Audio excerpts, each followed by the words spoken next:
Historical records from Adam to Abraham. To Noah's sons, Adam, Seth, Enosh, Kenan, Mahalalel, Jared, Enoch, Methuselah, Lamech, Noah. The sons of Noah, Shem, Ham, and Japheth. The sons of Japheth, Gomer, Magog, Madai, Javan, Tubal, Meshech, and Tiras.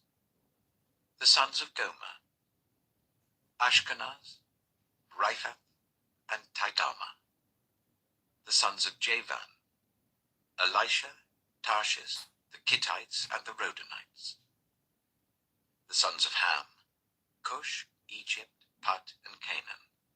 The sons of Cush, Seba, Havilah, Sabta, Reama, and Sabdika. The sons of Reama, Sheba and Dedan. Cush was the father of Nimrod, who became a mighty warrior on earth.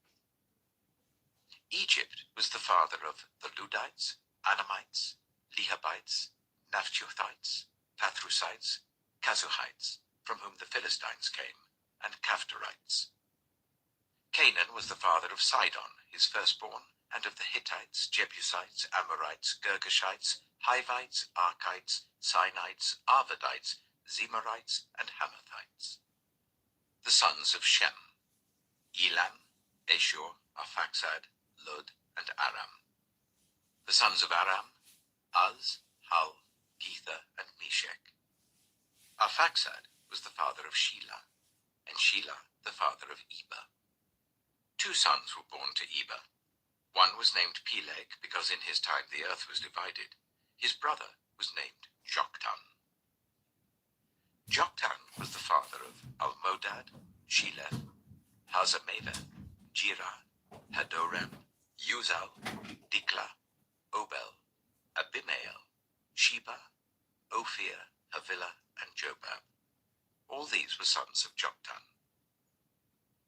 Shem, Arphaxad, Shelah, Eber, Peleg, Reu, Serug, Nahor, Terah, and Abram, that is, Abraham. The sons of Abraham, Isaac and Ishmael. These were their descendants. Nebaioth, the firstborn of Ishmael, Kedar, Adbeel, Mibsam, Mishma, Duma, Massa, Hadad, Timah, Jetur, Naphish, and Kedemah. These were the sons of Ishmael. The sons born to Keturah, Abraham's concubine, Zimram, Jokshan, Medan, Midian, Ishbak, and Shua. The sons of Jokshan, Sheba and Dedan. The sons of Midian, Ephah, Epher, Hanok, Abida, and Eldaah. All these were descendants of Keturah. Abraham was the father of Isaac. The sons of Isaac, Esau and Israel. The sons of Esau, Eliphaz, Ruel, Jeush, Jalem, and Korah. The sons of Eliphaz, Teman, Omar, Zepho, Gatam, and Kenaz. By Timnah, Amalek. The sons of Ruel, Nahath, Zerah, Shammah, and Mitzah. The sons of Seir, Lotan, Shobal, Zibeon, Anah, Dishon, Ezer, and Dishan. The sons of Lotan, Hurai, and Homam. Timnah was Lotan's sister.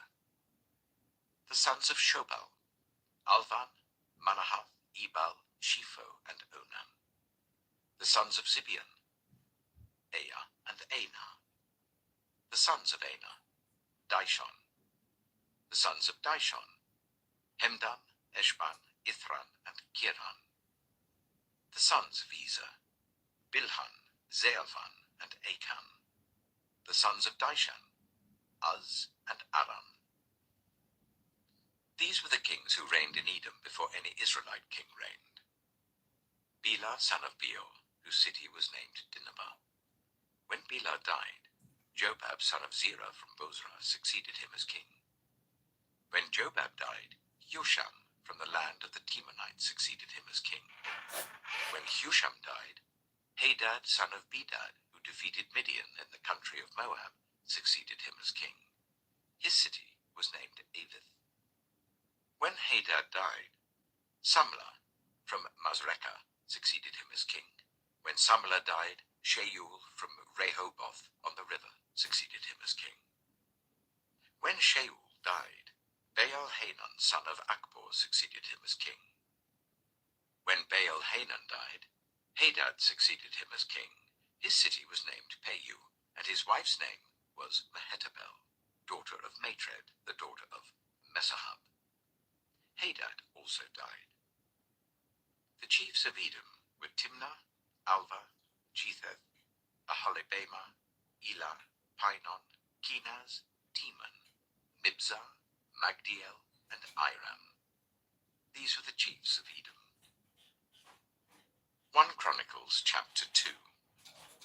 These were the sons of Israel: Reuben, Simeon, Levi, Judah, Issachar, Zebulun, Dan, Joseph, Benjamin, Naphtali, Gad, and Asher. The sons of Judah: Onan, and Shelah. These three were born to him by a Canaanite woman, the daughter of Shua. Judah's firstborn, was wicked in the Lord's sight, so the Lord put him to death. Judah's daughter-in-law, Tamar, bore Perez and Zerah to Judah. He had 5 sons in all. The sons of Perez: Hezron and Hamul. The sons of Zerah: Zimri, Ethan, Hemam, Calcol, and Dada, 5 in all. The son of Carmi: Achan, who brought trouble on Israel by violating the ban on taking devoted things. The son of Ethan: Azariah. The sons born to Hezron were Jeremiel, Ram, and Caleb. Ram was the father of Aminadab, and Aminadab the father of Nachshon, the leader of the people of Judah. Nachshon was the father of Salmon, Salmon the father of Boaz, Boaz the father of Obed, and Obed the father of Jesse. Jesse was the father of Eliab his firstborn. The second son was Abinadab, the third Shimea, the fourth Nathanael, the fifth Radai, the sixth Ozem, and the seventh David. Their sisters were Zeruiah and Abigail. Zeruiah's 3 sons were Abishai, Joab, and Asahel. Abigail was the mother of Amasa, whose father was Jether the Ishmaelite. Caleb, son of Hezron, had children by his wife Azubah and by Jeriath. These were her sons: Jesher, Shobab, and Ardon. When Azubah died, Caleb married Ephrath, who bore him Hur. Hur was the father of Uri, and Uri the father of Bezalel. Later, Hezron, when he was 60 years old, married the daughter of Machir, the father of Gilead. He made love to her, and she bore him Segub. Segub was the father of Jair, who controlled 23 towns in Gilead. But Geshur and Aram captured Havoth-Jair, as well as Kenath with its surrounding settlements, 60 towns. All these were descendants of Machir, the father of Gilead. After Hezron died in Caleb Ephrathah, Abijah, the wife of Hezron, bore him Ashur, the father of Tekoa. The sons of Jeremiel, the firstborn of Hezron: Ram, his firstborn, Bunah, Oren, Ozem, and Ahijah. Jeremiel had another wife, whose name was Atara. She was the mother of Onan. The sons of Ram, the firstborn of Jeremiel: Maaz, Jamin, and Eker. The sons of Onam: Shammai and Jadah. The sons of Shammai: Nadab and Abishur. Abishur's wife was named Abihail, who bore him Aban and Molid. The sons of Nadab: Seled and Appaim. Seled died without children. The son of Appaim: Ishai, who was the father of Shishan. Shishan was the father of Alai. The sons of Jadah, Shammai's brother: Jether and Jonathan. Jether died without children. The sons of Jonathan: Peleth and Zezah. These were the descendants of Jeremiel. Shishan had no sons, only daughters. he had an Egyptian servant named Jaha. Shishan gave his daughter in marriage to his servant Jaha, and she bore him Attai. Attai was the father of Nathan. Nathan, the father of Zabad. Zabad, the father of Ephlal. Ephlal, the father of Obed. Obed, the father of Jehu. Jehu, the father of Azariah. Azariah, the father of Helez. Helez, the father of Eleazar. Eleazar, the father of Sismai. Sismai, the father of Shalom. Shalom, the father of Jechamiah.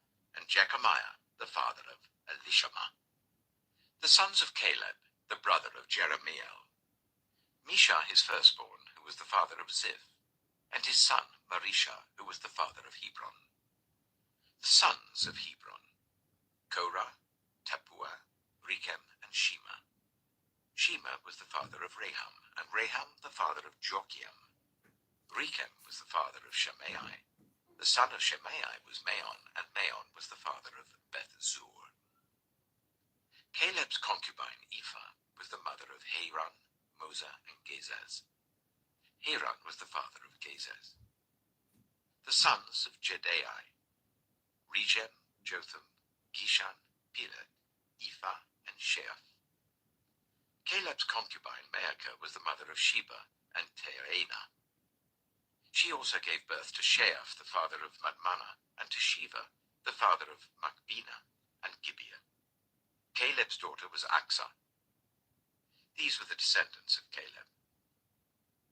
The sons of Hur, the firstborn of Ephrathah: Shobal, the father of Kiriath-Jearim, Salma, the father of Bethlehem, and Hareph, the father of Bethgader.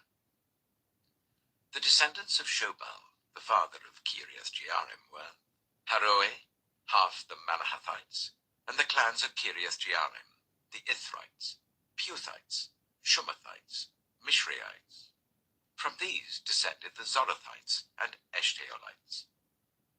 The descendants of Salma: Bethlehem, the Netophathites, Atroth Beth-Joab, half the Manahathites, the Zorites, and the clans of scribes who lived at Jabez, the Tirathites, Shimeathites, and the Sukkothites. These are the Kenites who came from Hamath, the father of the Rechabites. 1 Chronicles chapter 3. These were the sons of David born to him in Hebron. The firstborn was Amnon, son of Ahinoam of Jezreel. The second, Daniel, the son of Abigail of Carmel. The third, Absalom, the son of Maacah, daughter of Talmai, king of Geshur. The fourth, Adonijah, the son of Haggith. The fifth, Shephatiah, the son of Abital. And the sixth, Ithream, by his wife Eglah. These 6 were born to David in Hebron, where he reigned 7 years and 6 months. David reigned in Jerusalem for 33 years, and these were the children born to him there: Shammua, Shobab, Nathan, and Solomon. These 4 were by Bathsheba, daughter of Amiel. There were also Ibhar, Elishua, Eliphalet, Noga, Nepheg, Japhiah, Elishama, Eliada, and Eliphalet, 9 in all.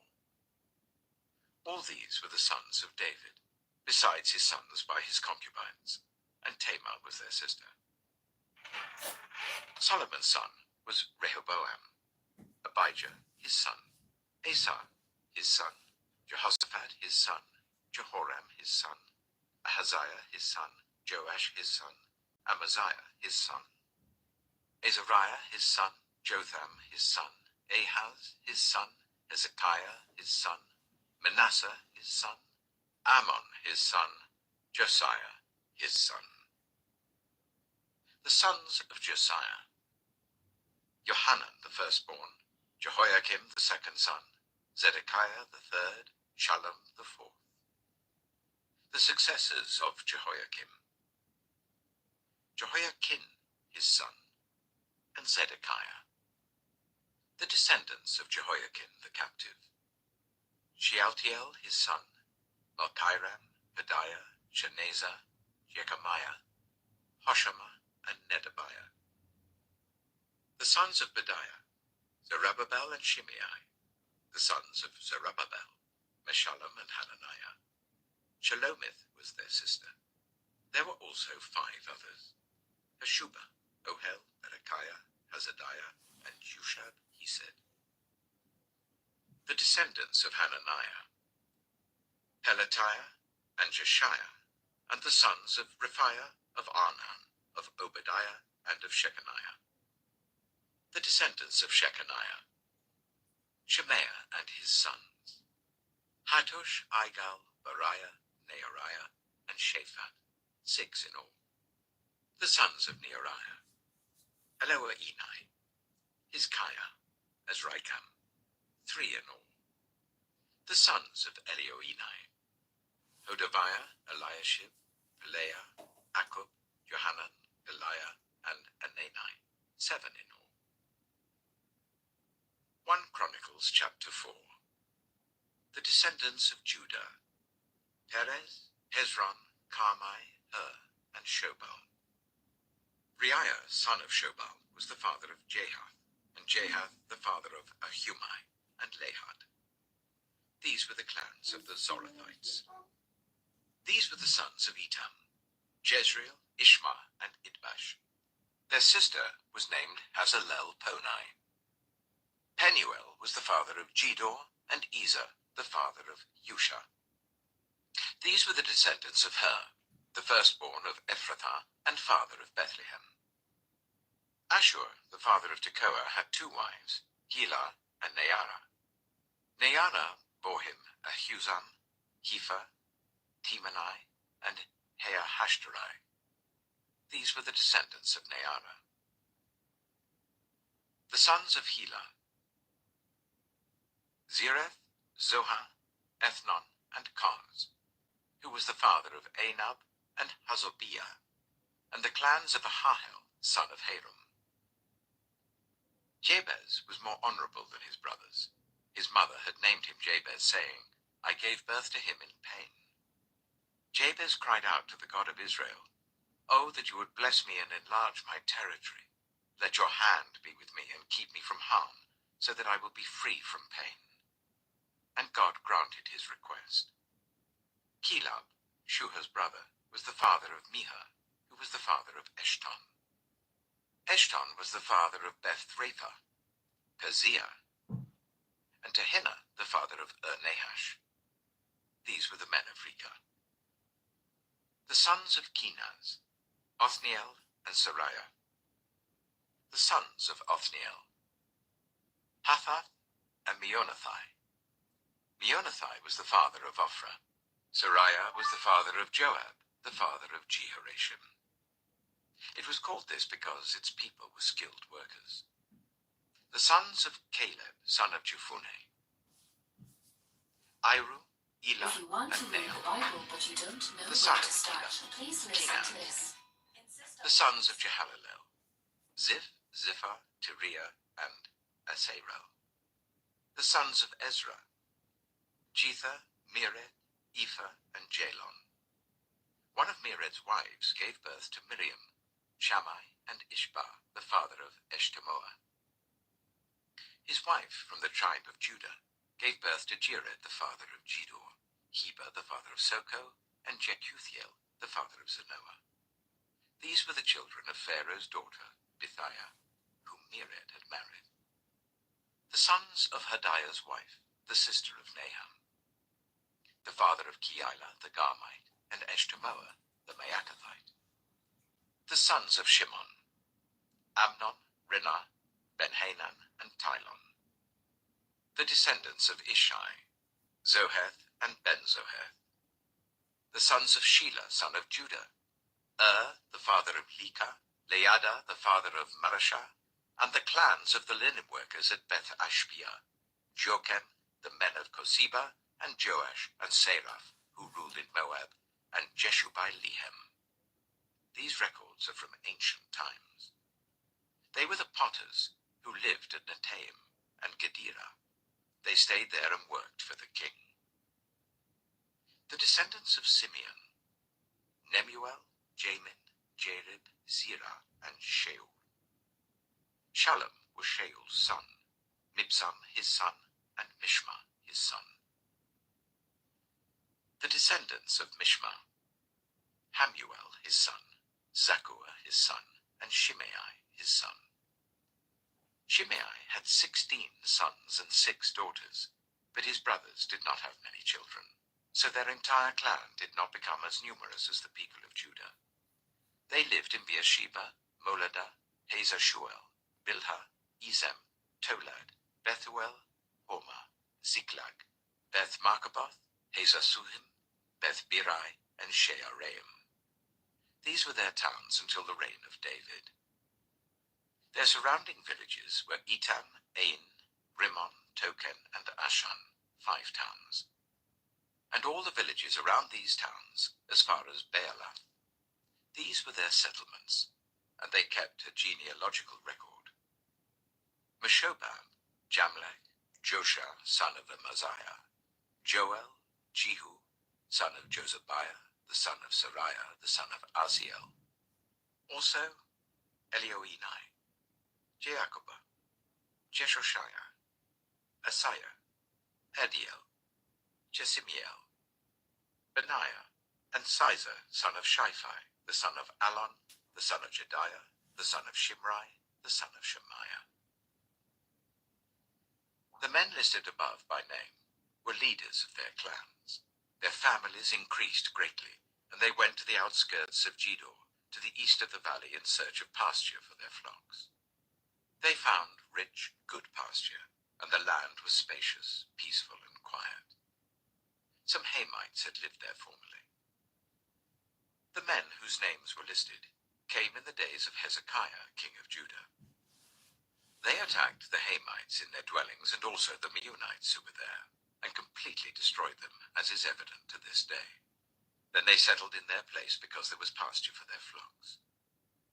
And 500 of these Simeonites, led by Pelatiah, Neariah, Rephaiah, and Aziel, the sons of Ishai, invaded the hill country of Seir. They killed the remaining Amalekites who had escaped, and they have lived there to this day. 1 Chronicles chapter 5. The sons of Reuben, the firstborn of Israel. He was the firstborn, but when he defiled his father's marriage bed, his rights as firstborn were given to the sons of Joseph, son of Israel. So he could not be listed in the genealogical record in accordance with his birthright. And though Judah was the strongest of his brothers and a ruler came from him, the rights of the firstborn belonged to Joseph. The sons of Reuben, the firstborn of Israel: Hanok, Palu, Hezron, and Carmi. The descendants of Joel: Shemaiah his son, Gog his son, Shimei his son, Micah his son, Reiah his son, Baal his son, and Beerah his son, whom Tiglath-Pileser, king of Assyria, took into exile. Beerah was a leader of the Reubenites. Their relatives by clans listed according to their genealogical records: Jeiel, the chief, Zechariah, and Bela, son of Azaz, the son of Shema, the son of Joel. They settled in the area from Aroah to Nebo and Baal-Meon. To the east, they occupied the land up to the edge of the desert that extends to the river Euphrates, because their livestock had increased in Gilead. During Saul's reign, they waged war against the Hagrites, who were defeated at their hands. They occupied the dwellings of the Hagrites throughout the entire region east of Gilead. The Gadites lived next to them in Bashan, as far as Salekah. Joel was the chief, Shaphan the second, then Janai and Shaphat in Bashan. Their relatives by families were Micah, Meshallam, Sheba, Jorai, Jachan, Siah, and Eber, 7 in all. These were the sons of Abihail, son of Uri, the son of Jeroah, the son of Gilead, the son of Michael, the son of Jeshisha, the son of Jado, the son of Buz. Ahai, son of Abdiel, the son of Guni, was head of their family. The Gadites lived in Gilead, in Bashan and its outlying villages, and on all the pasture lands of Sharon as far as they extended. All these were entered in the genealogical records during the reigns of Jotham, king of Judah, Israel. The Reubenites, the Gadites, and the half-tribe of Manasseh had 44,760 men ready for military service. Able-bodied men who could handle shield and sword, who could use a bow, and who were trained for battle. They waged war against the Hagrites, Jetur, Naphish, and Nodab. They were helped in fighting them, and God delivered the Hagrites and all their allies into their hands, because they cried out to him during the battle. He answered their prayers, because they trusted in him. They seized the livestock of the Hagrites, 50,000 camels, 250,000 sheep, and 2,000 donkeys. They also took 100,000 people captive, and many others fell slain, because the battle was God's, and they occupied the land until the exile. The people of the half-tribe of Manasseh were numerous. They settled in the land from Bashan to Baal Hermon, that is, to Senior, Mount Hermon. These were the heads of their families: Ephah, Ishai, Eliel, Azriel, Jeremiah, Hodaviah, and Jadiel. They were brave warriors, famous men, and heads of their families. But they were unfaithful to the God of their ancestors, and prostituted themselves to the gods of the peoples of the land, whom God had destroyed before them.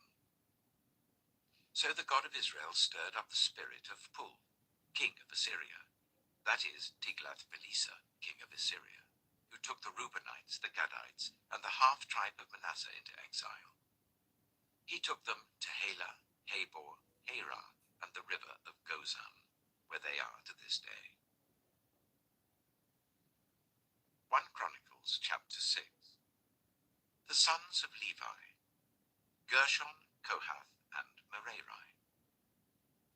The sons of Kohath: Amram, Itzah, Hebron, and Uzziel. The children of Amram: Aaron, Moses, and Miriam. The sons of Aaron: Nadab, Abihu, Eleazar, and Ithamar. Eleazar was the father of Phinehas, Phinehas the father of Abishua, Abishua the father of Bacchai, Bacchai the father of Azai, Azai the father of Zerahiah, Zerahiah the father of Meraioth, Meraioth the father of Amariah, Amariah the father of Ahitub, Ahitub the father of Zadok, Zadok the father of Ahimaaz, Ahimaaz the father of Azariah, Azariah the father of Johanan, Johanan the father of Azariah.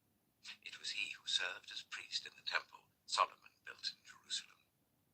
Azariah the father of Amariah, Amariah the father of Ahitub, Ahitub the father of Zadok, Zadok the father of Shallum, Shallum the father of Hilkiah, Hilkiah the father of Azariah, Azariah the father of Siriah, and Siriah the father of Josedek. Josedek was deported when the Lord sent Judah and Jerusalem into exile by the hand of Nebuchadnezzar.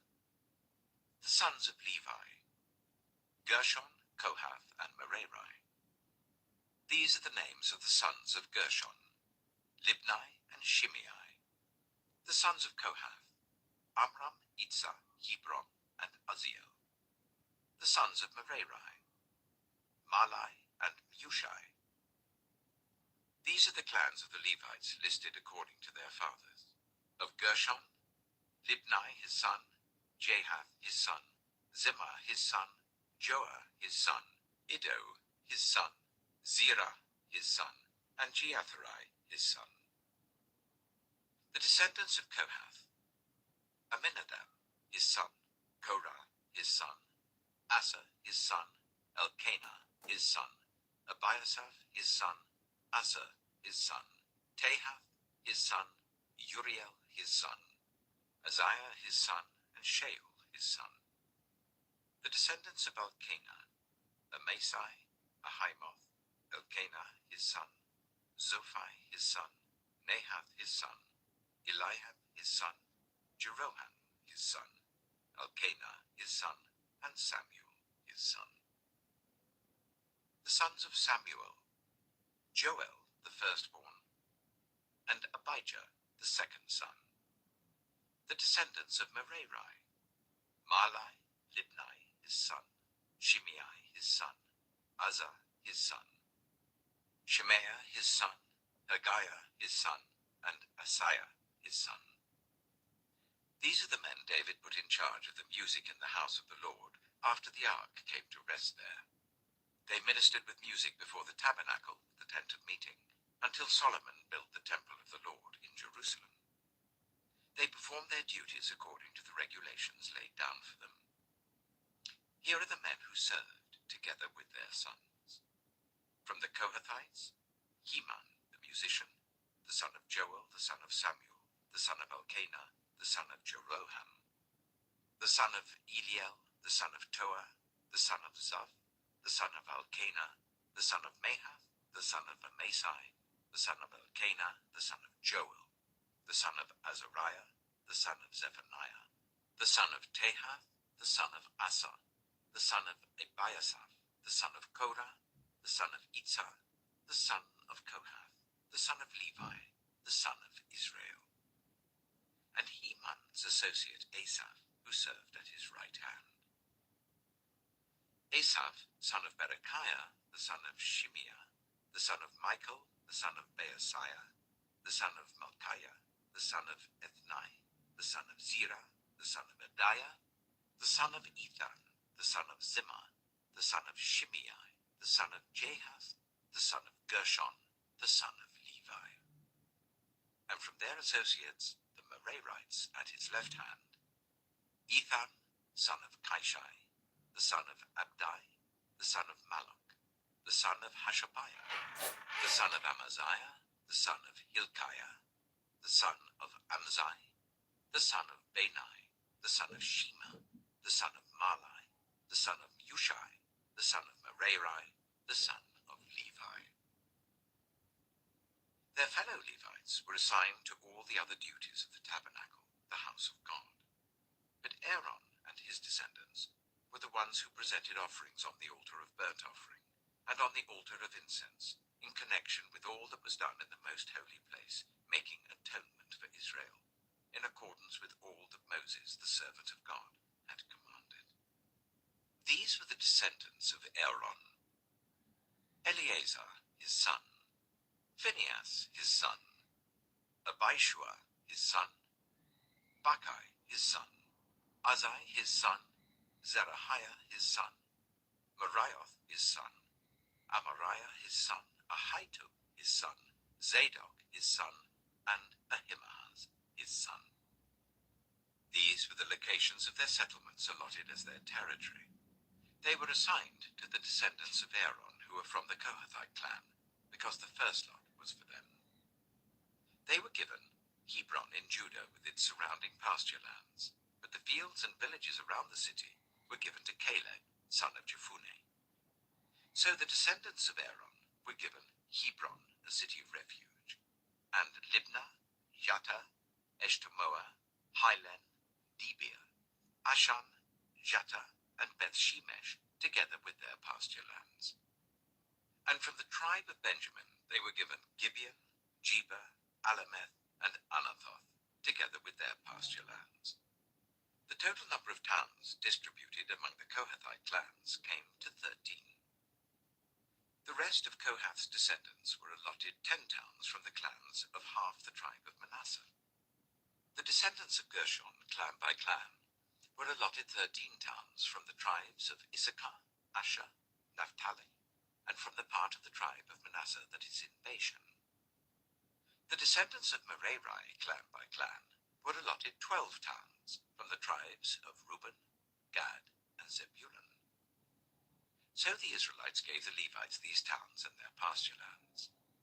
From the tribes of Judah, Simeon, and Benjamin, they allotted the previously named towns. Some of the Kohathite clans were given as their territory towns from the tribe of Ephraim. In the hill country of Ephraim, they were given Shechem, a city of refuge, and Gezer, Jokmeam, Beth-horon, Ajalon, and Gath-rimmon, together with their pasture lands. And from half the tribe of Manasseh, the Israelites gave Anah and Bileam, together with their pasture lands, to the rest of the Kohathite clans. The Gershonites received the following. From the clan of the half-tribe of Manasseh, they received Golan in Bashan, and also Ashtaroth, together with their pasture lands. From the tribe of Issachar, they received Kedesh, Dabarath, Ramoth, and Anem, together with their pasture lands. From the tribe of Asher, they received Mashal, Abdon, Ukok, and Rehob, together with their pasture lands. And from the tribe of Naphtali, they received Kedesh in Galilee, Hammon, and Kiriathaim, together with their pasture lands. The Merarites, the rest of the Levites, received the following. From the tribe of Zebulun, they received Jokneam, Karta, Ramono, and Tabor, together with their pasture lands. From the tribe of Reuben across the Jordan, east of Jericho, they received Bezer in the wilderness, Jazer, Kedemoth, and Mephaiah, together with their pasture lands. And from the tribe of Gad, they received Ramoth in Gilead, Mahanaim, Heshbon, and Jazer, together with their pasture lands. 1 Chronicles chapter 7. The sons of Issachar: Tola, Pua, Jashub, and Shimron, 4 in all. The sons of Tola: Azai, Raphiah, Jeriel, Jarmai, Ibsam, and Samuel, heads of their families. During the reign of David, the descendants of Tola listed as fighting men in their genealogy numbered 22,600. The son of Azai: Izrahiah. The sons of Izrahiah: Michael, Obadiah, Joel, and Ishiah. All 5 of them were chiefs. According to their family genealogy, they had 36,000 men ready for battle, for they had many wives and children. The relatives who were fighting men belonging to all the clans of Issachar, as listed in their genealogy, were 87,000 in all. 3 sons of Benjamin: Bela, Beka, and Jediah. The sons of Bela: Esbon, Azai, Aziel, Jeremoth, and Eri, heads of families, 5 in all. Their genealogical record listed 22,034 fighting men. The sons of Beka: Zemira, Joash, Eliezer, Elioenai, Omri, Jeremoth, Abijah, Anathoth, and Elameth. All these were the sons of Beka. Their genealogical record listed the heads of families and 20,200 fighting men. The son of Jediel: Bilhan. The sons of Bilhan: Jeush, Benjamin, Ehud, Kenaanah, Zethan, Tarshish, and Ahishaah. All these sons of Jediel were heads of families. There were 17,200 fighting men ready to go out to war. The Shophites and Huppites were the descendants of and the Hushites the descendants of Ahur. The sons of Naphtali: Yaziel, Guni, Jezer, and Shillem, the descendants of Bilhah. The descendants of Manasseh: Azriel was his descendant through his Aramean concubine. She gave birth to Machir, the father of Gilead. Machir took a wife from among the Huppites and Shophites. His sister's name was Maacah. Another descendant was named Zelophehad, who had only daughters. Machir's wife Maacah gave birth to a son and named him Peresh. His brother was named Sheresh, and his sons were Ulam and Rakem. The son of Ulam: Bedan. These were the sons of Gilead, son of Machir, the son of Manasseh. His sister Hammoleketh gave birth to Ishod, Abiezer, and Mala. The sons of Shemida were Ahian, Shechem, Likai, and Aniam. The descendants of Ephraim: Shuthela, Bered, his son, Tehath, his son, Eliada, his son, Tehath, his son, Zabad, his son, and Shuthela, his son. Ezer and Eliad were killed by the native-born men of Gath when they went down to seize their livestock. Their father Ephraim mourned for them many days, and his relatives came to comfort him. Then he made love to his wife again, and she became pregnant and gave birth to a son. He named him Beriah, because because there had been misfortune in his family. His daughter was Shira, who built Lower and Upper Beth-horon, as well as Uzzen-Shira. Repha was his son, Resheph his son, Tela his son, Tehan his son, Ladan his son, Ammihud his son, Elishama his son, Nun his son, and Joshua his son. Their lands and settlements included Bethel and its surrounding villages, Neoran to the east, Gezer and its villages to the west, and Shechem and its villages, all the way to Aiah and its villages. Along the borders of Manasseh were Bethshan, Teanach, Megiddo, and Dor, together with their villages. The descendants of Joseph, son of Israel, lived in these towns. The sons of Asher, Imnah, Ishbah, Ishvi, and Beriah. Their sister was Sirah. The sons of Beriah, Heber and Malkiel, who was the father of Bezaeth. Heber was the father of Japhlet, Shomer, and Hotham, and their sister Shua. The sons of Japhlet, Pesach, Bimhal, and Ashvath. These were Japhlet's sons. The sons of Shomer, Ahai, Roga, Haba, and Aram. The sons of his brother Helam, Zophah, Imnah, Shelesh, and Amal. The sons of Zophah, Sua, Hanephe, Shual, Birai, Imrah, Biza, Hod, Shammah, Shilsha, Ithran, and Beira. The sons of Jether, Jephune, Pispa, and Era. The sons of Allah, Era, Haniel, and Ritzia. All these were descendants of Asher, heads of families, choice men, brave warriors, and outstanding leaders. The number of men ready for battle, as listed in their genealogy, was 26,000. 1 Chronicles chapter 8. Benjamin was the father of Bela his firstborn, Ashbel the second son, Ahara the third, Noah the fourth, and Rapha the fifth. The sons of Bela were Ada, Jira, Abihud, Abishua, Naaman, Ahoa, Jira, Shephufan, and Joram. These were the descendants of Ehud, who were heads of families of those living in Jeba and were deported to Manahath. Naaman, Ahijah, and Jira, who deported them, and who was the father of Uzzah and Ahihud. Sons were born to Sheharaim in Moab after he had divorced his wives, Hushim and Bera. By his wife Hodesh, he had Jobab, Zibiah, Misha, Malcham, Jeuz, Zekiah, and Mirma. These were his sons, heads of families. By Hushim, he had Abitab and Elpaal. The sons of Elpaal, Eber, Misham, Shemed, who built Ono and Lod with its surrounding villages, and Beriah and Shema, who were heads of families of those living in Ajalon, and who drove out the inhabitants of Gath. Ahio, Sheshach, Jeremoth, Zebediah, Arad, Eda, Michael, Ishpa, and Joah were the sons of Beriah.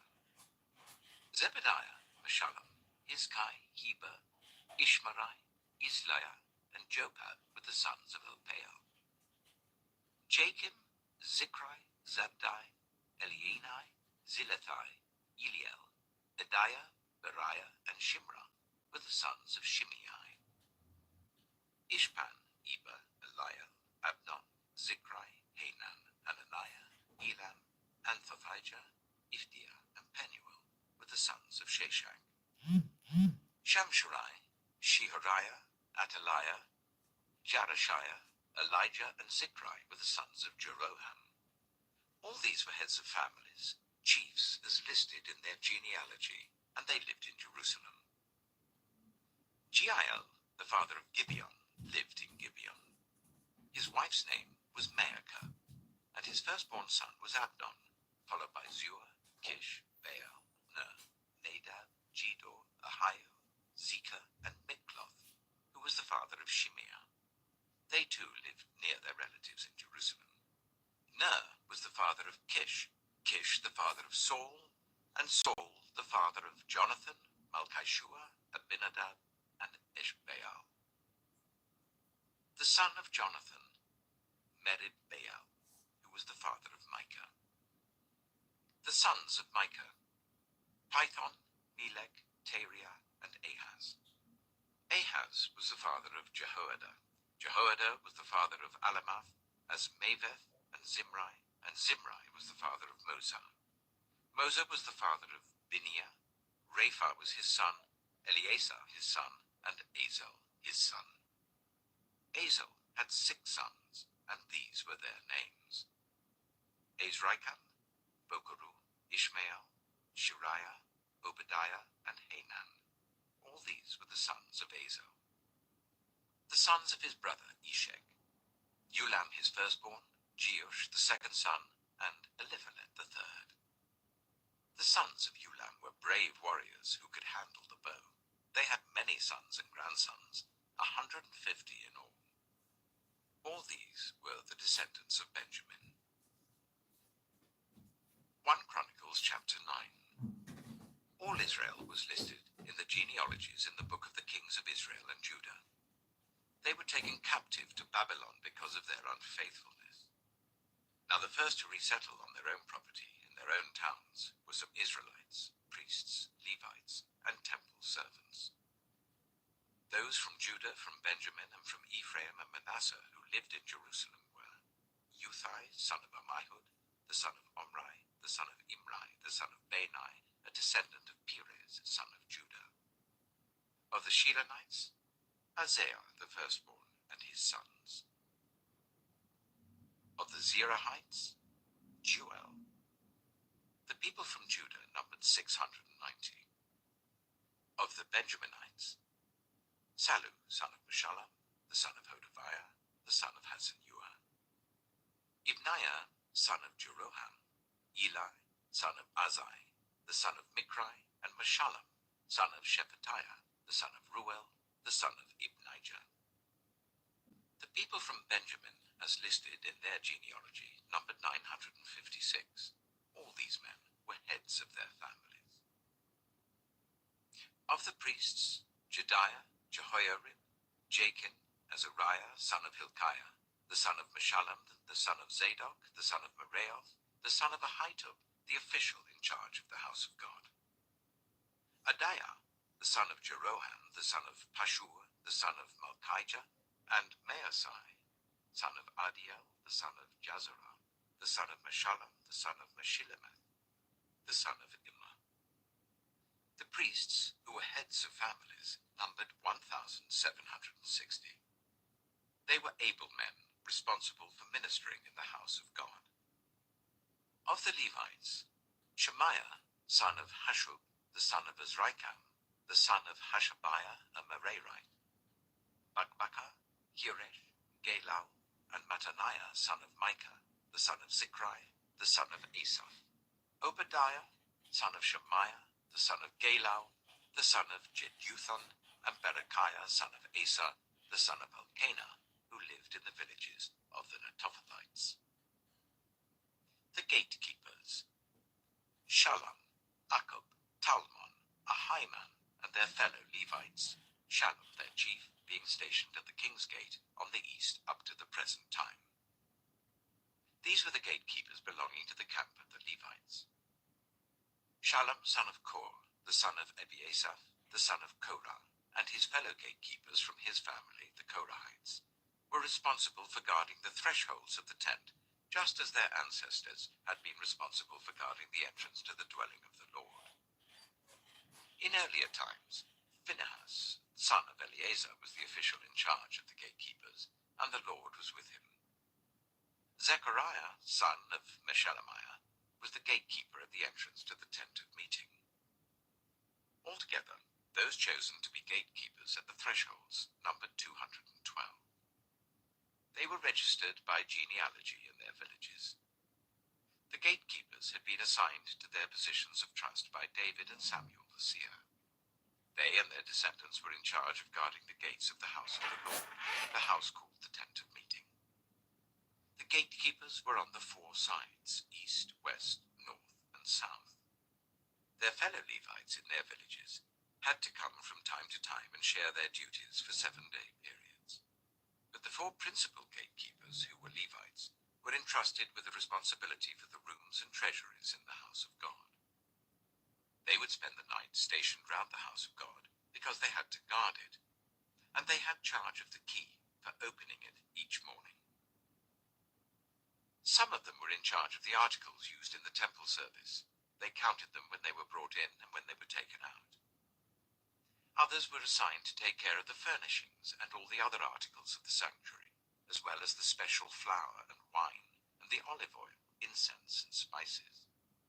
But some of the priests took care of mixing the spices. A Levite named Mattatiah, the firstborn son of Shallum the Korahite, was entrusted with the responsibility for baking the offering bread.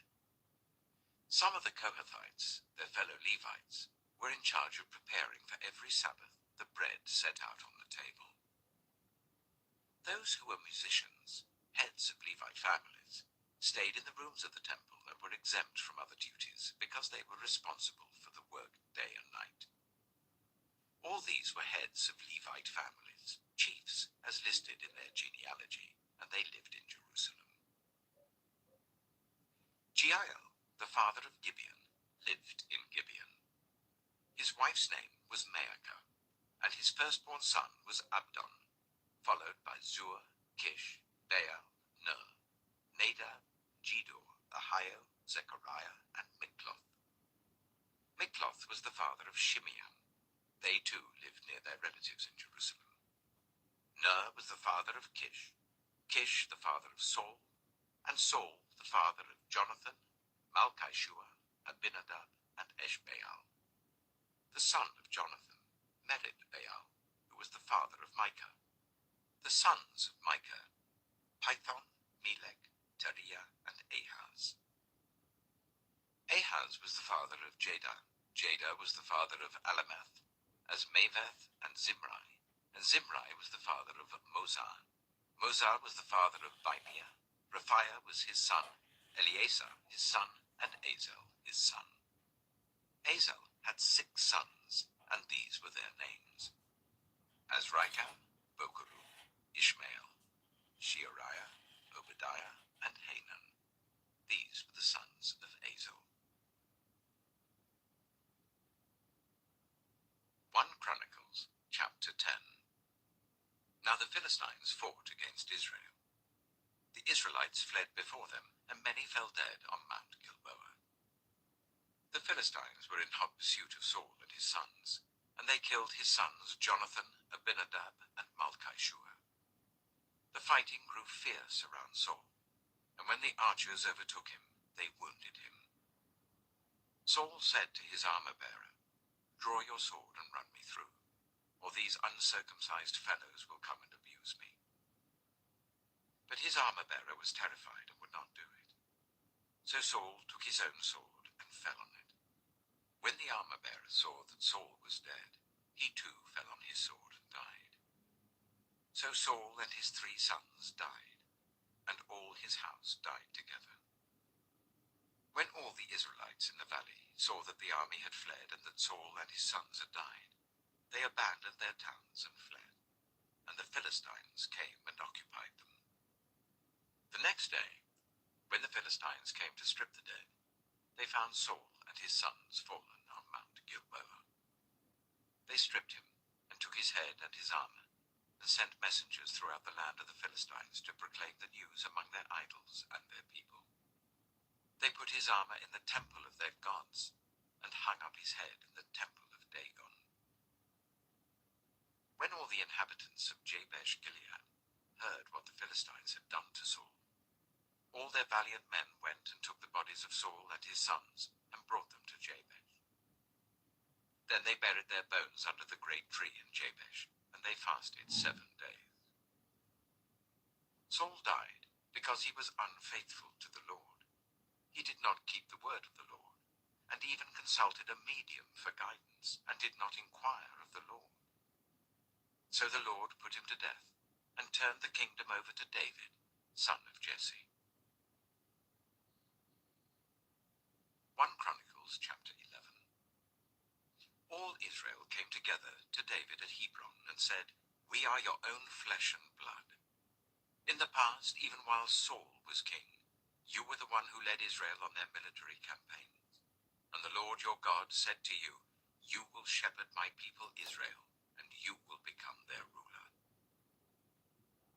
When all the elders of Israel had come to King David at Hebron, he made a covenant with them at Hebron before the Lord, and they anointed David king over Israel, as the Lord had promised through Samuel.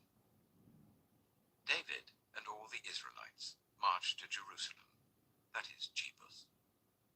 The Jebusites who lived there said to David, "You will not get in here."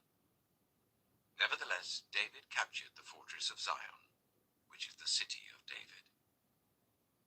David had said, "Whoever leads the attack on the Jebusites will become commander-in-chief." Joab, son of Zeruiah, went up first, and so he received the command. David then took up residence in the fortress, and so it was called the City of David. He built up the city around it, from the terraces to the surrounding wall, while Joab restored the rest of the city. And David became more and more powerful, because the Lord Almighty was with him. These were the chiefs of David's mighty warriors. They, together with all Israel, gave his kingship strong support to extend it over the whole land, as the Lord had promised. This is the list of David's mighty warriors. Yashobeam, a Hachmonite, was chief of the officers. He raised his spear against 300 men, whom he killed in one encounter. Next to him was Eleazar, son of Dodai the Ahohite, one of the 3 mighty warriors. He was with David at Pas-Dammim, when the Philistines gathered there for battle. At a place where there was a field full of barley, the troops fled from the Philistines. But they took their stand in the middle of the field of Adullam, while a band of Philistines was encamped in the valley of Rephaim. At that time, David was in the stronghold, and the Philistine garrison was at Bethlehem. David longed for water, and said, "Oh, that someone would get me a drink of water from the well near the gate of Bethlehem." So the 3 broke through the Philistine lines, drew water from the well near the gate of Bethlehem, and carried it back to David. But he refused to drink it. Instead, he poured it out to the Lord. "God forbid that I should do this," he said. "Should I drink the blood of these men who went at the risk of their lives?" Because they risked their lives to bring it back, David would not drink it. Such were the exploits of the 3 mighty warriors.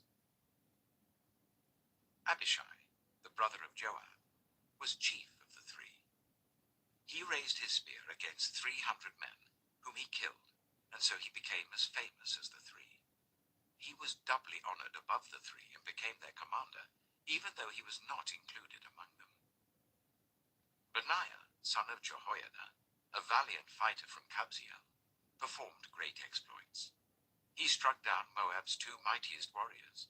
He also went down into a pit on a snowy day and killed a lion. And he struck down an Egyptian who was 5 cubits tall. Although the Egyptian had a spear like a weaver's rod in his hand, Benaiah went against him with a club. He snatched the spear from the Egyptian's hand and killed him with his own spear. Such were the exploits of Benaiah, son of Jehoiada. He too was as famous as the 3 mighty warriors. He was held in greater honor than any of the 30, but he was not included among the 3. And David put him in charge of his bodyguard.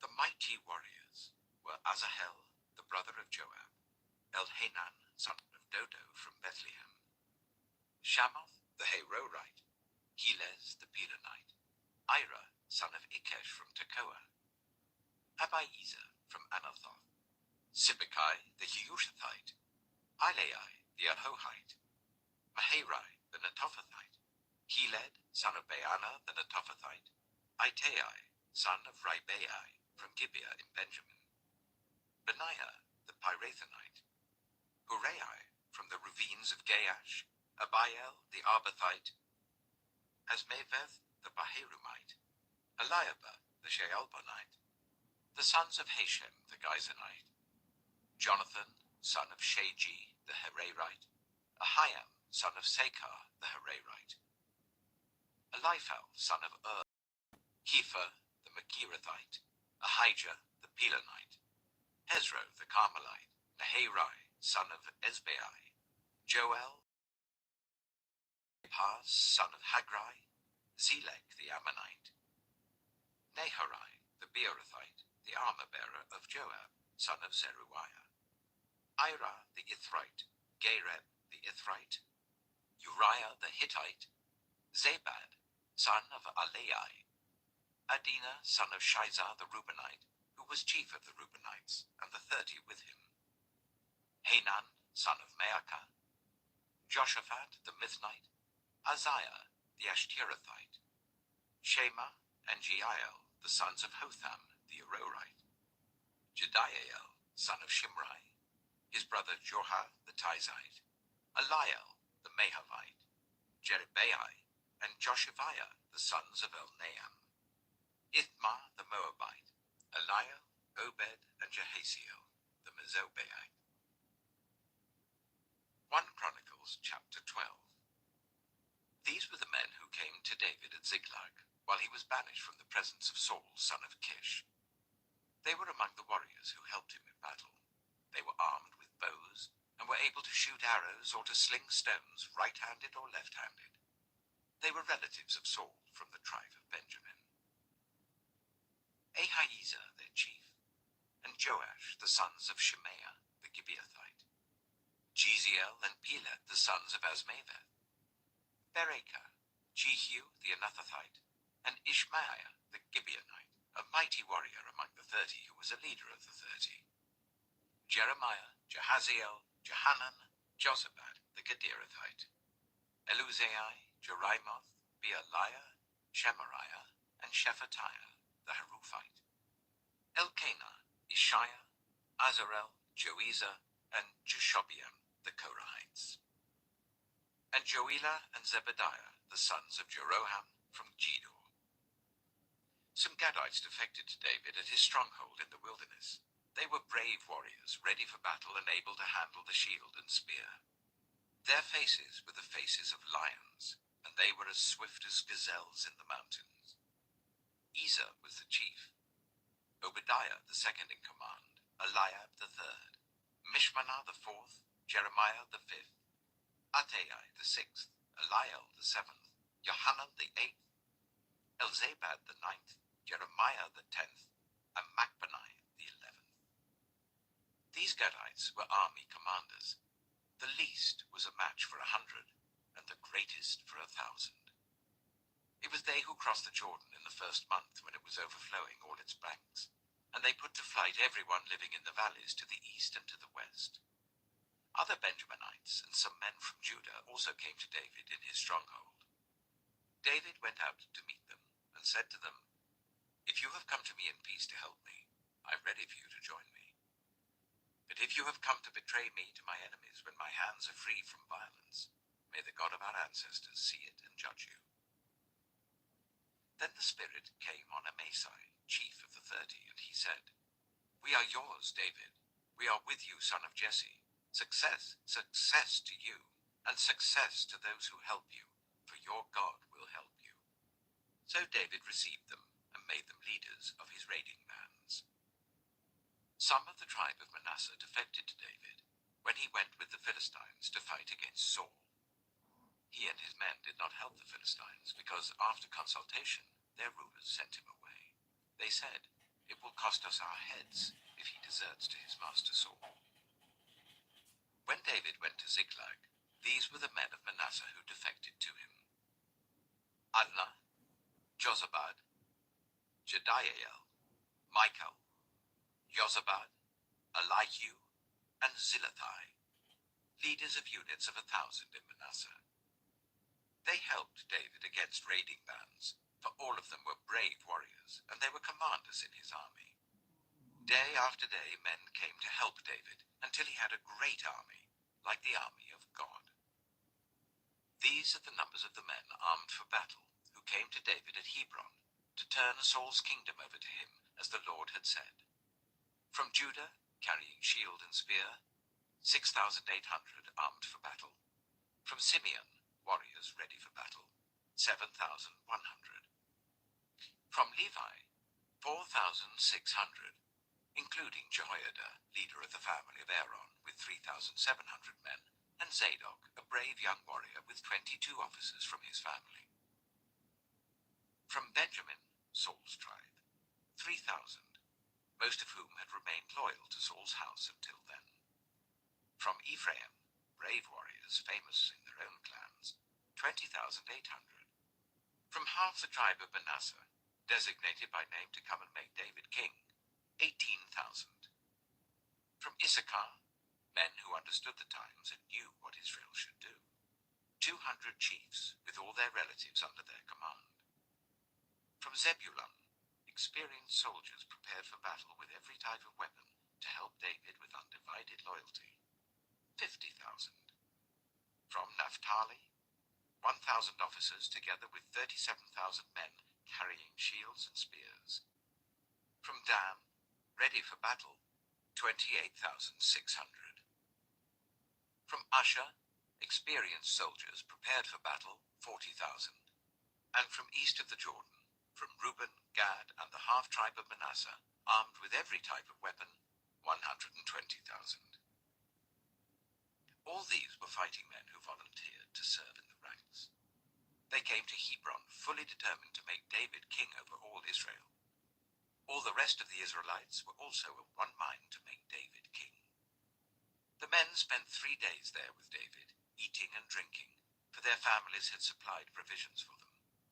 Also their neighbors, from as far away as Issachar, Zebulun, and Naphtali, came bringing food on donkeys, camels, mules, and oxen. There were plentiful supplies of flour, fig cakes, raisin cakes, wine, olive oil, cattle, and sheep, for there was joy in Israel. 1 Chronicles chapter 13.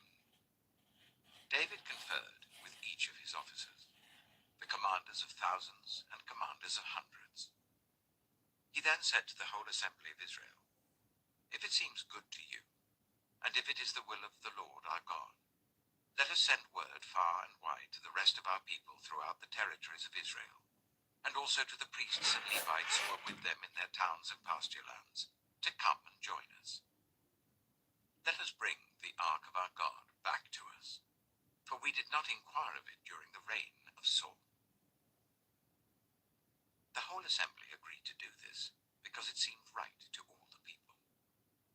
So David assembled all Israel, from the river Shihor in Egypt to Lebo Hamath, to bring the ark of God from Kiriath Jearim. David and all Israel went to Baalah of Judah, Kiriath Jearim, to bring up from there the ark of God the Lord, who is enthroned between the cherubim, the ark that is called by the name. They moved the ark of God from Abinadab's house on a new cart, with Uzzah and Ahio guiding it. David and all the Israelites were celebrating with all their might before God, with songs and with harps, lyres, tambourines, cymbals, and trumpets.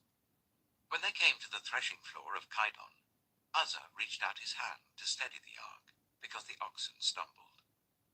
The Lord's anger burned against Uzzah, and he struck him down because he had put his hand on the ark. So he died there before God.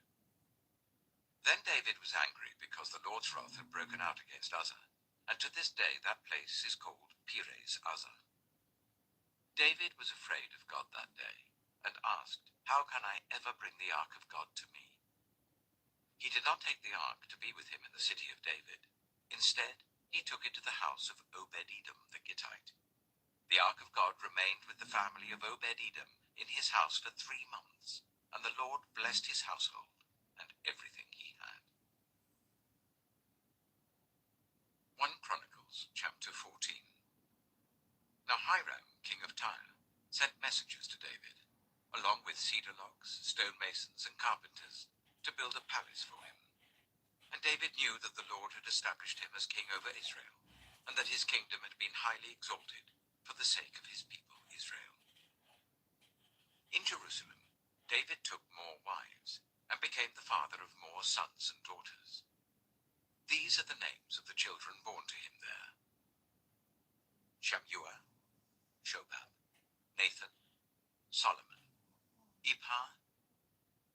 Shua, Elpelet, Noga, Nepheg, Japhiah, Elishama, Beliada, and Eliphalet. When the Philistines heard that David had been anointed king over all Israel, they went up in full force to search for him. But David heard about it and went out to meet them. Now the Philistines had come and raided the valley of Rephaim. So David inquired of God, "Shall I go and attack the Philistines? Will you deliver them into my hands?" The Lord answered him, "Go, I will deliver them into your hands." So David and his men went up to Baal Perazim, and there he defeated them. He said, "As waters break out, God has broken out against my enemies by my hand."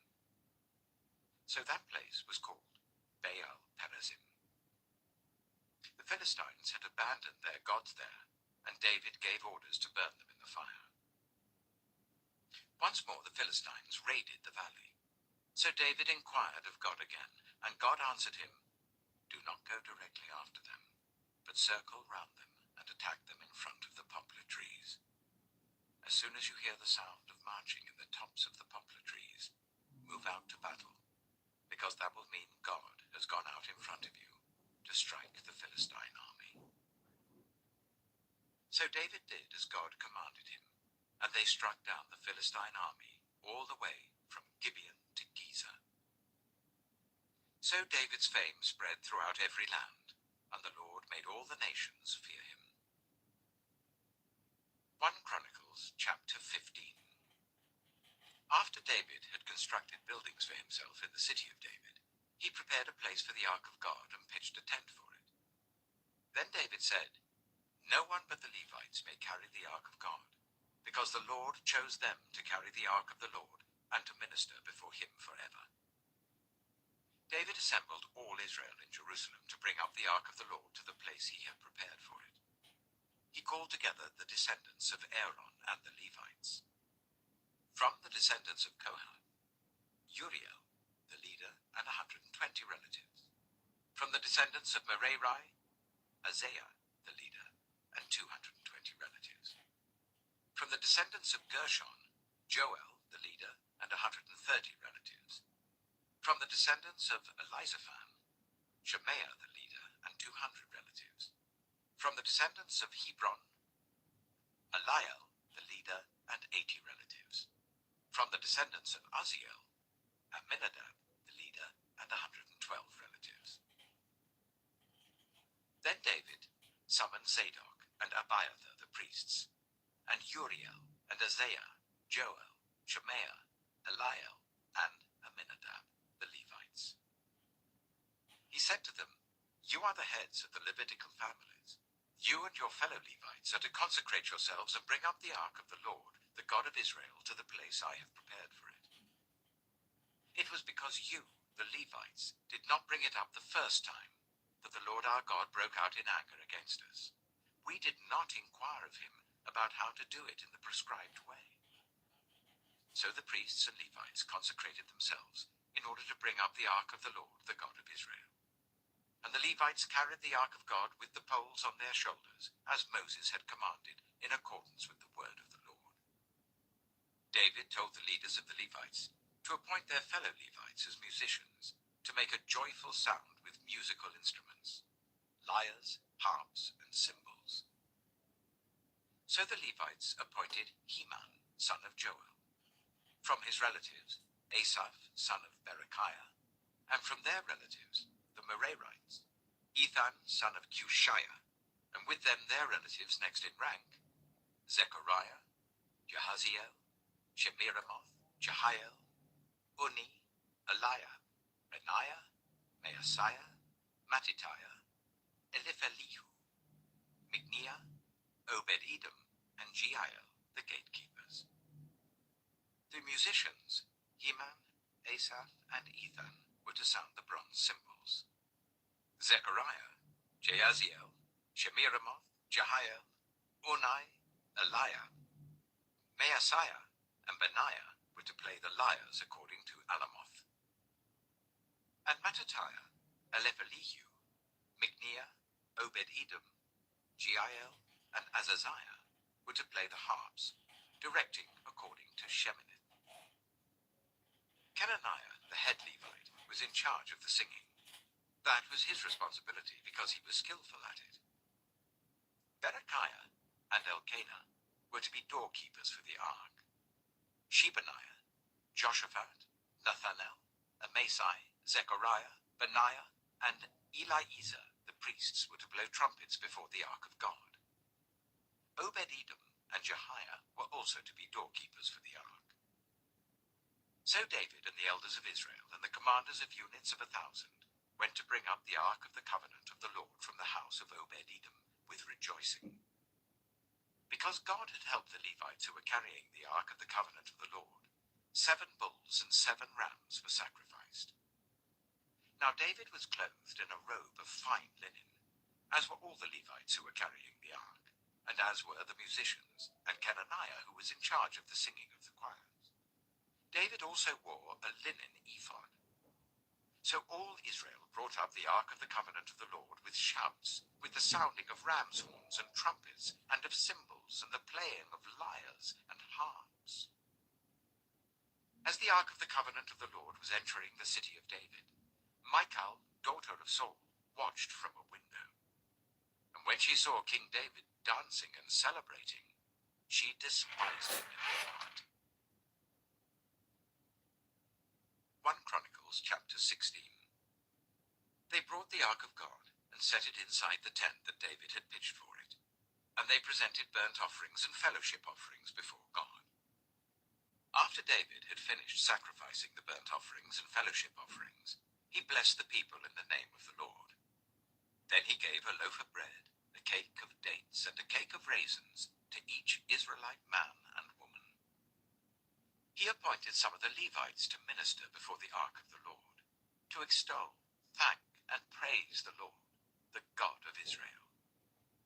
Asaph was the chief, and next to him in rank was Zechariah, then Jaasiel, Shemiramoth, Jehiel, Mattithiah, Eliab, Benaiah, Obed-Edom, and Jehiel.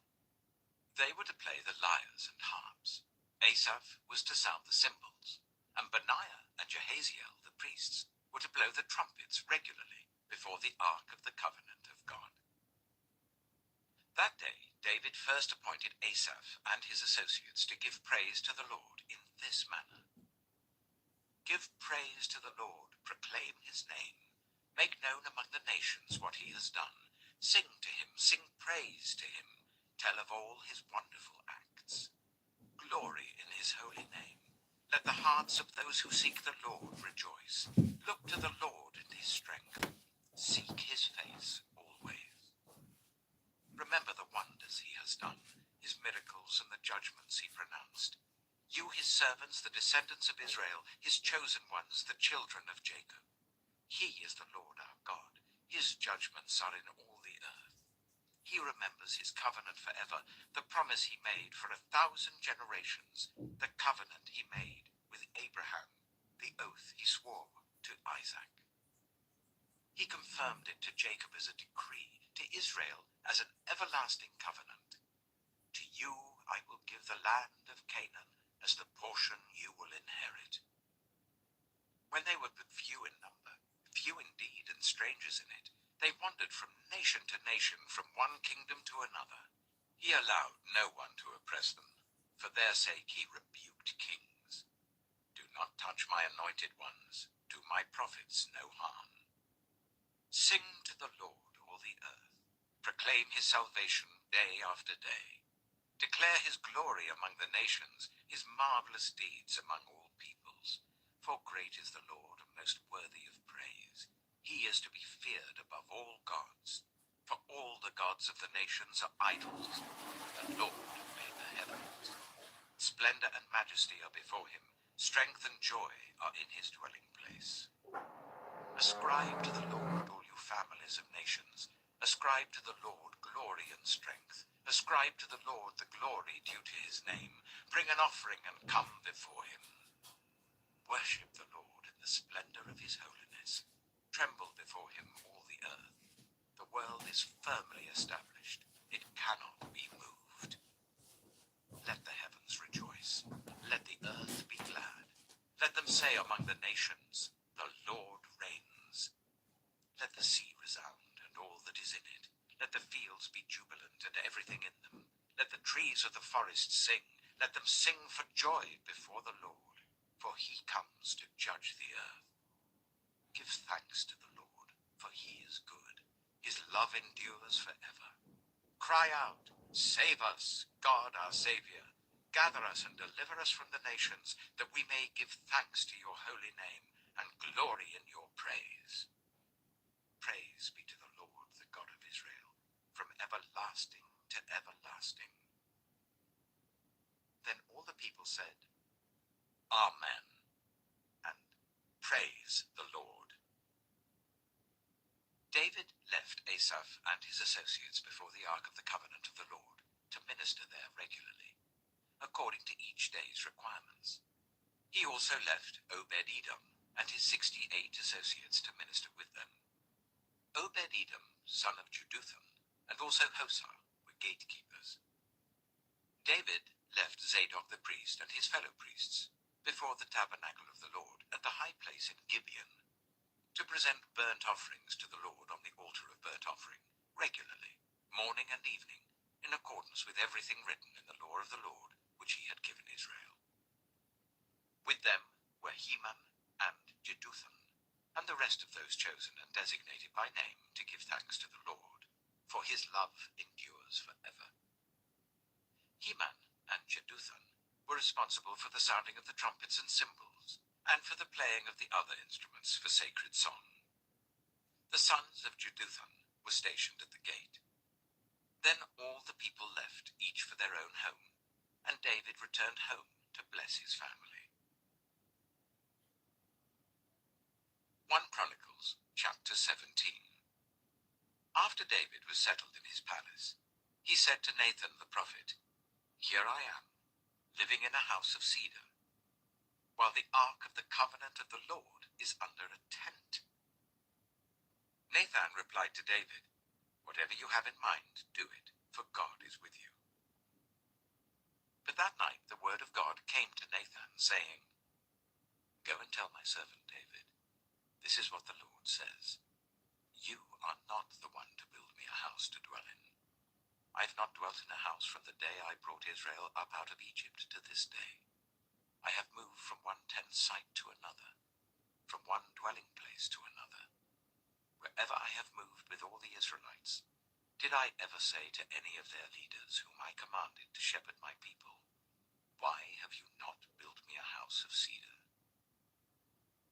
Now then, tell my servant David, this is what the Lord Almighty says.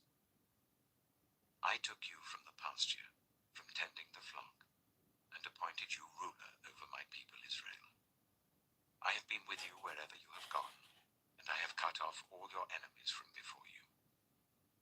Now I will make your name like the names of the greatest men on earth, and I will provide a place for my people Israel, and will plant them so that they can have a home of their own, and no longer be disturbed.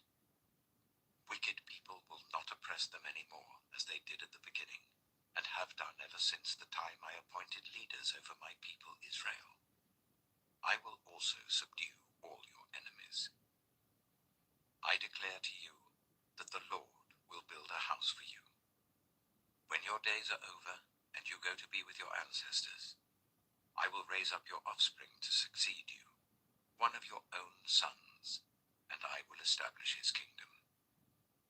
He is the one who will build a house for me, and I will establish his throne forever. I will be his father, and he will be my son.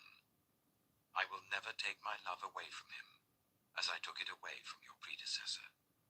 I will set him over my house and my kingdom forever. His throne will be established forever. Nathan reported to David all the words of this entire revelation. Then King David went in and sat before the Lord, and he said, Who am I, Lord God, and what is my family that you have brought me this far? And as if this were not enough in your sight, my God, You have spoken about the future of the house of your servant. You, Lord God, have looked on me as though I were the most exalted of men. What more can David say to you for honoring your servant? For you know your servant, Lord. For the sake of your servant and according to your will, you have done this great thing and made known all these great promises. There is no one like you, Lord, and there is no God but you, as we have heard with our own ears.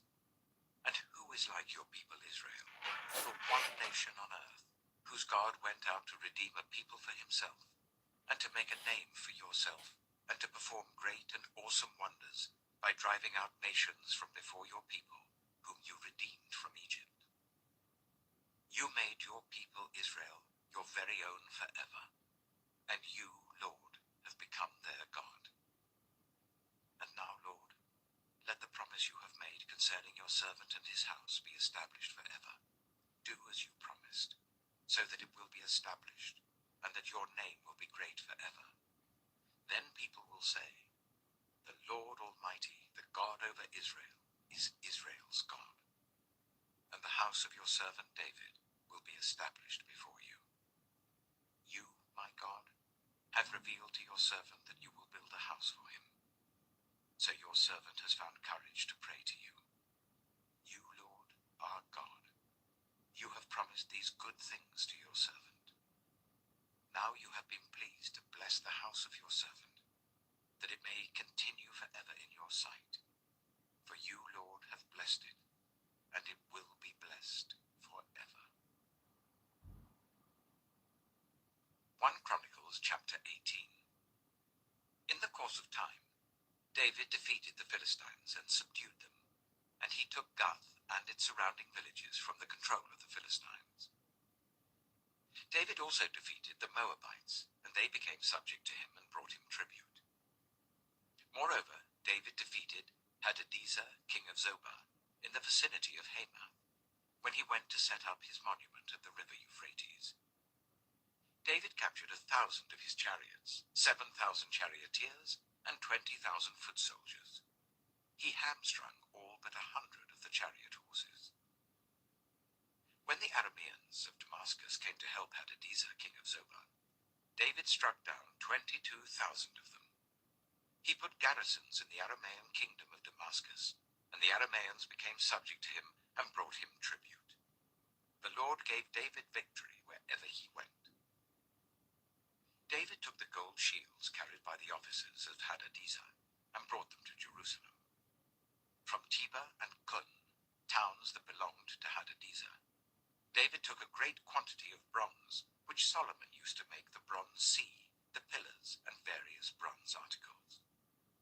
When Tou, king of Hamath, heard that David had defeated the entire army of Hadadezer, king of Zobah, he sent his son Hadoram to King David to greet him and congratulate him on his victory in battle over Hadadezer, who had been at war with Tou. Hadoram brought all kinds of articles of gold, of silver, and of bronze. King David dedicated these articles to the Lord, as he had done with the silver and gold he had taken from all these nations, Edom and Moab, the Ammonites and the Philistines, and Amalek. Abishai, son of Zeruiah, struck down 18,000 Edomites in the valley of Salt. He put garrisons in Edom, and all the Edomites became subject to David. The Lord gave David victory wherever he went. David reigned over all Israel, doing what was just and right for all his people. Joab, son of Zeruiah, was over the army. Jehoshaphat, son of Ahilud, was recorder. Zadok, son of Ahitub, and Ahimelech, son of Abiathar, were priests. Shavshah was secretary. Benaiah, son of Jehoiada, was over the Kerethites and Pelethites, and David's sons were chief officials of the king's side. 1 Chronicles chapter 19. In the course of time, Nahash, king of the Ammonites, died, and his son succeeded him as king. David thought, I will show kindness to Hanun, son of Nahash, because his father showed kindness to me. So David sent a delegation to express his sympathy to Hanun concerning his father. When David's envoys came to Hanun in the land of the Ammonites to express sympathy to him, the Ammonite commanders said to Hanun, "Do you think David is honoring your father by sending envoys to you to express sympathy? Haven't his envoys come to you only to explore and spy out the country and overthrow it?" So Hanun seized David's envoys, shaved them, cut off their garments at the buttocks, and sent them away. When someone came and told David about the men, he sent messengers to meet them, for they were greatly humiliated. The king said, "Stay at Jericho till your beards have grown, and then come back." When the Ammonites realized that they had become obnoxious to David, Hanun and the Ammonites sent 1,000 talents of silver to hire chariots and charioteers from Aram Naharaim, Aram-Maacah, and Zobah. They hired 32,000 chariots and charioteers, as well as the king of Maacah with his troops, who came and camped near Medeba, while the Ammonites were mustered from their towns and moved out for battle. On hearing this, David sent Joab out with the entire army of fighting men. The Ammonites came out and drew up in battle formation at the entrance to their city, while the kings who had come were by themselves in the open country. Joab saw that there were battle lines in front of him and behind him, so he selected some of the best troops in Israel and deployed them against the Arameans. He put the rest of the men under the command of Abishai, his brother, and they were deployed against the Ammonites.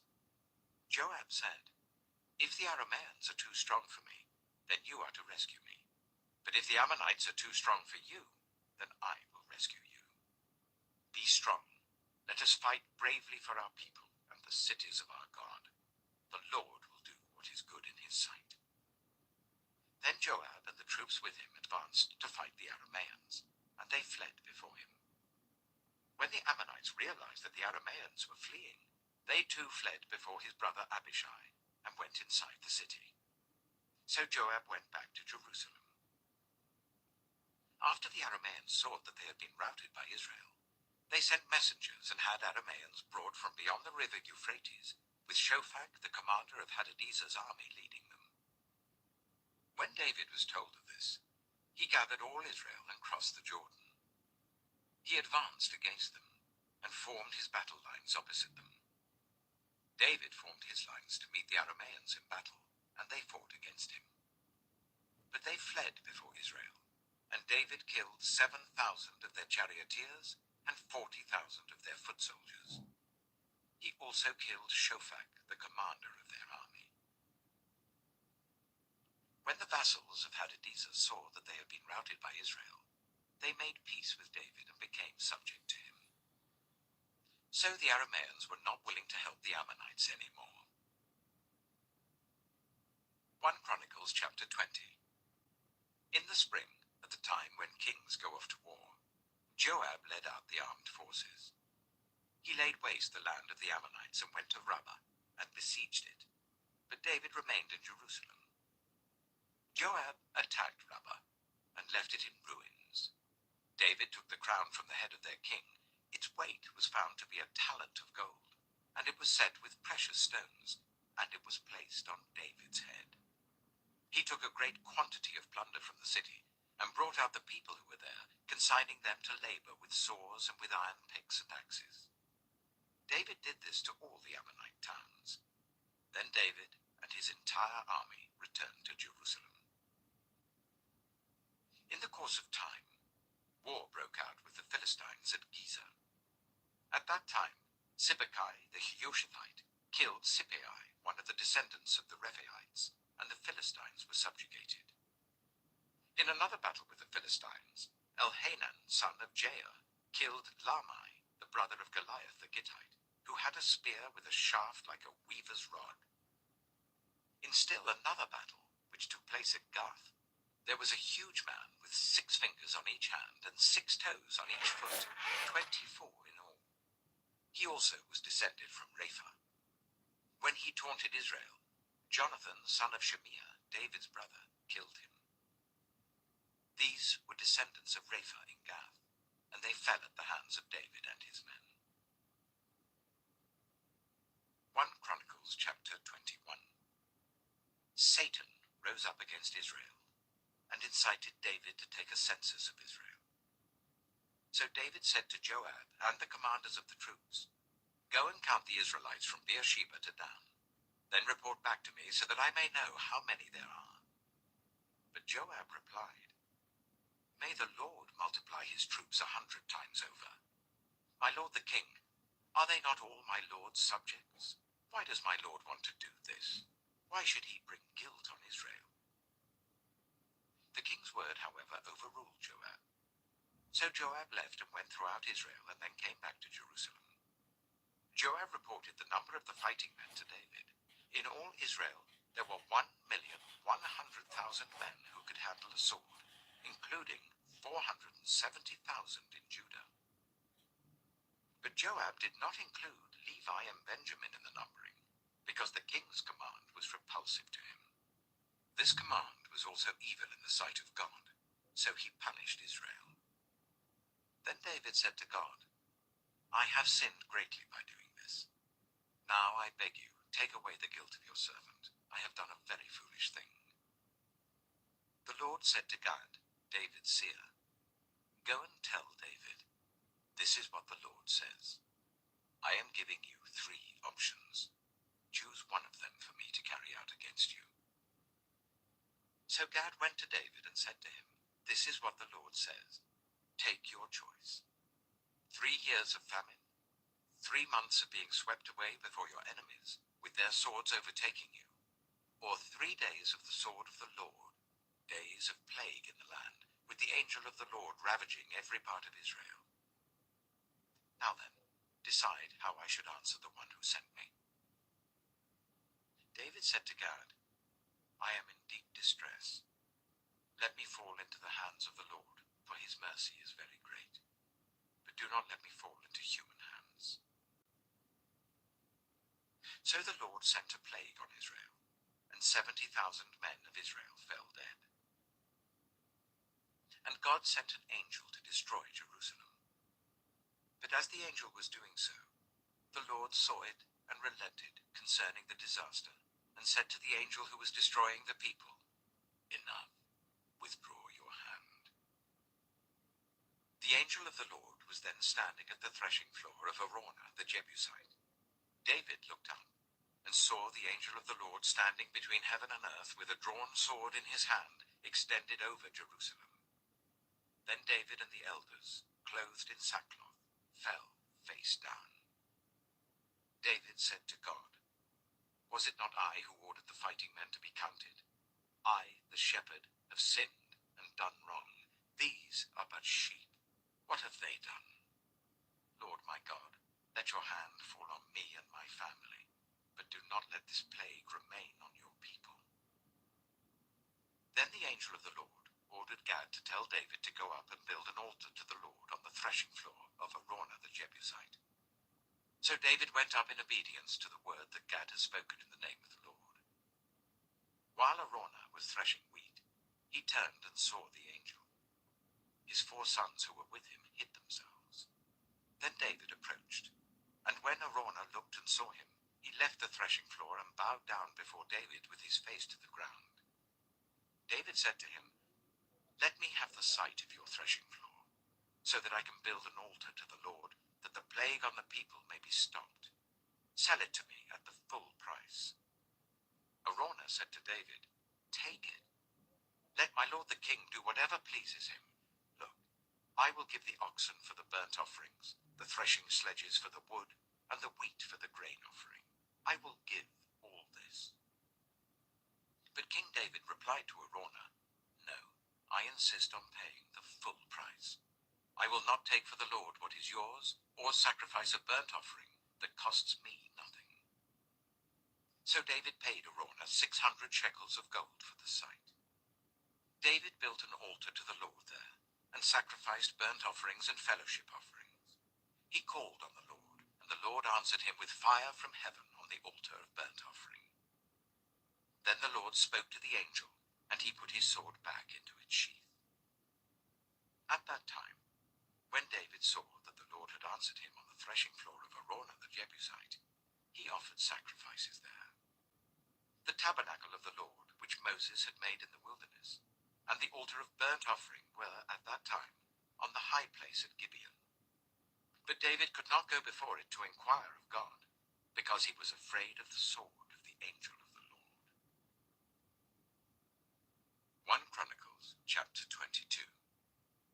Then David said, "The house of the Lord God is to be here, and also the altar of burnt offering for Israel."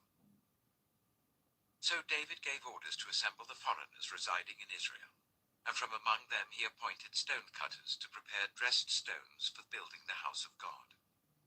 He provided a large amount of iron to make nails for the doors of the gateways and for the fittings, and more bronze than could be weighed.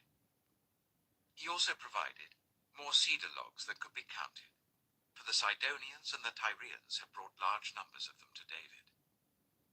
David said, "My son Solomon is young and inexperienced, and the house to be built for the Lord should be of great magnificence and fame and splendor in the sight of all the nations. Therefore I will make preparations for it." So David made extensive preparations before his death. Then he called for his son Solomon, and charged him to build a house for the Lord, the God of Israel. David said to Solomon, "My son, I had it in my heart to build a house for the name of the Lord my God.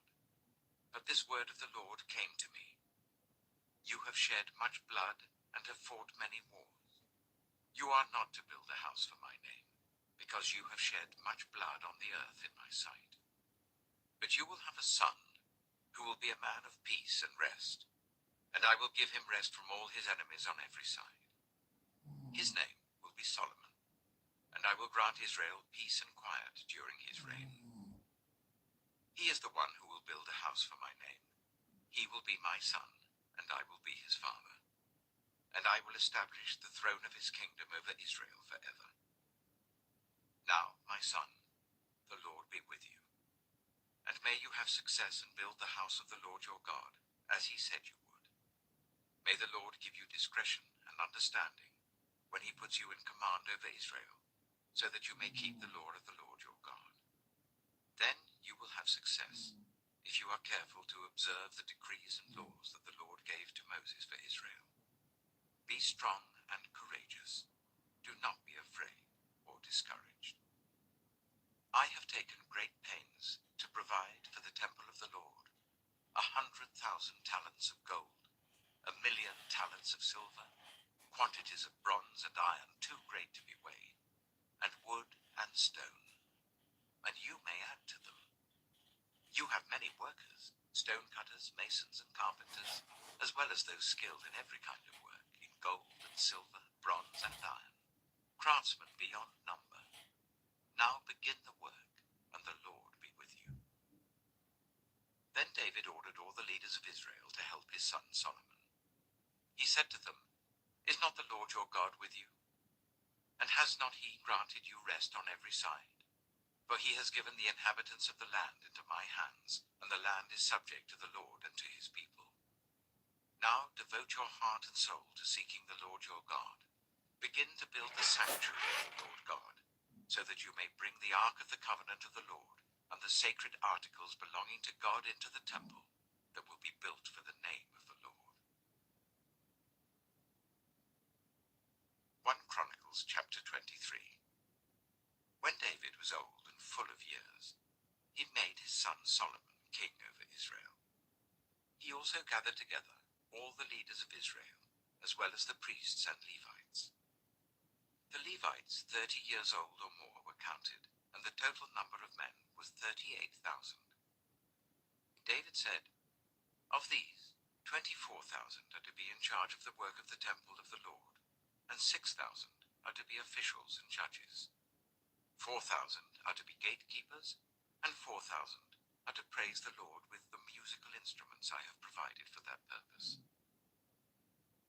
David separated the Levites into divisions, corresponding to the sons of Levi, Gershon, Kohath, and Merari. Belonging to the Gershonites, Ladan and Shimei. The sons of Ladan, Jehiel the first, Zetham and Joel, 3 in all. The sons of Shimei, Shelomoth, Haziel, and Haran, 3 in all. These were the heads of the families of Ladan. And the sons of Shimei, Jahath, Ziza, Jeush, and Beriah. These were the sons of Shimei, 4 in all. Jahath was the first, and Ziza the second. But Jeush and Beriah did not have many sons, so they were counted as one family with one assignment. The sons of Kohath: Amram, Itzah, Hebron, and Aziel, 4 in all. The sons of Amram: Aaron and Moses. Aaron was set apart, he and his descendants forever, to consecrate the most holy things, to offer sacrifices before the Lord, to minister before him, and to pronounce blessings in his name forever. The sons of Moses, the man of God, were counted as part of the tribe of Levi. The sons of Moses: Gershom and Eliezer. The descendants of Gershom: Shubael was the first. The descendants of Eliezer: Rehabiah was the first. Eliezer had no other sons, but the sons of Rehabiah were very numerous. The sons of Itzah: Shelomith was the first. The sons of Hebron: Jeriah the first, Amariah the second, Jehaziel the third, and Jekameam the fourth.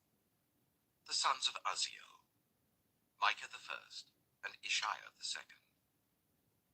The sons of Merari: Mahli and Mushai. The sons of Mahli: Eleazar and Kish. Eleazar died without having sons. He had only daughters. Their cousins, the sons of Kish, married them. The sons of Mushai: Mahli, Eder, and Jeremoth, 3 in all. These were the descendants of Levi by their families. The heads of families, as they were registered under their names and counted individually, that is, the workers 20 years old or more who served in the temple of the Lord. For David had said, "Since the Lord, the God of Israel, has granted rest to his people and has come to dwell in Jerusalem forever, the Levites no longer need to carry the tabernacle or any of the articles used in its service." According to the last instructions of David, the Levites were counted from those 20 years old or more. The duty of the Levites was to help Aaron's descendants in the service of the temple of the Lord, to be in charge of the courtyards, the side rooms, the purification of all sacred things, and the performance of other duties at the house of God. They were in charge of the bread set out on the table, the special flour for the grain offerings, the thin loaves made without yeast, the baking and the mixing, and all measurements of quantity and size. They were also to stand every morning to thank and praise the Lord. They were to do the same in the evening, and whenever burnt offerings were presented to the Lord on the Sabbaths, at the new moon feasts, and at the appointed festivals. They were to serve before the Lord regularly in the proper number and in the way prescribed for them. And so the Levites carried out their responsibilities for the tent of meeting, for the holy place, and under their relatives, the descendants of Aaron, for the service of the temple of the Lord. 1 Chronicles chapter 24. These were the divisions of the descendants of Aaron. The sons of Aaron were Nadab, Abihu, Eleazar, and Ithamar. But Nadab and Abihu died before their father did, and they had no sons. So Eleazar and Ithamar served as the priests. With the help of Zadok, a descendant of Eleazar, and Ahimelech, a descendant of Ithamar, David separated them into divisions for their appointed order of ministering. A larger number of leaders were found among Eleazar's descendants than among Ithamar's, and they were divided accordingly. 16 heads of families from Eleazar's descendants, and 8 heads of families from Ithamar's descendants. They divided them impartially by casting lots, for there were officials of the sanctuary and officials of God among the descendants of both Eleazar and Ithamar. The scribe Shemaiah, son of Nethanel, a Levite, recorded their names in the presence of the king and of the officials. Zadok the priest, Ahimelech son of Abiathar, and the heads of families of the priests and of the Levites, one family being taken from Eleazar, and then one from Ithamar.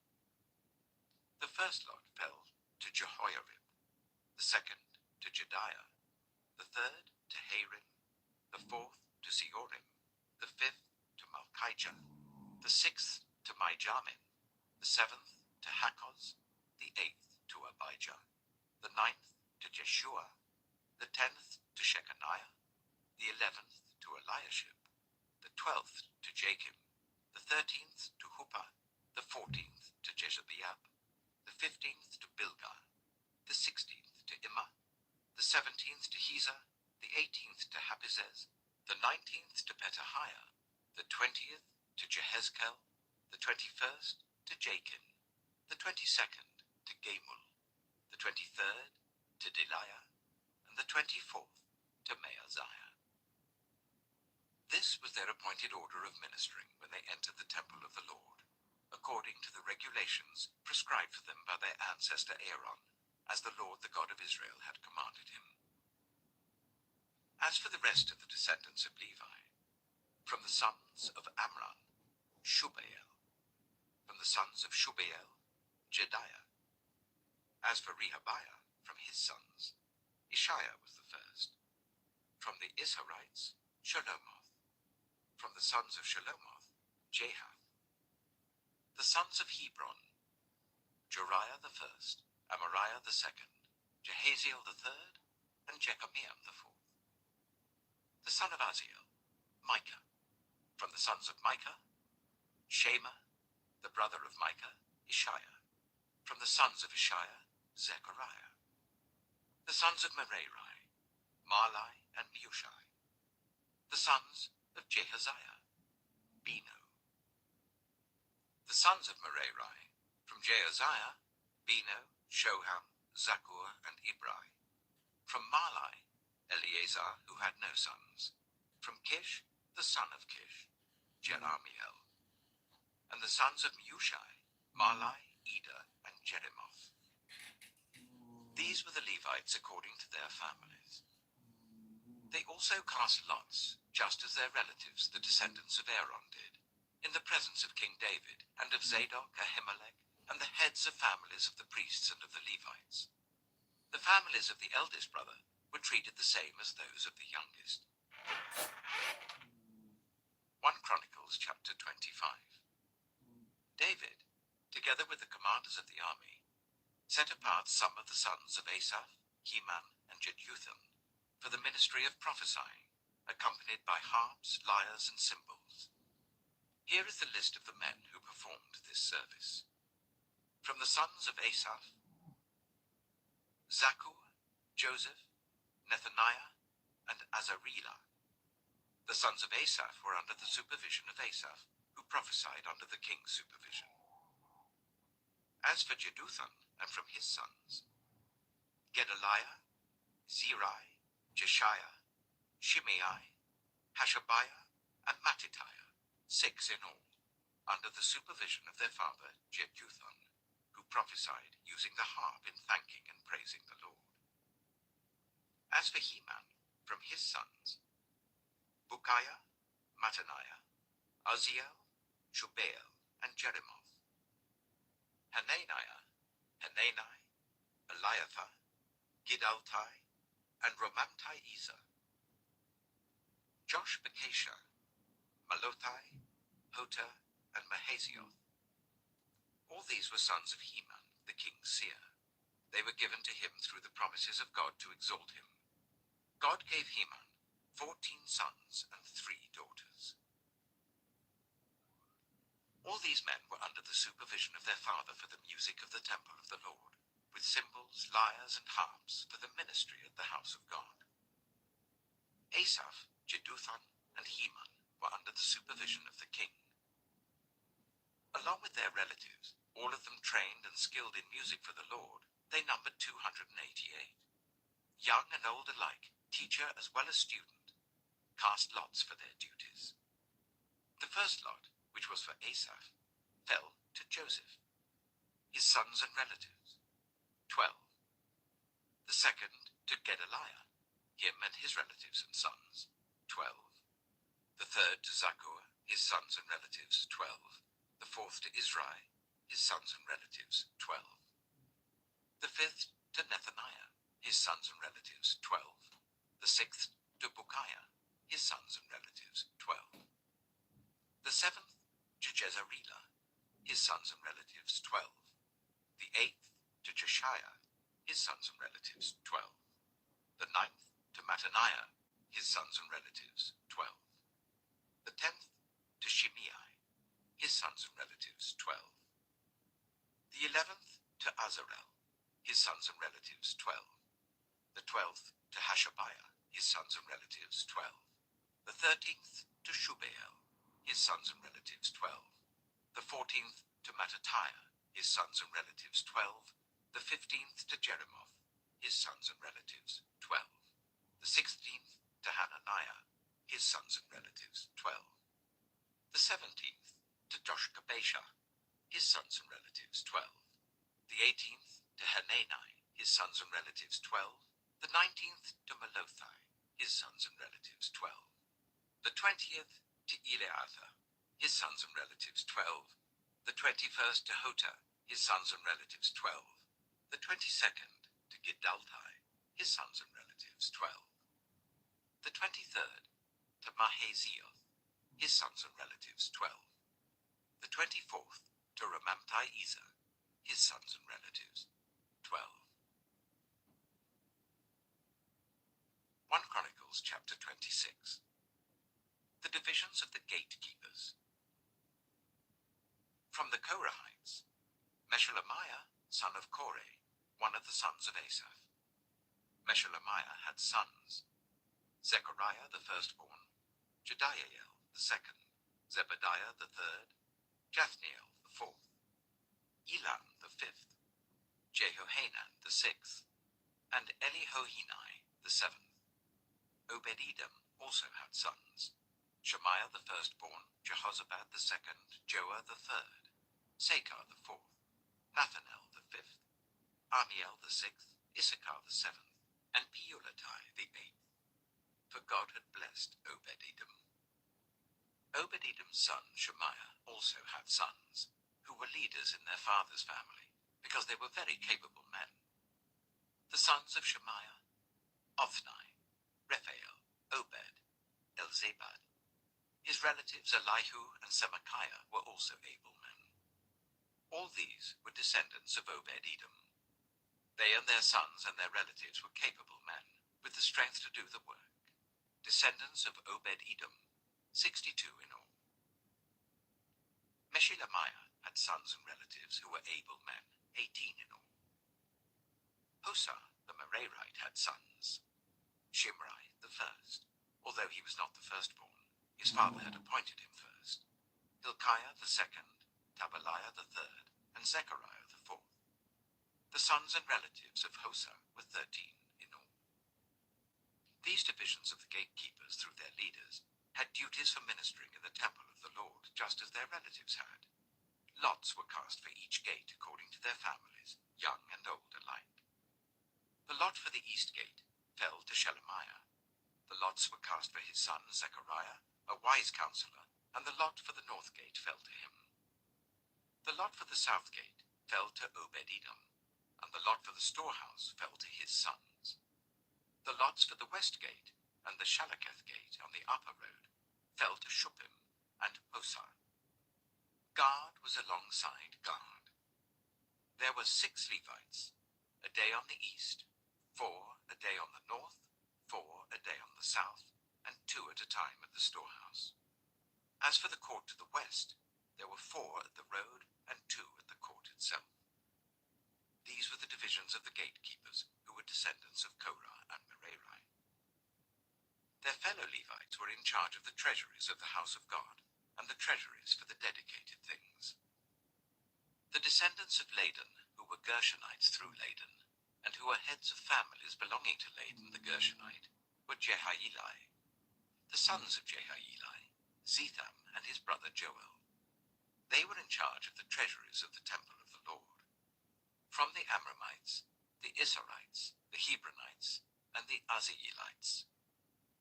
Shubael, a descendant of Gershom, son of Moses, was the official in charge of the treasuries.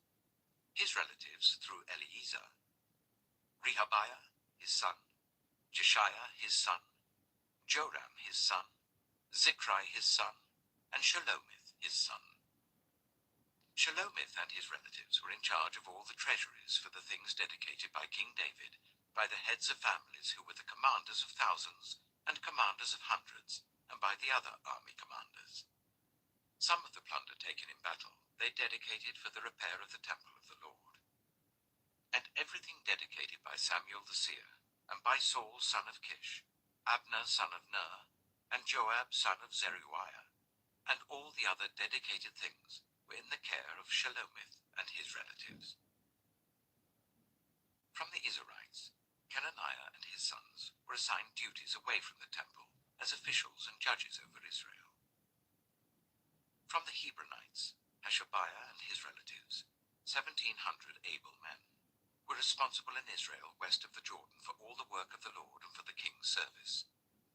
As for the Hebronites, Jeriah was their chief according to the genealogical records of their families. In the 40th year of David's reign, a search was made in the records, and capable men among the Hebronites were found at Jazer in Gilead. Jeriah had 2,700 relatives who were able men and heads of families, and King David put them in charge of the Reubenites, the Gadites, and the half-tribe of Manasseh for every matter pertaining to God and for the affairs of the king.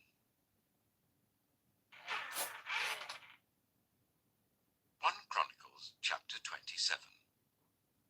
This is the list of the Israelites, heads of families, commanders of thousands and commanders of hundreds, and their officers who served the king in all that concerned the army divisions that were on duty month by month throughout the year. Each division consisted of 24,000 men. In charge of the first division for the first month was Jashobeam, son of Zabdiel. There were 24,000 men in his division. He was a descendant of Perez and chief of all the army officers for the first month. In charge of the division for the second month was Dodai the Ahohite. Mikloth was the leader of his division. There were 24,000 men in his division. The third army commander for the third month was Benaiah, son of Jehoiada, the priest. He was chief, and there were 24,000 men in his division. This was the Benaiah who was a mighty warrior among the 30, and was over the 30. His son, Amizabad, was in charge of his division. The fourth, for the fourth month, was Asahel, the brother of Joab. His son Zebediah was his successor. There were 24,000 men in his division. The fifth, for the fifth month, was the commander Shamhuth, the Israelite. There were 24,000 men in his division. The sixth, for the sixth month, was Ira, the son of Ikesh, the Tekoite. There were 24,000 men in his division. The seventh, for the seventh month, was Helez, the Pelonite, an Ephraimite. There were 24,000 men in his division. The eighth, for the eighth month, was Sibbecai, the Hushathite, a Zerahite. There were 24,000 men in his division. The ninth, for the ninth month, was Abiezer, the Anathothite, a Benjaminite. There were 24,000 men in his division. The tenth, for the 10th month, was Maharai, the Netophathite, a Zerahite. There were 24,000 men in his division. The 11th, for the 11th month, was Benaiah, the Pirathonite, an Ephraimite. There were 24,000 men in his division.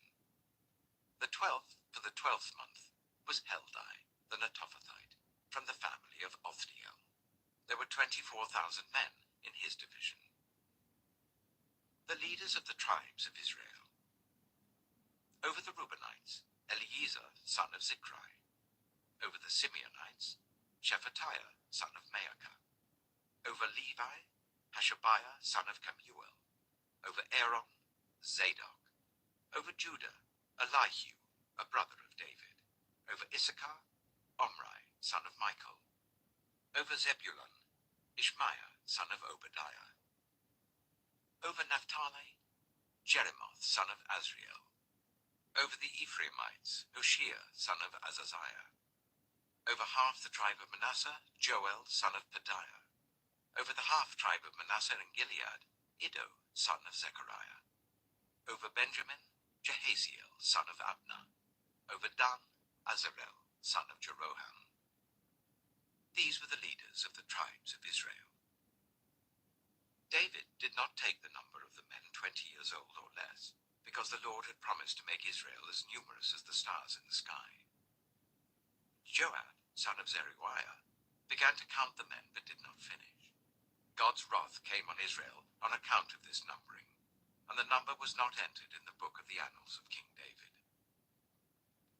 Asmaveth, son of Adiel, was in charge of the royal storehouses. Jonathan, son of Uzziah, was in charge of the storehouses in the outlying districts, in the towns, the villages, and the watchtowers.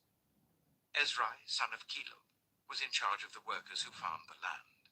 Shimei, the Ramathite, was in charge of the vineyards. Zabdi, the Shifmite, was in charge of the produce of the vineyards for the wine vats. Baal-Hanan, the Gederite, was in charge of the olive and sycamore fig trees in the western foothills. Joash was in charge of the supplies of olive oil. Shitrai, the Sharonite, was in charge of the herds grazing in Sharon. Shaphat, son of Adlai, was in charge of the herds in the valleys. Obil, the Ishmaelite, was in charge of the camels. Jediah, the Meronothite, was in charge of the donkeys. Jaziz, the Hagrite, was in charge of the flocks. All these were the officials in charge of King David's property. Jonathan, David's uncle, was a counselor, a man of insight and a scribe. Jehiel, son of Hagmoni, took care of the king's sons. Ahithophel was the king's counselor. Hushai, the Archite, was the king's confidant. Ahithophel was succeeded by Jehoiada, son of Benaiah, and by Abiathar. Joab was the commander of the royal army. 1 Chronicles chapter 28. David summoned all the officials of Israel to assemble at Jerusalem. The officers over the tribes, the commanders of the divisions in the service of the king, the commanders of thousands and commanders of hundreds, and the officials in charge of all the property and livestock belonging to the king and his sons, together with the palace officials, the warriors, and all the brave fighting men. King David rose to his feet and said, "Listen to me, my fellow Israelites, my people. I had it in my heart to build a house as a place of rest for the ark of the covenant of the Lord, for the footstool of our God, and I made plans to build it. But God said to me, 'You are not to build a house for my name, because you are a warrior and have shed blood.' Yet the Lord, the God of Israel, chose me from my whole family to be king over Israel forever. He chose Judah as leader, and from the tribe of Judah he chose my family, and from my father's sons he was pleased to make me king over all Israel. Of all my sons, and the Lord has given me many, he has chosen my son Solomon to sit on the throne of the kingdom of the Lord over Israel. He said to me, 'Solomon, your son, is the one who will build my house and my courts, for I have chosen him to be my son, and I will be his father. I will establish his kingdom forever, if he is unswerving in carrying out my commands and laws, as is being done at this time.' So now I charge you in the sight of all Israel, and of the assembly of the Lord, and in the hearing of our God, be careful to follow all the commands of the Lord your God, that you may possess this good land, and pass it on as an inheritance to your descendants forever. And you, my son Solomon, acknowledge the God of your father, and serve him with wholehearted devotion and with a willing mind, for the Lord searches every heart, and understands every desire and every thought. If you seek him, he will be found by you. But if you forsake him, he will reject you forever. Consider now, for the Lord has chosen you to build a house as the sanctuary. Be strong and do the work." Then David gave his son Solomon the plans for the portico of the temple, its buildings, its storerooms, its upper parts, its inner rooms, and the place of atonement. He that the Spirit had put in his mind, for the courts of the temple of the Lord and all the surrounding rooms, for the treasuries of the temple of God, and for the treasuries of the dedicated things. He gave him instructions for the divisions of the priests and the Levites, and for all the work of serving in the temple of the Lord, as well as for all the articles to be used in its service. He designated the weight of gold for all the gold articles to be used in various kinds of service, and the weight of the silver for all the silver articles to be used in various kinds of service. The weight of gold for the gold lampstands and their lamps, with the weight for each lampstand and its lamps, and the weight of silver for each silver lampstand and its lamps, according to the use of each lampstand. The weight of gold for each table for consecrated bread, the weight of silver for the silver tables, the weight of pure gold for the forks, sprinkling bowls, and pitchers, the weight of gold for each gold dish, the weight of silver for each silver dish, and the weight of the refined gold for the altar of incense.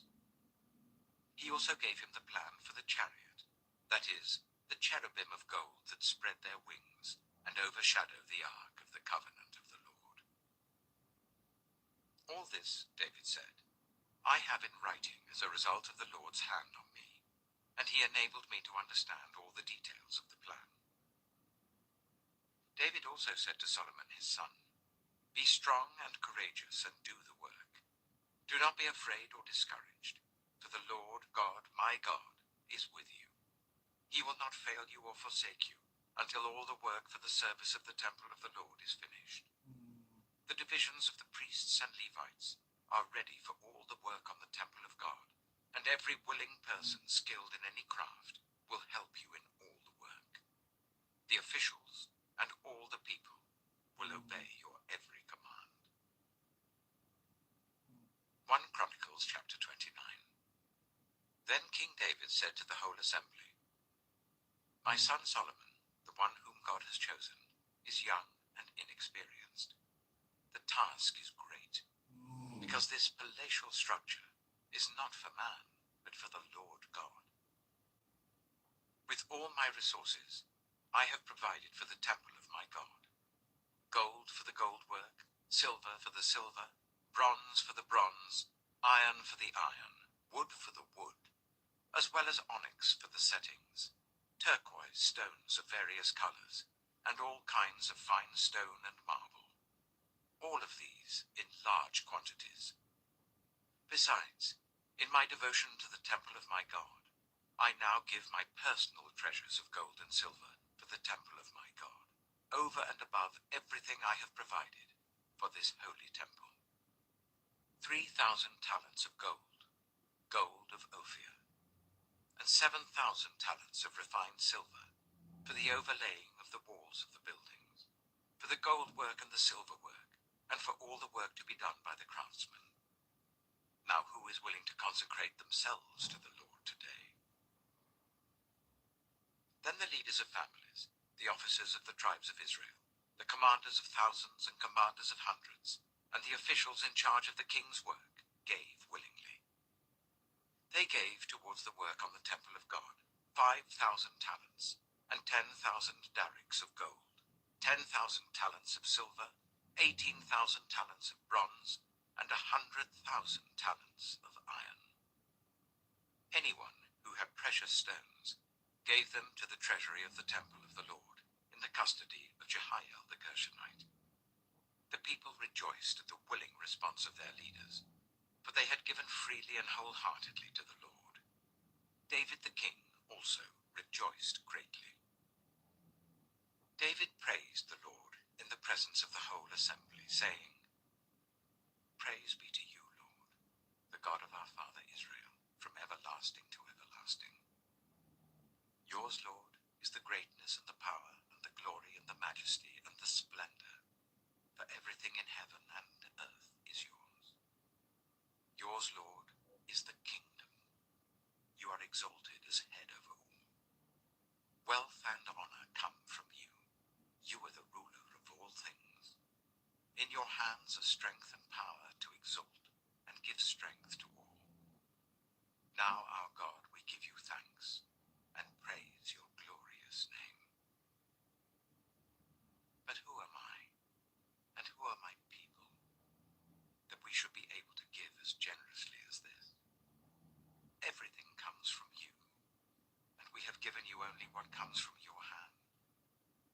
are foreigners and strangers in your sight, as were all our ancestors. Our days on earth are like a shadow without hope. Lord our God, all this abundance that we have provided for building you a temple for your holy name comes from your hand, and all of it belongs to you. I know, my God, that you test the heart and are pleased with integrity. All these things I have given willingly and with honest intent. And now I have seen with joy how willingly your people who are here have given to you. Lord, the God of our fathers Abraham, Isaac, and Israel, keep these desires and thoughts in the hearts of your people forever, and keep their hearts loyal to you. And give my son Solomon the wholehearted devotion to keep your commands, statutes, and decrees, and to do everything to build the palatial structure for which I have provided. Then David said to the whole assembly, "Praise the Lord your God." So they all praised the Lord, the God of their fathers. They bowed down, prostrating themselves before the Lord and the king. The next day they made sacrifices to the Lord and presented burnt offerings to him, 1,000 bulls, 1,000 rams, and 1,000 male lambs, together with their drink offerings and other sacrifices in abundance for all Israel. They ate and drank with great joy in the presence of the Lord that day. Then they acknowledged Solomon, son of David, as king a second time, anointing him before the Lord to be ruler, and Zadok to be priest. So Solomon sat on the throne of the Lord as king in place of his father David.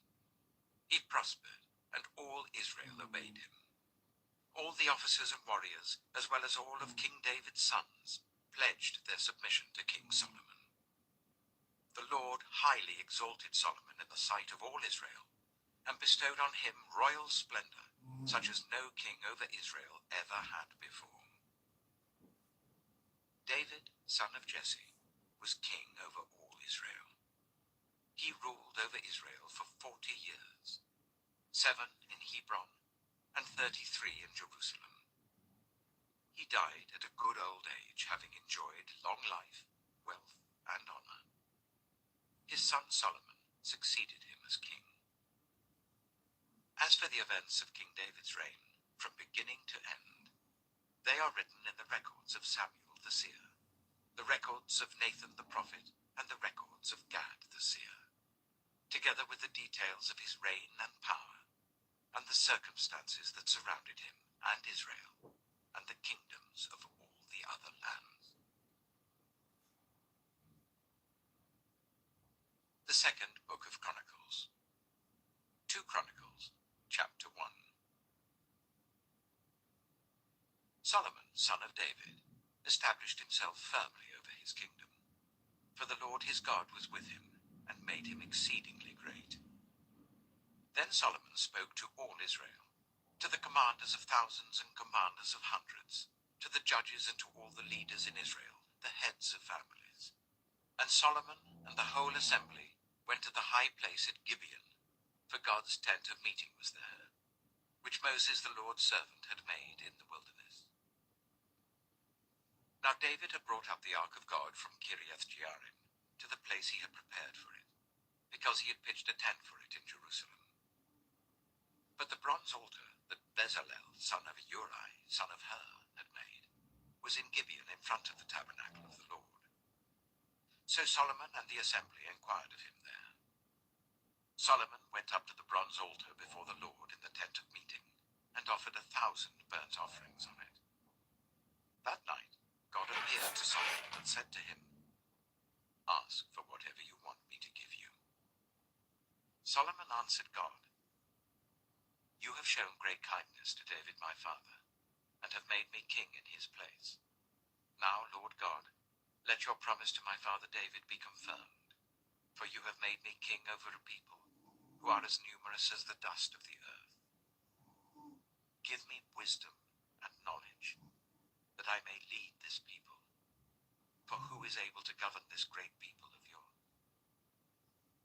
God said to Solomon, Since this is your heart's desire, and you have not asked for wealth, possessions, or honor, nor for the death of your enemies, and since you have not asked for a long life, but for wisdom and knowledge to govern my people, over whom I have made you king, therefore wisdom and knowledge will be given you.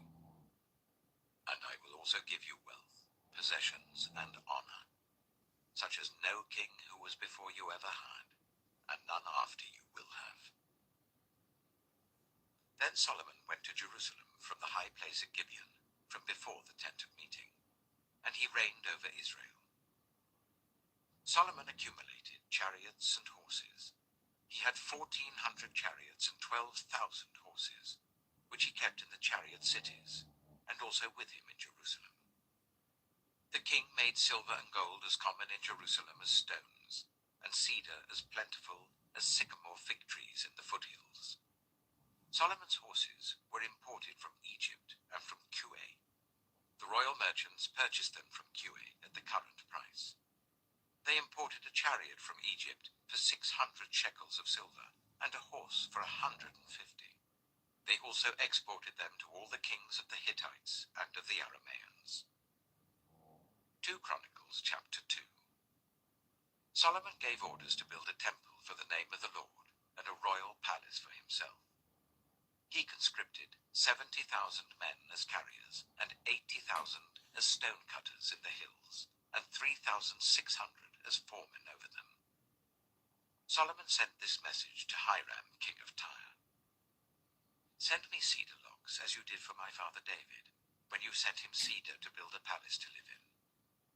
Now I am about to build a temple for the name of the Lord my God, and to dedicate it to him for burning fragrant incense before him, for setting out the consecrated bread regularly, and for making burnt offerings every morning and evening, and on the Sabbaths, at the new moons, and at the appointed festivals of the Lord our God. This is a lasting ordinance for Israel. The temple I'm going to build will be great, because our God is greater than all other gods. But who is able to build a temple for him, since the heavens, even the highest heavens, cannot contain him? Who then am I to build a temple for him, except as a place to burn sacrifices before him? Send me therefore a man skilled to work in gold and silver, bronze and iron, and in purple, crimson, and blue yarn, and experienced in the art of engraving, to work in Judah and Jerusalem with my skilled workers, whom my father David provided. Send me also cedar, juniper, and algum logs from Lebanon, for I know that your servants are skilled in cutting timber there. My servants shall work with yours, to provide me with plenty of timber, because the temple I build must be large and magnificent.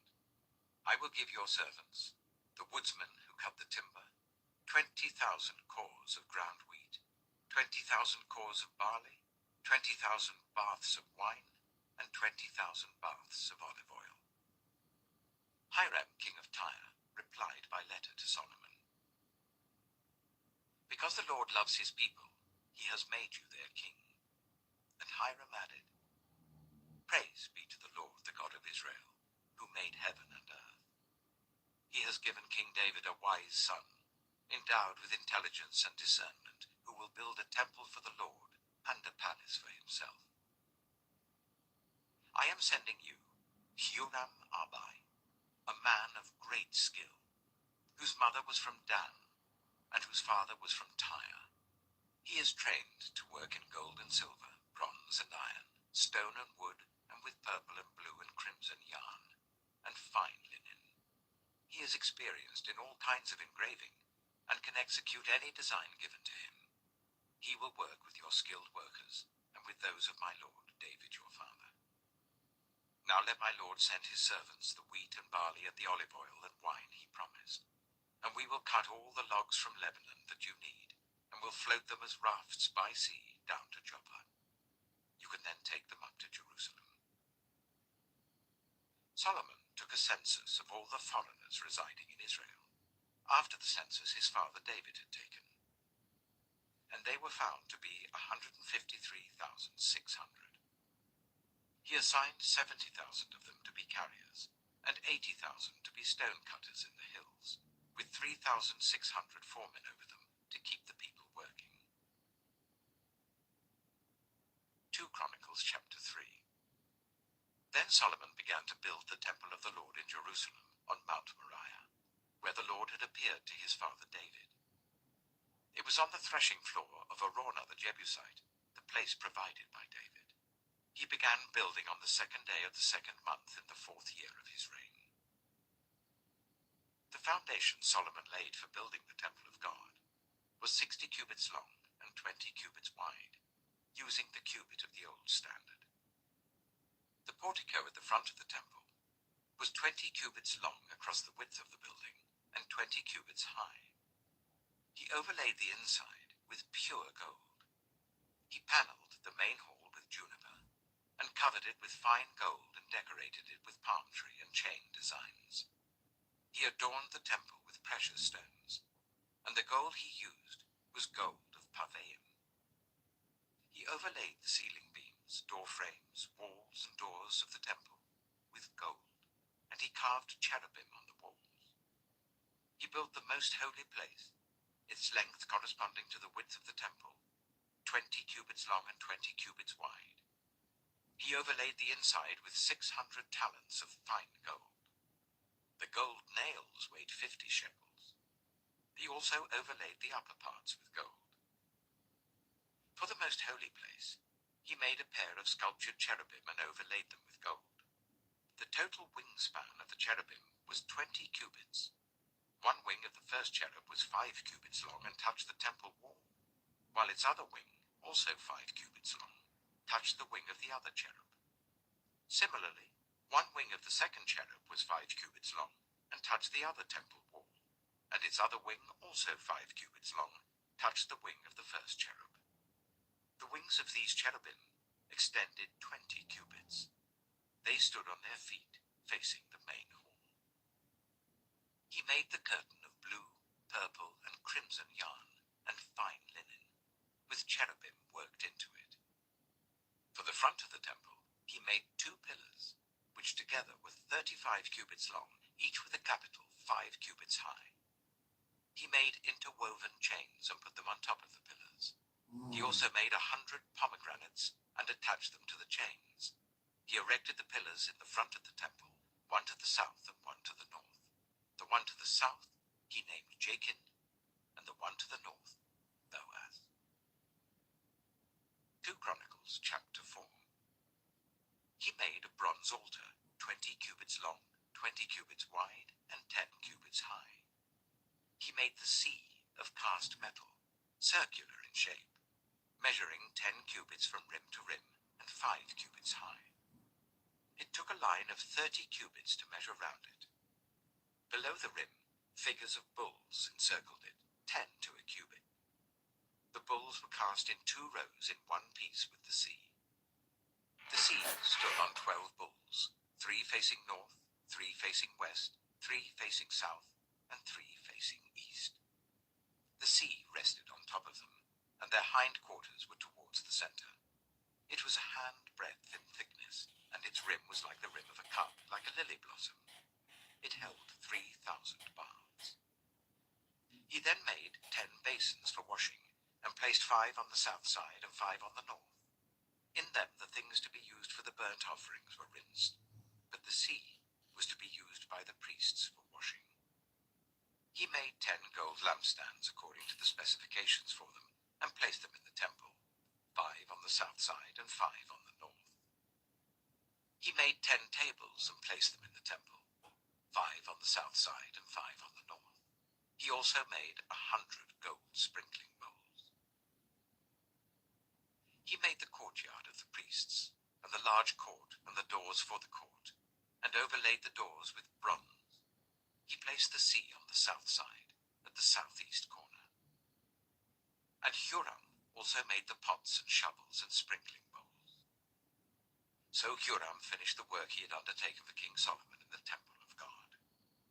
The 2 pillars, the 2 bowl-shaped capitals on top of the pillars, the 2 sets of network decorating the 2 bowl-shaped capitals on top of the pillars, the 400 pomegranates for the 2 sets of network, 2 rows of pomegranates for each network, decorating the bowl-shaped capitals on top of the pillars, the stands with their basins, the sea and the 12 bulls under it, the pots, shovels, meat forks, and all related articles. All the objects that Huram Abai made for King Solomon for the temple of the Lord were of polished bronze. The king had them cast in clay molds in the plain of the Jordan between Succoth and Zarethan. All these things that Solomon made amounted to so much that the weight of the bronze could not be calculated. Solomon also made all the furnishings that were in God's temple, the golden altar, the tables on which was the bread of the presence, the lampstands of pure gold with their lamps, to burn in front of the inner sanctuary as prescribed, the gold floral work, and lamps and tongs. They were solid gold. The pure gold wick trimmers, sprinkling bowls, dishes, and censers, and the gold doors of the temple, the inner doors to the most holy place, and the doors of the main hall. 2 Chronicles chapter 5. When all the work Solomon had done for the temple of the Lord was finished, he brought in the things his father David had dedicated, the silver and gold and all the furnishings, and he placed them in the treasuries of God's temple. Then Solomon summoned to Jerusalem the elders of Israel, all the heads of the tribes and the chiefs of the Israelite families, to bring up the ark of the Lord's covenant from Zion, the city of David. And all the Israelites came together to the king at the time of the festival in the 7th month. When all the elders of Israel had arrived, the Levites took up the ark, and they brought up the ark and the tent of meeting and all the sacred furnishings in it. The Levitical priests carried them up, and King Solomon and the entire assembly of Israel that had gathered about him were before the ark, sacrificing so many sheep and cattle that they could not be recorded or counted. The priests then brought the ark of the Lord's covenant to its place in the inner sanctuary of the temple, the most holy place, and put it beneath the wings of the cherubim. The cherubim spread their wings over the place of the ark and covered the ark and its carrying poles. These poles were so long that their ends extending from the ark could be seen from in front of the inner sanctuary, but not from outside the holy place, and they are still there today. There was nothing in the ark except the 2 tablets that Moses had placed in it at Horeb, where the Lord made a covenant with the Israelites after they came out of Egypt. The priests then withdrew from the holy place. All the priests who were there had consecrated themselves, regardless of their divisions. All the Levites who were musicians, Asaph, Heman, Jeduthun, and their sons and relatives, stood on the east side of the altar, dressed in fine linen and playing cymbals, harps, and lyres. They were accompanied by 120 priests sounding trumpets. The trumpeters and musicians joined in unison to give praise and thanks to the Lord. Accompanied by trumpets, cymbals, and other instruments, the singers raised their voices in praise to the Lord and sang, "He is good, his love endures forever." Then the temple of the Lord was filled with the cloud, and the priests could not perform their service because of the cloud, for the glory of the Lord filled the temple of God. 2 Chronicles chapter 6. Then Solomon said, "The Lord has said that he would dwell in a dark cloud. I have built a magnificent temple for you, a place for you to dwell forever." While the whole assembly of Israel was standing there, the king turned round and blessed them. Then he said, "Praise be to the Lord, the God of Israel, who with his hands has fulfilled what he promised with his mouth to my father David. For he said, 'Since the day I brought my people out of Egypt, I have not chosen a city in any tribe of Israel to have a temple built, so that my name might be there. Nor have I chosen anyone to be ruler over my people Israel. But now I have chosen Jerusalem for my name to be there, and I have chosen David to rule my people Israel.' My father David had it in his heart to build a temple for the name of the Lord, the God of Israel. But the Lord said to my father David, You did well to have it in your heart to build a temple for my name. Nevertheless, you are not the one to build the temple, but your son, your own flesh and blood. He is the one who will build the temple for my name. The Lord has kept the promise he made. I have succeeded David my father, and now I sit on the throne of Israel just as the Lord promised, and I have built the temple for the name of the Lord, the God of Israel. There I have placed the ark, in which is the covenant of the Lord that he made with the people of Israel. Then Solomon stood before the altar of the Lord in front of the whole assembly of Israel and spread out his hands. Now he had made a bronze platform, 5 cubits long, 5 cubits wide, and 3 cubits high, and had placed it in the center of the outer court. He stood on the platform, and then knelt down before the whole assembly of Israel, and spread out his hands towards heaven. He said, Lord, the God of Israel, there is no God like you in heaven or on earth. You who keep your covenant of love with your servants, who continue wholeheartedly in your way. You have kept your promise to your servant David my father. With your mouth you have promised, and with your hand you have fulfilled it, as it is today. Now, Lord, the God of Israel, keep for your servant David my father the promises you made to him when you said, You shall never fail to have a successor to sit before me on the throne of Israel, if only your descendants are careful in all they do to walk before me according to my law as you have done. And now, Lord, the God of Israel, let your word that you promised your servant David come true. But will God really dwell on earth with humans? The heavens, even the highest heavens, cannot contain you. How much less this temple that I have built?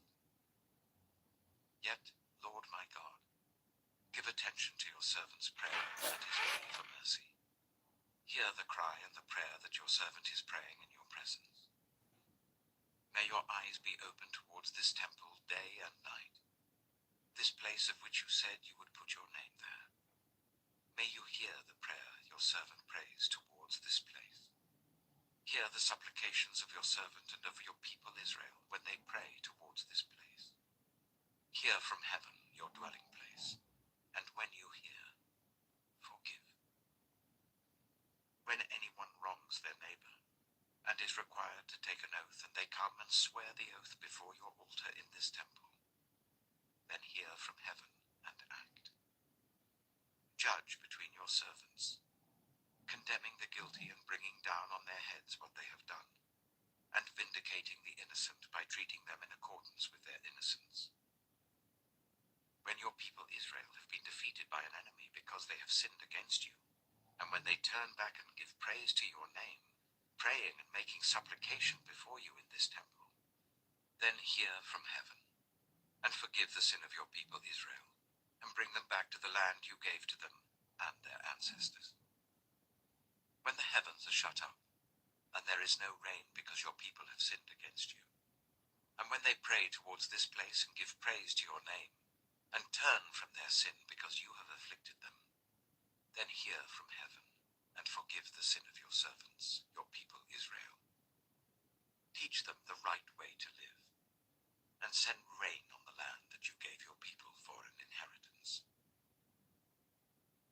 When famine or plague comes to the land, or blight or mildew, locusts or grasshoppers, or when enemies besiege them in any of their cities, whatever disaster or disease may come, and when a prayer or plea is made by anyone among your people Israel, being aware of their afflictions and pains, and spreading out their hands towards this temple, then hear from heaven, your dwelling place.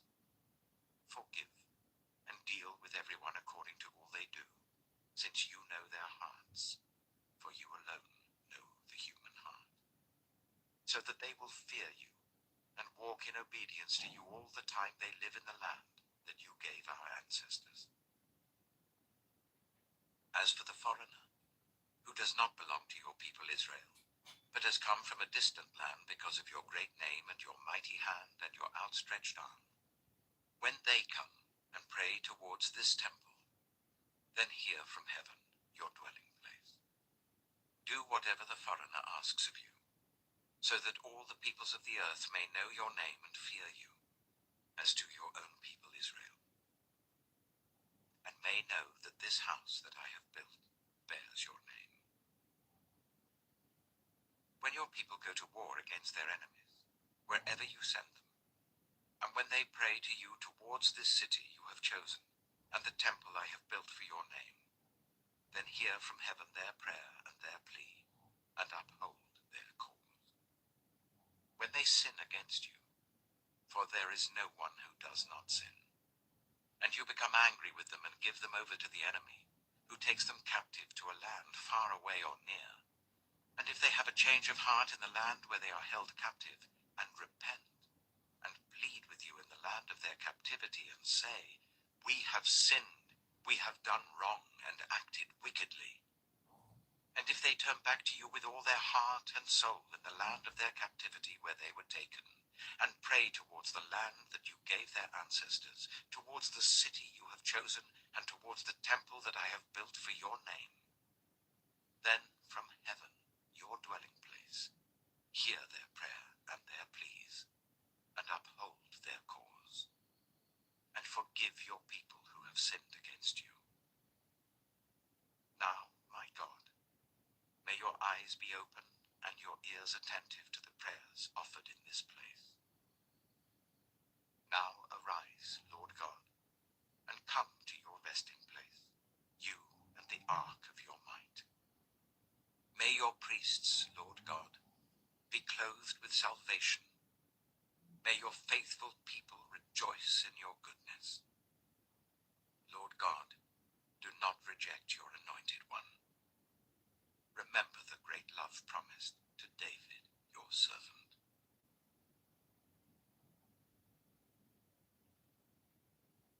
2 Chronicles chapter 7.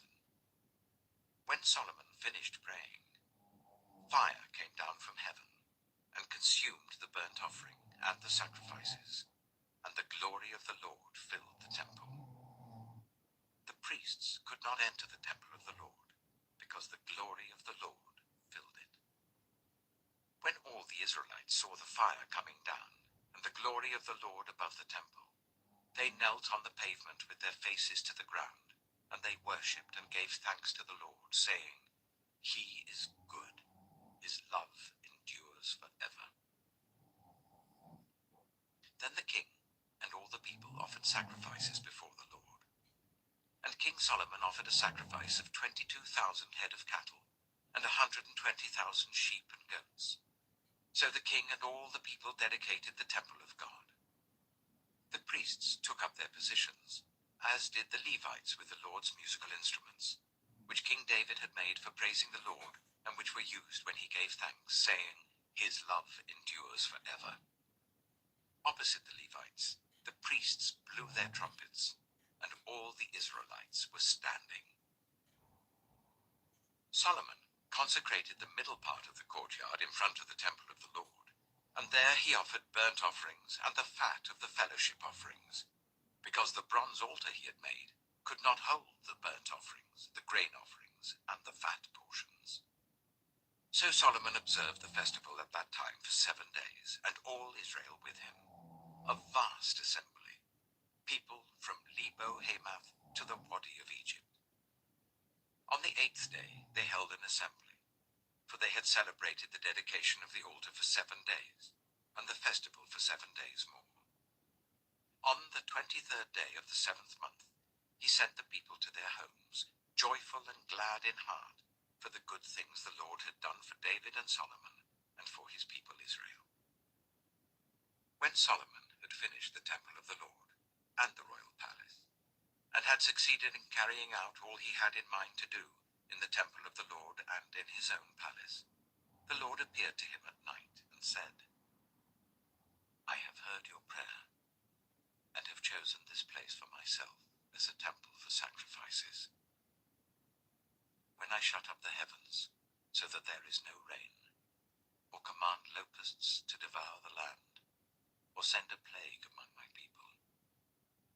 my people, who are called by my name, will humble themselves and pray, and seek my face and turn from their wicked ways, then I will hear from heaven, and I will forgive their sin, and will heal their land. Now my eyes will be open, and my ears attentive to the prayers offered in this place.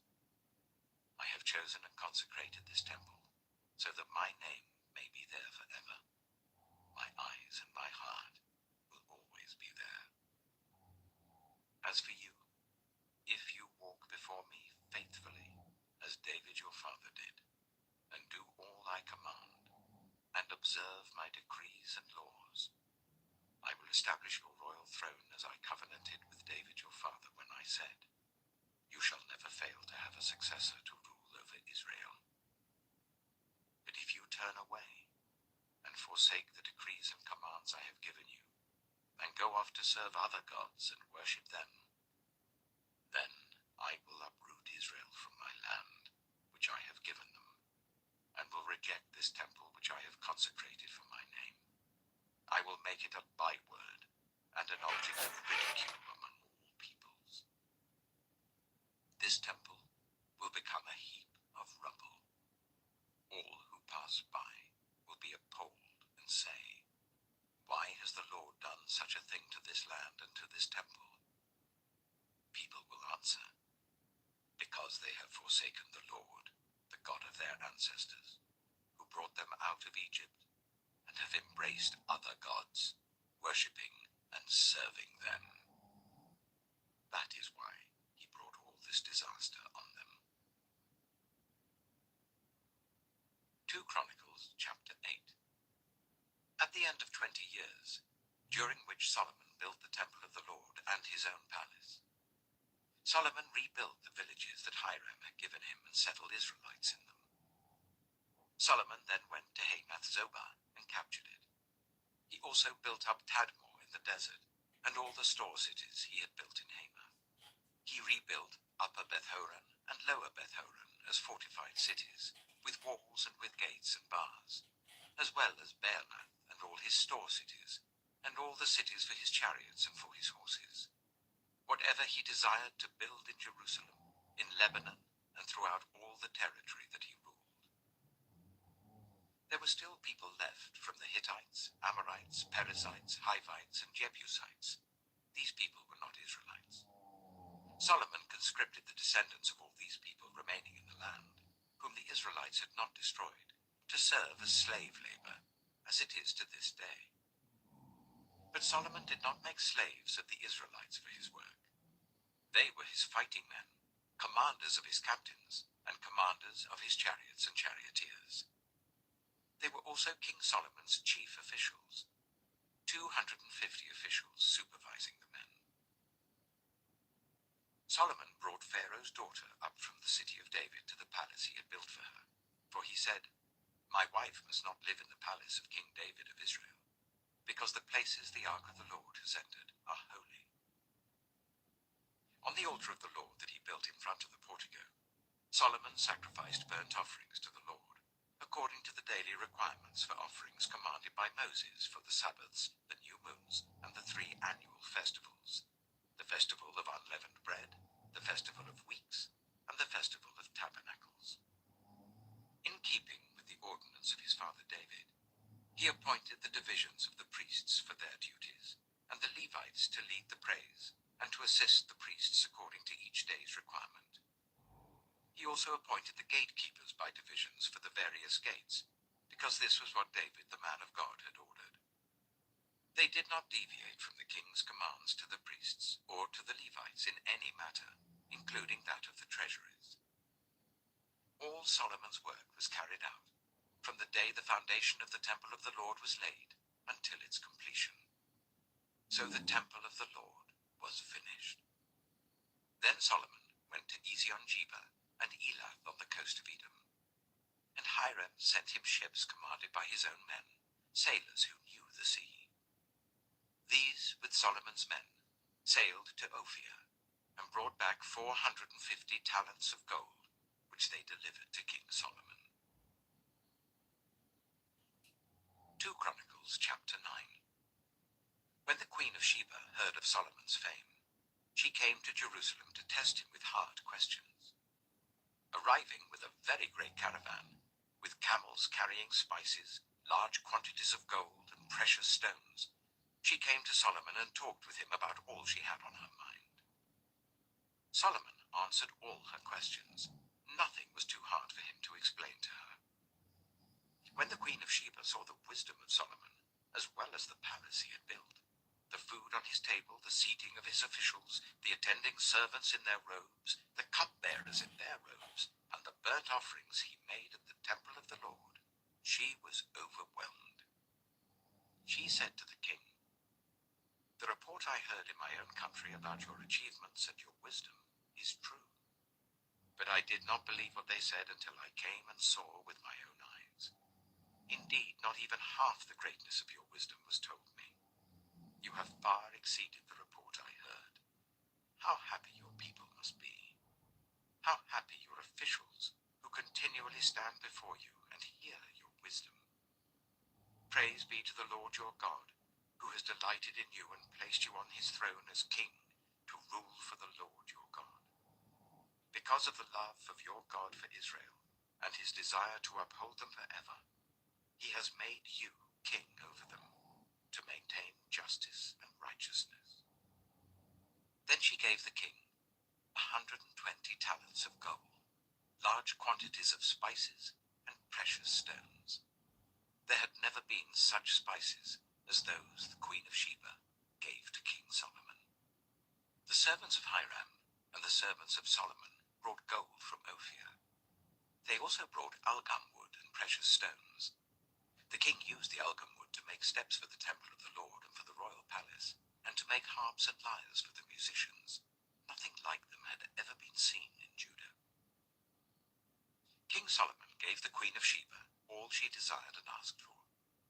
He gave her more than she had brought to him. Then she left and returned with her retinue to her own country.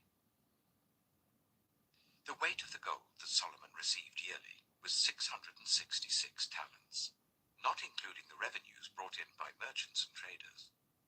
Also, all the kings of Arabia and the governors of the territories brought gold and silver to Solomon. King Solomon made 200 large shields of hammered gold. 600 shekels of hammered gold went into each shield. He also made 300 small shields of hammered gold, with 300 shekels of gold in each shield. The king put them in the palace of the forest of Lebanon. Then the king made a great throne covered with ivory and overlaid with pure gold. The throne had 6 steps, and a footstool of gold was attached to it. On both sides of the seat were armrests, with a lion standing beside each of them. 12 lions stood on the 6 steps, one at either end of each step. Nothing like it had ever been made for any other kingdom. All King Solomon's goblets were gold, and all the household articles in the palace of the forest of Lebanon were pure gold. Nothing was made of silver, because silver was considered of little value in Solomon's day. The king had a fleet of trading ships manned by Hiram's servants. Once every 3 years it returned, carrying gold, silver, and ivory, and apes and baboons. King Solomon was greater in riches and wisdom than all the other kings of the earth. All the kings of the earth sought audience with Solomon to hear the wisdom God had put in his heart. Year after year, everyone who came brought a gift, articles of silver and gold, and robes, weapons, and spices, and horses and mules. Solomon had 4,000 stalls for horses and chariots, and 12,000 horses, which he kept in the chariot cities, and also with him in Jerusalem. He ruled over all the kings from the river Euphrates to the land of the Philistines, as far as the border of Egypt. The king made silver as common in Jerusalem as stones, and cedar as plentiful as sycamore fig trees in the foothills. Solomon's horses were imported from Egypt and from all other countries. As for the other events of Solomon's reign, from beginning to end, are they not written in the records of Nathan the prophet, in the prophecy of Ahijah the Shilonite, and in the visions of Iddo the seer concerning Jeroboam son of Nebat. Solomon reigned in Jerusalem over all Israel for 40 years. Then he rested with his ancestors and was buried in the city of David his father. And Rehoboam his son succeeded him as king. 2 Chronicles chapter 10. Rehoboam went to Shechem, for all Israel had gone there to make him king. When Jeroboam son of Nebat heard this, he was in Egypt where he had fled from King Solomon. He returned from Egypt. So they sent for Jeroboam. And he and all Israel went to Rehoboam and said to him, Your father put a heavy yoke on us, but now lighten the harsh labor and the heavy yoke he put on us, and we will serve you. Rehoboam answered, Come back to me in 3 days. So the people went away. Then King Rehoboam consulted the elders who had served his father Solomon during his lifetime. How would you advise me to answer these people, he asked. They replied, If you will be kind to these people and please them and give them a favorable answer, they will always be your servants. But Rehoboam rejected the advice the elders gave him and consulted the young men who had grown up with him and who were serving him. He asked them, What is your advice? How should we answer these people who say to me, Lighten the yoke your father put on us? The young men who had grown up with him replied, The people have said to you, Your father put a heavy yoke on us, but make our yoke lighter. Now tell them, My little finger is thicker than my father's waist. My father laid on you a heavy yoke. I will make it even heavier. My father scourged you with whips. I will scourge you with scorpions. 3 days later, Jeroboam and all the people returned to Rehoboam as the king had said, Come back to me in 3 days. The king answered them harshly, rejecting the advice of the elders. He followed the advice of the young men and said, My father made your yoke heavy. I will make it even heavier. My father scourged you with whips. I will scourge you with scorpions.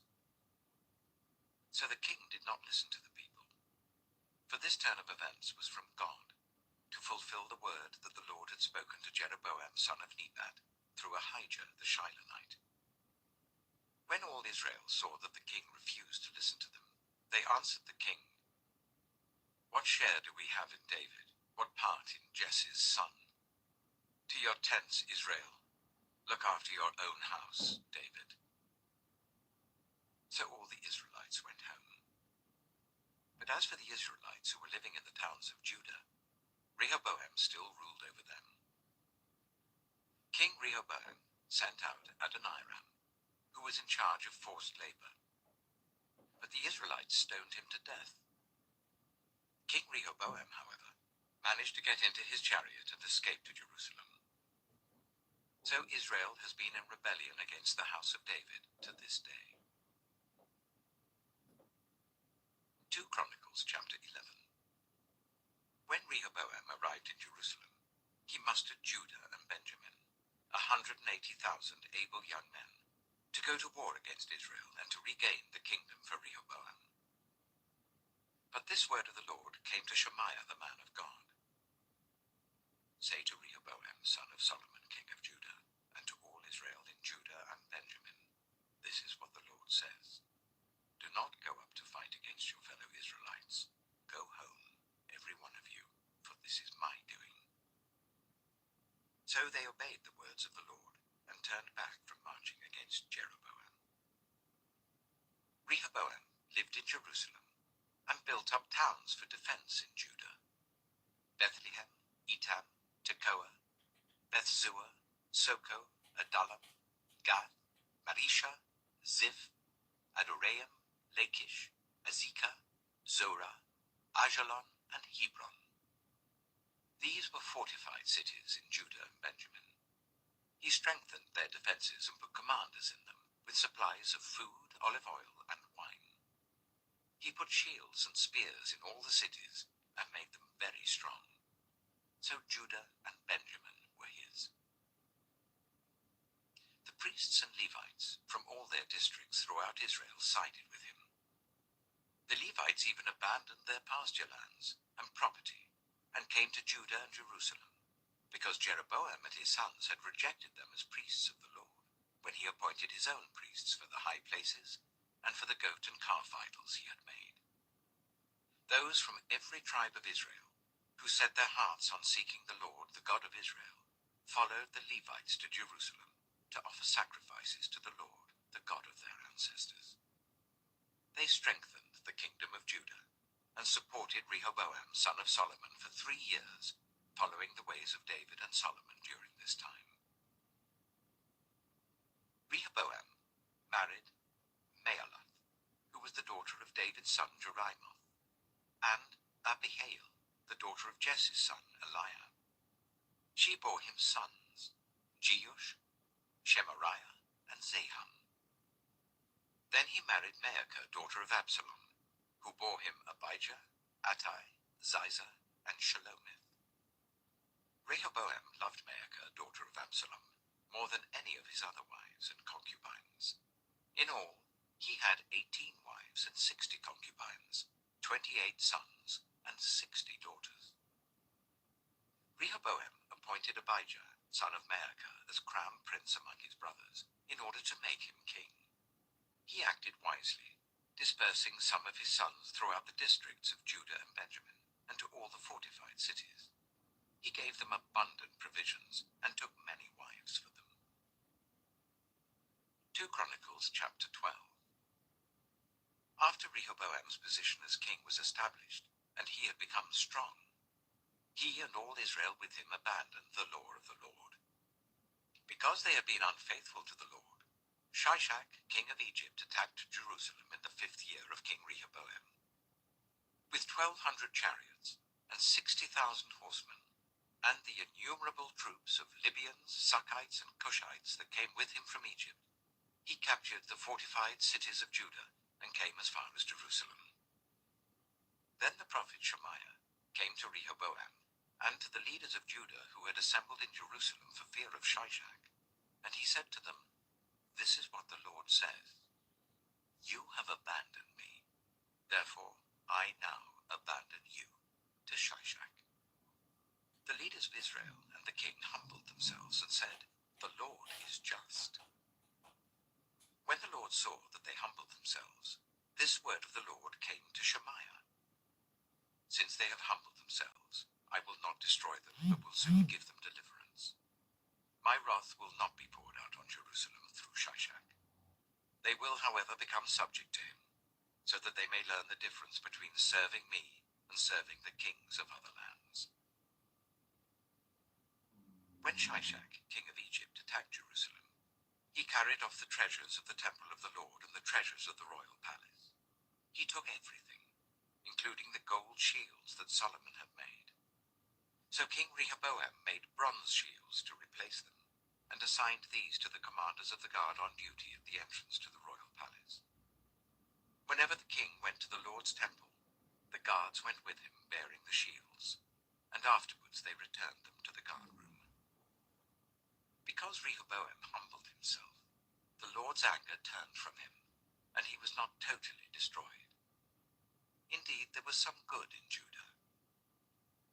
King Rehoboam established himself firmly in Jerusalem and continued as king. He was 41 years old when he became king, and he reigned for 17 years in Jerusalem, the city the Lord had chosen out of all the tribes of Israel in which to put his name. His mother's name was Naamah. She was an Ammonite. He did evil because he had not set his heart on seeking the Lord. As for the events of Rehoboam's reign from beginning to end, are they not written in the records of Shemaiah the prophet and of Iddo the seer that deal with the genealogies? There was continual warfare between Rehoboam and Jeroboam. Rehoboam rested with his ancestors and was buried in the city of David, and Abijah, his son, succeeded him as king. 2 Chronicles chapter 13. In the 18th year of the reign of Jeroboam, Abijah became king of Judah, and he reigned in Jerusalem for 3 years. His mother's name was Maacah, the daughter of Uriel of Gibeah. There was war between Abijah and Jeroboam. Abijah went into battle with an army of 400,000 able fighting men, and Jeroboam drew up a battle line against him with 800,000 able troops. Abijah stood on Mount Zemaraim, in the hill country of Ephraim, and said, Jeroboam and all Israel, listen to me. Don't you know that the Lord, the God of Israel, has given the kingship of Israel to David and his descendants forever by a covenant of salt? Yet Jeroboam, son of Nebat, an official of Solomon, son of David, rebelled against his master. Some worthless scoundrels gathered around him and opposed Rehoboam, son of Solomon, when he was young and indecisive and not strong enough to resist them. And now you plan to resist the kingdom of the Lord, which is in the hands of David's descendants. You are indeed a vast army, and have with you the golden calves that Jeroboam made to be your gods. But didn't you drive out the priests of the Lord, the sons of Aaron and the Levites, and make priests of your own as the peoples of other lands do? Whoever comes to consecrate himself with a young bull and 7 rams may become a priest of what are not gods. As for us, the Lord is our God, and we have not forsaken him. The priests who serve the Lord are sons of Aaron, and the Levites assist them. Every morning and evening they present burnt offerings and fragrant incense to the Lord. They set out the bread on the ceremonially clean table, and light the lamps on the gold lampstand every evening. We are observing the requirements of the Lord our God. But you have forsaken him. God is with us. He is our leader. His priests with their trumpets will sound the battle cry against you. People of Israel, do not fight against the Lord, the God of your ancestors, for you will not succeed. Now Jeroboam had sent troops round to the rear, so that while he was in front of Judah, the ambush was behind them. Judah turned and saw that they were being attacked at both front and rear. Then they cried out to the Lord. The priests blew their trumpets, and the men of Judah raised the battle cry.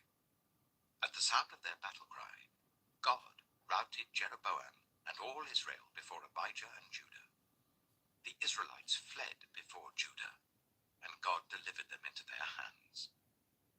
Abijah and his troops inflicted heavy losses on them, so that there were 500,000 casualties among Israel's able men.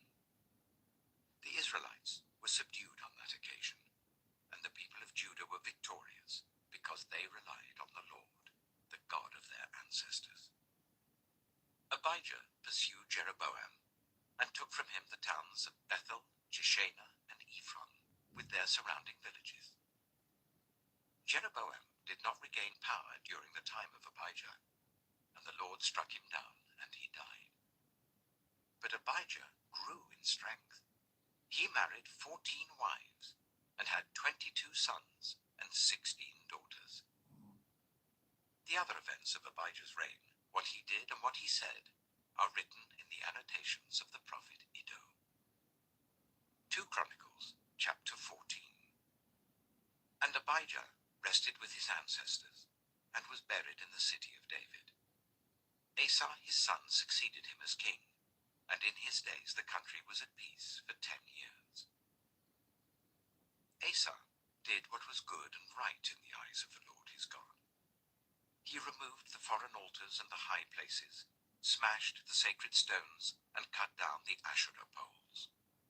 He commanded Judah to seek the Lord, the God of their ancestors, and to obey his laws and commands. He removed the high places and incense altars in every town in Judah, and the kingdom was at peace under him. He built up the fortified cities of Judah, since the land was at peace. No one was at war with him during those years, for the Lord gave him rest. Let us build up these towns, he said to Judah, and put walls around them, with towers, gates, and bars. The land is still ours, because we have sought the Lord our God. We sought him, and he has given us rest on every side. So they built and prospered. Asa had an army of of 300,000 men from Judah, equipped with large shields and with spears, and 280,000 from Benjamin, armed with small shields and with bows. All these were brave fighting men. Zerah, the Cushite, marched out against them with an army of thousands upon thousands, and 300 chariots, and came as far as Mareshah. Asa went out to meet him, and they took up battle positions in the valley of Zephathah, near Mareshah. Then Asa called to the Lord his God, and said, Lord, there is no one like you to help the powerless against the mighty. Help us, Lord our God, for we rely on you, and in your name we have come against this vast army. Lord, you are our God. Do not let mere mortals prevail against you. The Lord struck down the Cushites before Asa and Judah. The Cushites fled, and Asa and his army pursued them as far as Jerah.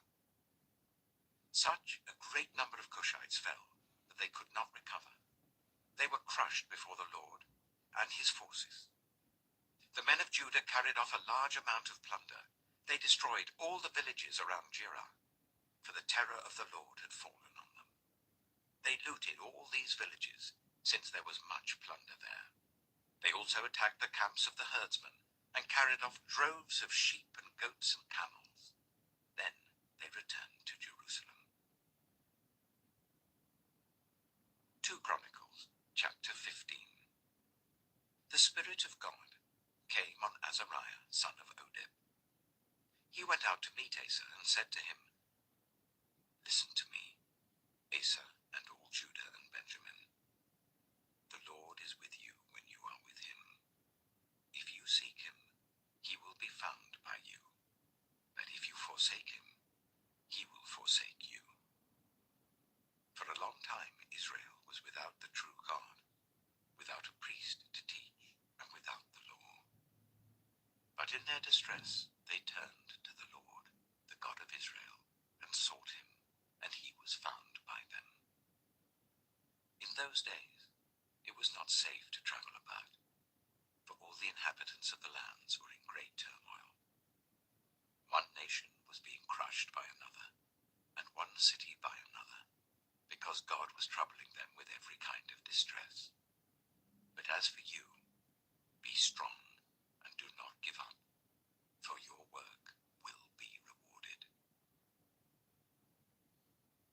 When Asa heard these words, and the prophecy of Azariah, son of Oded the prophet, he took courage. He removed the detestable idols from the whole land of Judah and Benjamin, and from the towns he had captured in the hills of Ephraim.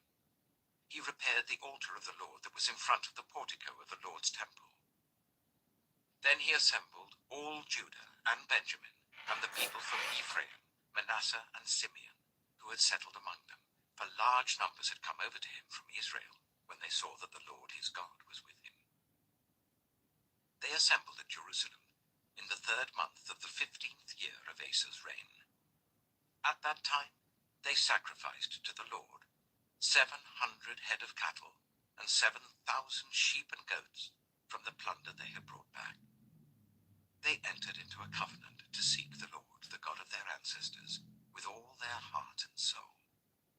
All who would not seek the Lord, the God of Israel, were to be put to death, whether small or great, man or woman.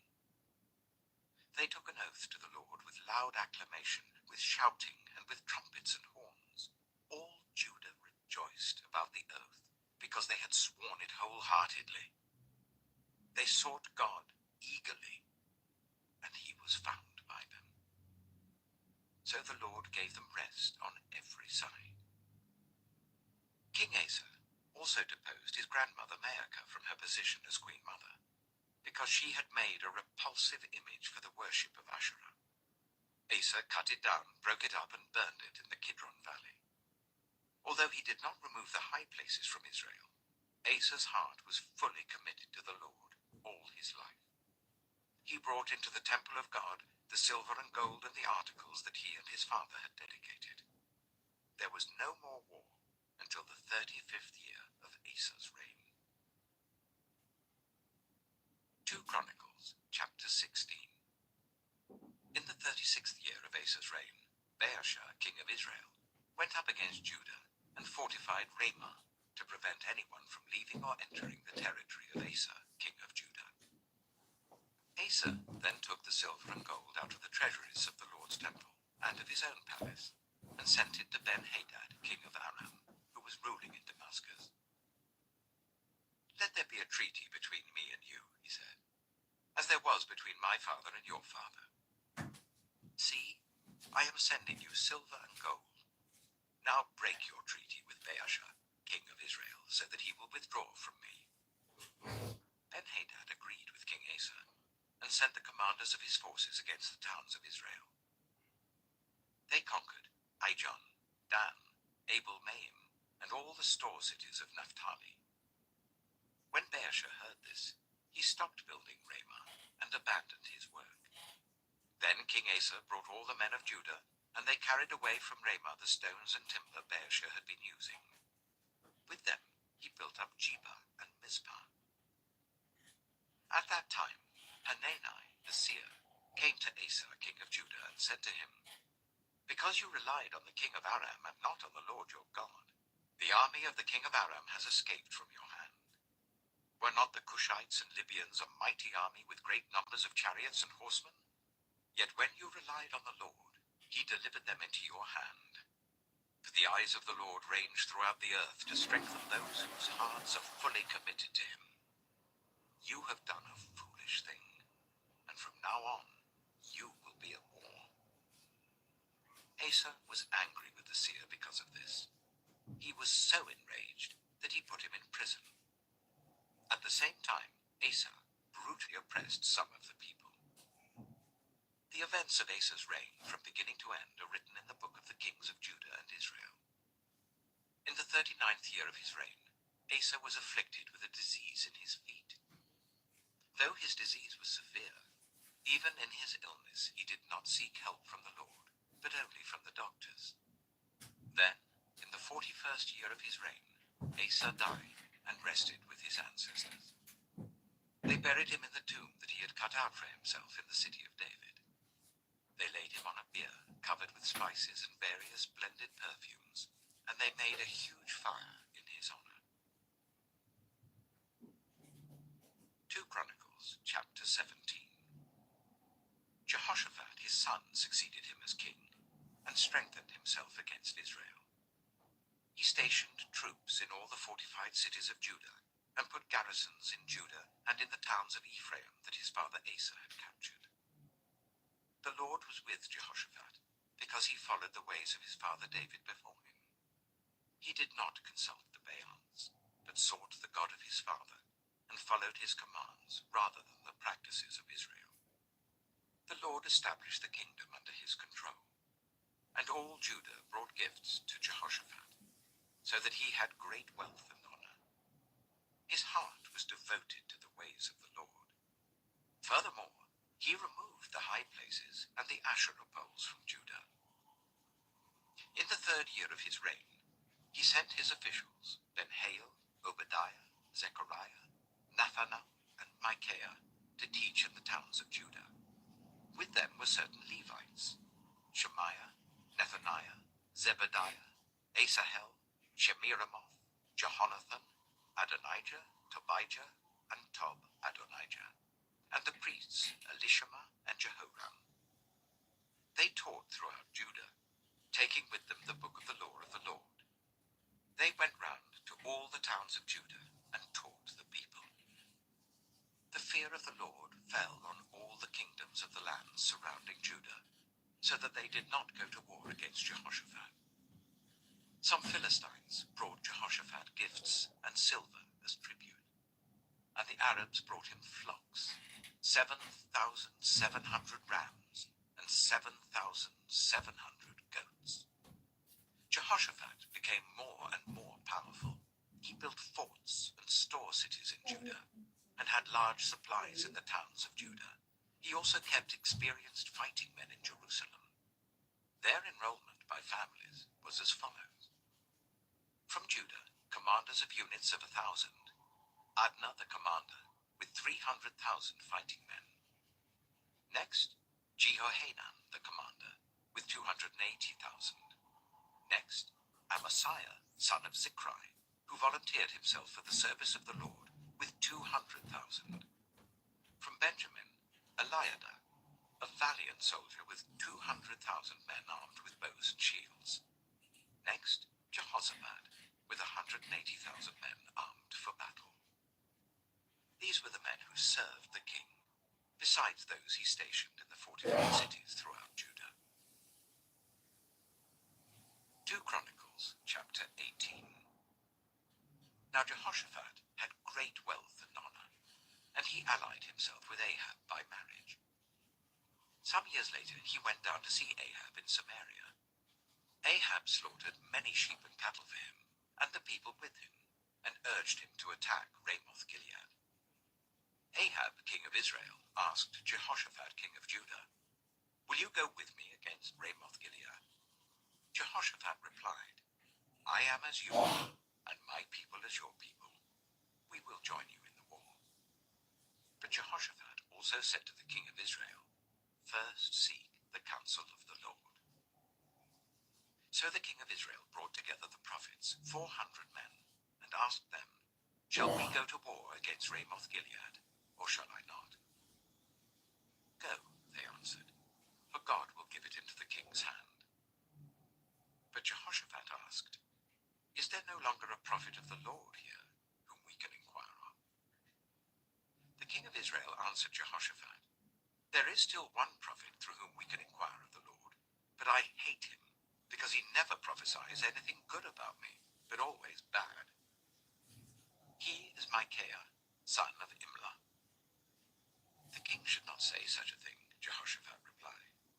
So the king of Israel called one of his officials and said, "Bring Micaiah, son of Imlah, at once."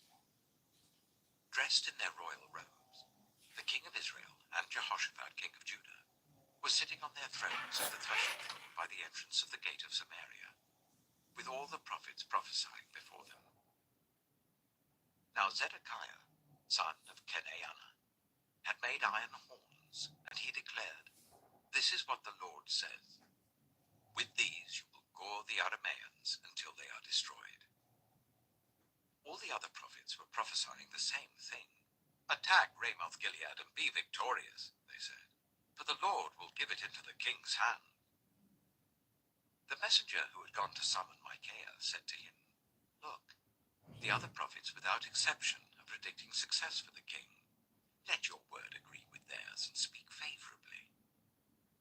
But Micaiah said, "As surely as the Lord lives, I can tell him only what my God says."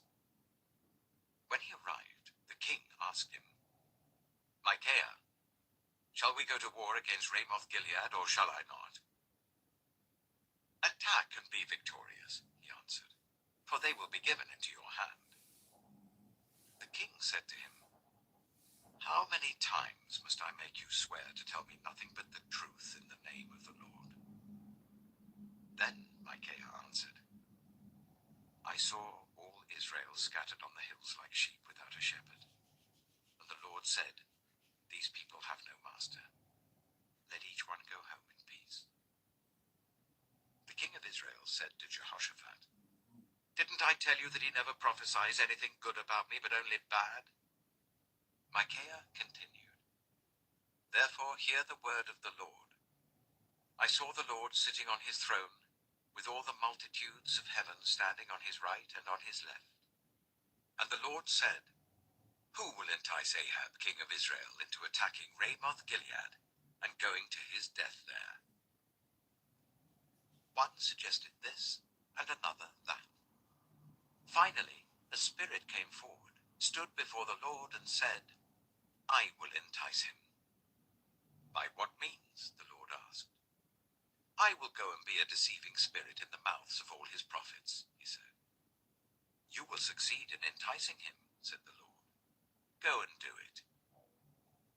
So now the Lord has put a deceiving spirit in the mouths of these prophets of yours. The Lord has decreed disaster for you." Then Zedekiah, son of Kenaiah, went up and slapped Micaiah in the face. "Which way did the spirit from the Lord go when he went from me to speak to you?" he asked. Micaiah replied, "You will find out on the day you go to hide in an inner room." The king of Israel then ordered, "Take Micaiah and send him back to Ammon, the ruler of the city, and to Joash, the king's son, and say, 'This is what the king says. Put this fellow in prison and give him nothing but bread and water until I return safely.'" Micaiah declared, "If you ever return safely, the Lord has not spoken through me." Then he added, "Mark my words, all you people." So the king of Israel and Jehoshaphat, king of Judah, went up to Ramoth Gilead. The king of Israel said to Jehoshaphat, "I will enter the battle in disguise, but you wear your royal robes." So the king of Israel disguised himself and went into battle. Now the king of Aram had ordered his chariot commanders, "Do not fight with anyone, small or great, except the king of Israel." When the chariot commanders saw Jehoshaphat, they thought, "This is the king of Israel." So they turned to attack him, but Jehoshaphat cried out, and the Lord helped him. God drew them away from him. For when the chariot commanders saw that he was not the king of Israel, they stopped pursuing him. But someone drew his bow at random and hit the king of Israel between the breastplate and the scale armor. The king told the chariot driver, "Wheel around and get me out of the fighting. I've been wounded." All day long the battle raged, and the king of Israel propped himself up in his chariot facing the Arameans until evening. Then at sunset he died. 2 Chronicles chapter 19. When Jehoshaphat, king of Judah, returned safely to his palace in Jerusalem, Jehu the seer, the son of Hanani, went out to meet him and said to the king, "Should you help the wicked and love those who hate the Lord? Because of this the wrath of the Lord is on you. There is, however, some good in you, for you have rid the land of the Asherah poles and have set your heart on seeking God." Jehoshaphat lived in Jerusalem, and he went out again among the people from Beersheba to the hill country of Ephraim, and turned them back to the Lord, the God of their ancestors. He appointed judges in the land, in each of the fortified cities of Judah. He told them, "Consider carefully what you do, because you are not judging for mere mortals, but for the Lord, who is with you whenever you give a verdict. Now let the fear of the Lord be on you. Judge carefully, for with the Lord our God there is no injustice, or partiality, or bribery." In Jerusalem also, Jehoshaphat appointed some of the Levites, priests, and heads of Israelite families to administer the law of the Lord and to settle disputes, and they lived in Jerusalem. He gave them these orders: "You must serve faithfully and wholeheartedly in the fear of the Lord.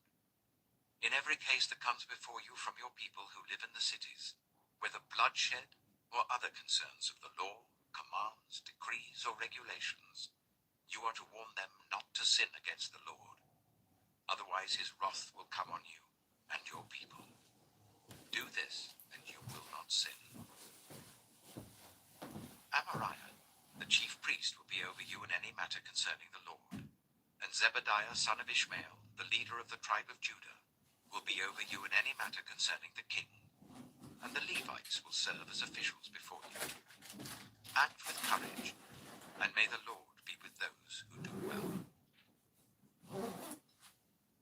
2 Chronicles chapter 20. After this, the Moabites and Ammonites, with some of the Meunites, came to wage war against Jehoshaphat.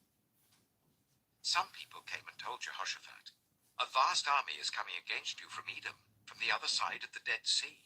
It is already in Hazazon Tamar," that is, En-Gedi. Alarmed, Jehoshaphat resolved to inquire of the Lord, and he proclaimed a fast for all Judah.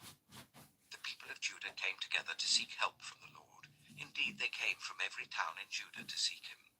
Then Jehoshaphat stood up in the assembly of Judah and Jerusalem, at the temple of the Lord in the front of the new courtyard, and said, "Lord, the God of our ancestors, are you not the God who is in heaven? You rule over all the kingdoms of the nations. Power and Our God, did you not drive out the inhabitants of this land before your people Israel, and give it forever to the descendants of Abraham your friend? They have lived in it, and have built in it a sanctuary for your name, saying, if calamity comes upon us, whether the sword of judgment, or plague, or famine, we will stand in your presence before this temple that bears your name, and will cry out to you in our distress, and you will hear us and save us. But now here are men from Ammon, Moab, and Mount Seir, whose territory you would not allow Israel to invade when they came from Egypt. So they turned away from them and did not destroy them. See how they are repaying us by coming to drive us out of the possession you gave us as an inheritance. Our God, will you not judge them? For we have no power to face this vast army that is attacking us. We do not know what to do, but our eyes are on you. All the men of Judah, with their wives and children and little ones, stood there before the Lord. Then the Spirit of the Lord came on Jahaziel, son of Zechariah, the son of Benaiah, the son of Jeiel, the son of Mattaniah, a Levite, and descendant of Asaph, as he stood in the assembly. He said, listen, King Jehoshaphat and all who live in Judah and Jerusalem, this is what the Lord says to you. Do not be afraid or discouraged because of this vast army, for the battle is not yours, but God's. Tomorrow, march down against them. They will be climbing up by the pass of Ziz, and you will find them at the end of the gorge, in the desert of Jeruel. You will not have to fight this battle. Take up your positions, stand firm, and see the deliverance the Lord will give you, Judah and Jerusalem. Do not be afraid, do not be discouraged. Go out to face them tomorrow, and the Lord will be with you. Jehoshaphat bowed down with his face to the ground, and all the people of Judah and Jerusalem fell down in worship before the Lord. Then some Levites from the Kohathites and Korahites stood up and praised the Lord, the God of Israel, with a very loud voice. Early in the morning they left for the desert of Tekoa. As they set out, Jehoshaphat stood and said, listen to me, Judah and the people of Jerusalem. Have faith in the Lord your God, and you will be upheld. Have faith in his prophets, and you will be successful. After consulting the people, Jehoshaphat appointed men to sing to the Lord, and to praise him for the splendor of his holiness, as they went out at the head of the army, saying, give thanks to the Lord, for his love endures forever. As they began to sing and praise, the Lord set ambushes against the men of Ammon and Moab and Mount Seir, who were invading Judah, and they were defeated. The Ammonites and Moabites rose up against the men from Mount Seir to destroy and annihilate them. After they finished slaughtering the men from Seir, they helped to destroy one another. When the men of Judah came to the place that overlooks the desert and looked towards the vast army, they saw only dead bodies lying on the ground. No one escaped. So Jehoshaphat and his men went to carry off their plunder. And they found among them a great amount of equipment and clothing, and also articles of value, more than they could take away. There was so much plunder that it took 3 days to collect it. On the 4th day, they assembled in the valley of Barakah, where they praised the Lord. This is why it is called the valley of Barakah to this day. Then, led by Jehoshaphat, all the men of Judah and Jerusalem returned joyfully to Jerusalem, for the Lord had given them cause to rejoice over their enemies. They entered Jerusalem and went to the temple of the Lord with harps and lyres and trumpets. The fear of God came on all the surrounding kingdoms when they heard how the Lord had fought against the enemies of Israel, and the kingdom of Jehoshaphat was at peace, for his God had given him rest on every side. So Jehoshaphat reigned over Judah. He was 35 years old when he became king of Judah, and he reigned in Jerusalem for 25 years. His mother's name was Azubah, daughter of Shilhi. He followed the ways of his father Asa, and did not stray from them. He did what was right in the eyes of the Lord. The high places, however, were not removed, and the people still had not set their hearts on the God of their ancestors. The other events of Jehoshaphat's reign, from beginning to end, are written in the annals of Jehu, son of Hanani, which are recorded in the book of the kings of Israel. Later, Jehoshaphat, king of Judah, made an alliance with Ahaziah, king of Israel, whose ways were wicked. He agreed with him to construct a fleet of trading ships. After these were built at Ezion-Geber, Eleazar, son of Dodavahu of Mareshah, prophesied against Jehoshaphat, saying, "Because you have made an alliance with Ahaziah, the Lord will destroy what you have made." The ships were wrecked and were not able to set sail to trade. 2 Chronicles, chapter 21. Then Jehoshaphat rested with his ancestors and was buried with them in the city of David. And Jehoram, his son, succeeded him as king. Jehoram's brothers, the sons of Jehoshaphat, were Azariah, Jehiel, Zechariah, Azariahu, Michael, and Shephatiah. All these were sons of Jehoshaphat, king of Israel. Their father had given them many gifts of silver and gold, and articles of value, as well as fortified cities in Judah. But he had given the kingdom to Jehoram, because he was his firstborn son. When Jehoram established himself firmly over his father's kingdom, he put all his brothers to the sword, along with some of the officials of Israel. Jehoram was 32 years old when he became king, and he reigned in Jerusalem for 8 years. He followed the ways of the kings of Israel, as the house of Ahab had done, for he married a daughter of Ahab. He did evil in the eyes of the Lord. Nevertheless, because of the covenant the Lord had made with David, the Lord was not willing to destroy the house of David. He had promised to maintain a lamp for him and his descendants forever. In the time of Jehoram, Edom rebelled against Judah and set up its own king. So Jehoram went there with his officers and all his chariots. The Edomites surrounded him and his chariot commanders, but he rose up and broke through by night. To this day, Edom has been in rebellion against Judah. Libnah revolted at the same time, because Jehoram had forsaken the Lord, the God of his ancestors. He had also built high places on the hills of Judah, and had caused the people of Jerusalem to prostitute themselves, and had led Judah astray. Jehoram received a letter from Elijah the prophet, which said, "This is what the Lord, the God of your father David, says. You have not followed the ways of your father Jehoshaphat, or of Asa, king of Judah. But you have followed the ways of the kings of Israel, and you have led Judah and the people of Jerusalem to prostitute themselves, just as the house of Ahab did. You have also murdered your own brothers, members of your own family, men who were better than you.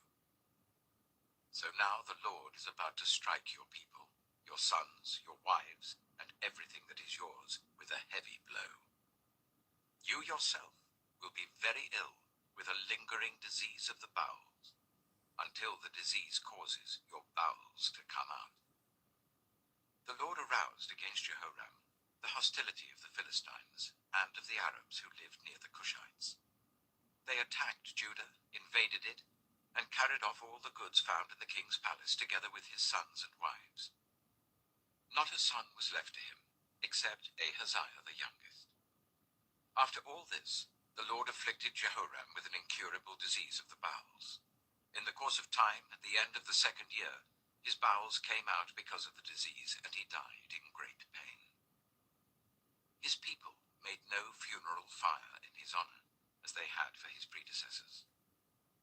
Jehoram was 32 years old when he became king, and he reigned in Jerusalem for 8 years. He passed away to no one's regret, and was buried in the city of David, but not in the tombs of the kings. 2 Chronicles chapter 22. The people of Jerusalem made Ahaziah, Jehoram's youngest son, king in his place, since the raiders who came with the Arabs into the camp had killed all the older sons. So Ahaziah, son of Jehoram, king of Judah, began to reign. Ahaziah was 22 years old when he became king, and he reigned in Jerusalem for 1 year. His mother's name was Athaliah, a granddaughter of Omri. He too followed the ways of the house of Ahab, for his mother encouraged him to act wickedly. He did evil in the eyes of the Lord, as the house of Ahab had done, for after his father's death they became his advisers, to his undoing.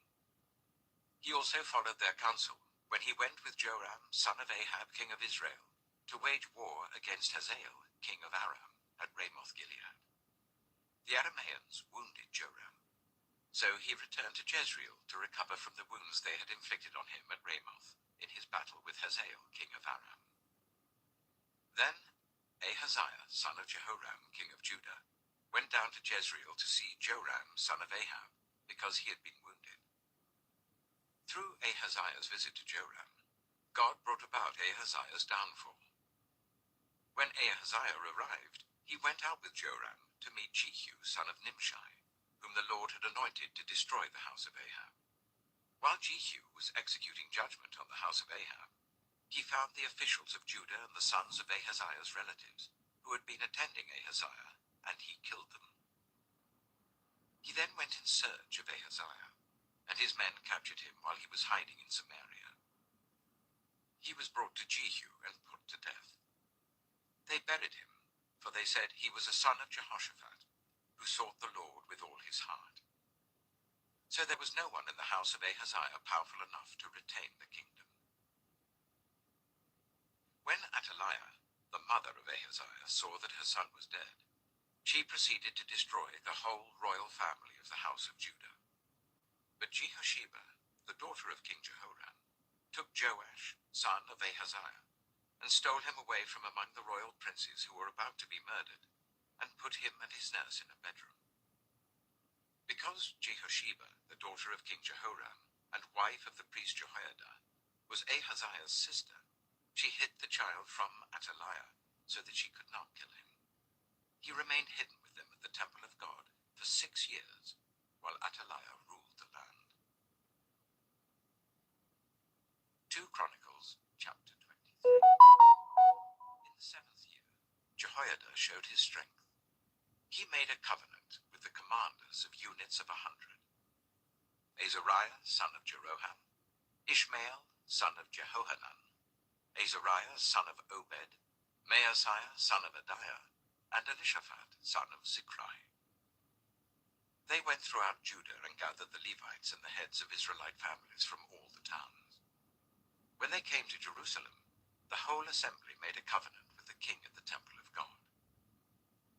Jehoiada said to them, "The king's son shall reign, as the Lord promised concerning the descendants of David. Now this is what you are to do. A third of you priests and Levites, who are going on duty on the Sabbath, are to keep watch at the doors. A third of you at the royal palace, a third at the foundation gate, and all the others are to be in the courtyards of the temple of the Lord.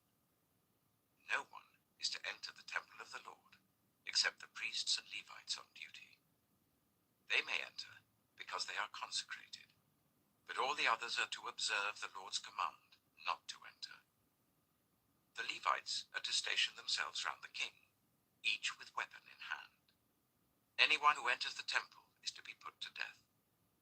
Stay close to the king wherever he goes." The Levites and all the men of Judah did just as Jehoiada the priest ordered. Each one took his men, those who were going on duty on the Sabbath, and those who were going off duty, for Jehoiada the priest had not released any of the divisions. Then he gave the commanders of units of 100 the spears and the large and small shields that had belonged to King David and that were in the temple of God. He stationed all the men, each with his weapon in his hand, round the king, near the altar in the temple, from the south side to the north side of the temple. Jehoiada and his sons brought out the king's son and put the crown on him. They presented him with a copy of the covenant and proclaimed him king. They anointed him and shouted, "Long live the king!" When Athaliah heard the noise of the people, running and cheering the king, she went to them at the temple of the Lord. She looked, and there was the king, standing by his pillar at the entrance. The officers and the trumpeters were beside the king, and all the people of the land were rejoicing and blowing trumpets, and musicians with their instruments were leading the praises. Then Athaliah tore her robes and shouted, "Treason! Treason!" Jehoiada the priest sent out the commanders of units of 100, who were in charge of the troops, and said to them, "Bring her out between the ranks, and put to the sword anyone who follows her." For the priest had said, "Do not put her to death at the temple of the Lord." So they seized her as she reached the entrance of the horse gate on the palace grounds, and there they put her to death. Jehoiada then made a covenant that he, the people, and the king would be the Lord's people. All the people went to the temple of Baal and tore it down. They smashed the altars and idols and killed Matan, the priest of Baal, in front of the altars. Then Jehoiada placed the oversight of the temple of the Lord in the hands of the Levitical priests, to whom David had made assignments in the temple, to present the burnt offerings of the Lord as written in the law of Moses, with rejoicing and singing, as David had ordered. He also stationed gatekeepers at the gates of the Lord's temple, so that no one who was in any way unclean might enter. He took with him the commanders of hundreds, the nobles, the rulers of the people, and all the people of the land, and brought the king down from the temple of the Lord. They went into the palace through the upper gate, and seated the king on the royal throne. All the people of the land rejoiced, and the city was calm, because Athaliah had been slain with the sword. 2 Chronicles chapter 24. Joash was 7 years old when he became king, and he reigned in Jerusalem for 40 years. His mother's name was Zibiah. She was from Beersheba. Joash did what was right in the eyes of the Lord all the years of Jehoiada the priest.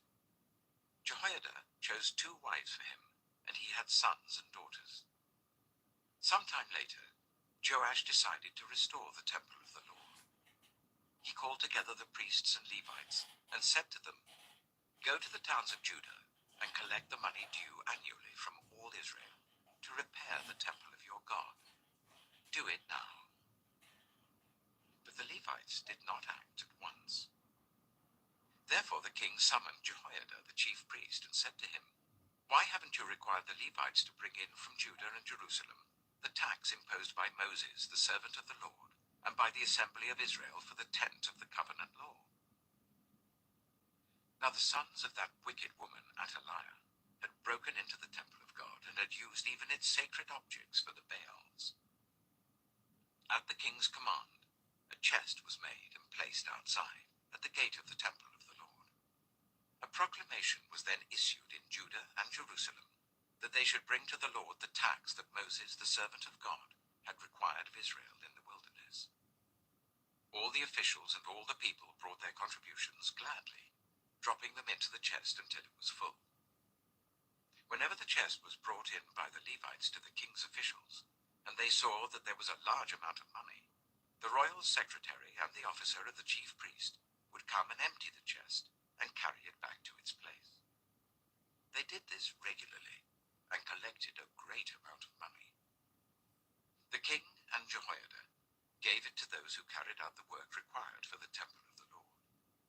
They hired masons and carpenters to restore the Lord's temple, and also workers in iron and bronze to repair the temple. The men in charge of the work were diligent, and the repairs progressed under them. They rebuilt the temple of God according to its original design and reinforced it. When they had finished, they brought the rest of the money to the king and Jehoiada, and with it were made articles for the Lord's temple, articles for the service and for the burnt offerings, and also dishes and other objects of gold and silver. As long as Jehoiada lived, burnt offerings were presented continually in the temple of the Lord. Now Jehoiada was old and full of years, and he died at the age of 130.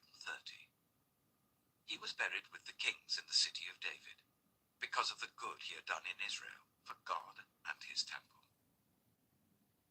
After the death of Jehoiada, the officials of Judah came and paid homage to the king, and he listened to them. They abandoned the temple of the Lord, the God of their ancestors, and worshipped Asherah poles and idols.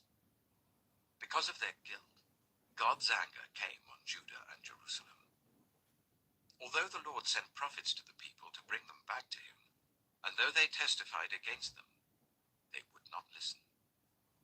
Then the Spirit of God came on Zechariah, son of Jehoiada the priest. He stood before the people and said, "This is what God says. Why do you disobey the Lord's commands? You will not prosper. Because you have forsaken the Lord, he has forsaken you." But they plotted against him, and by order of the king, they stoned him to death in the courtyard of the Lord's temple.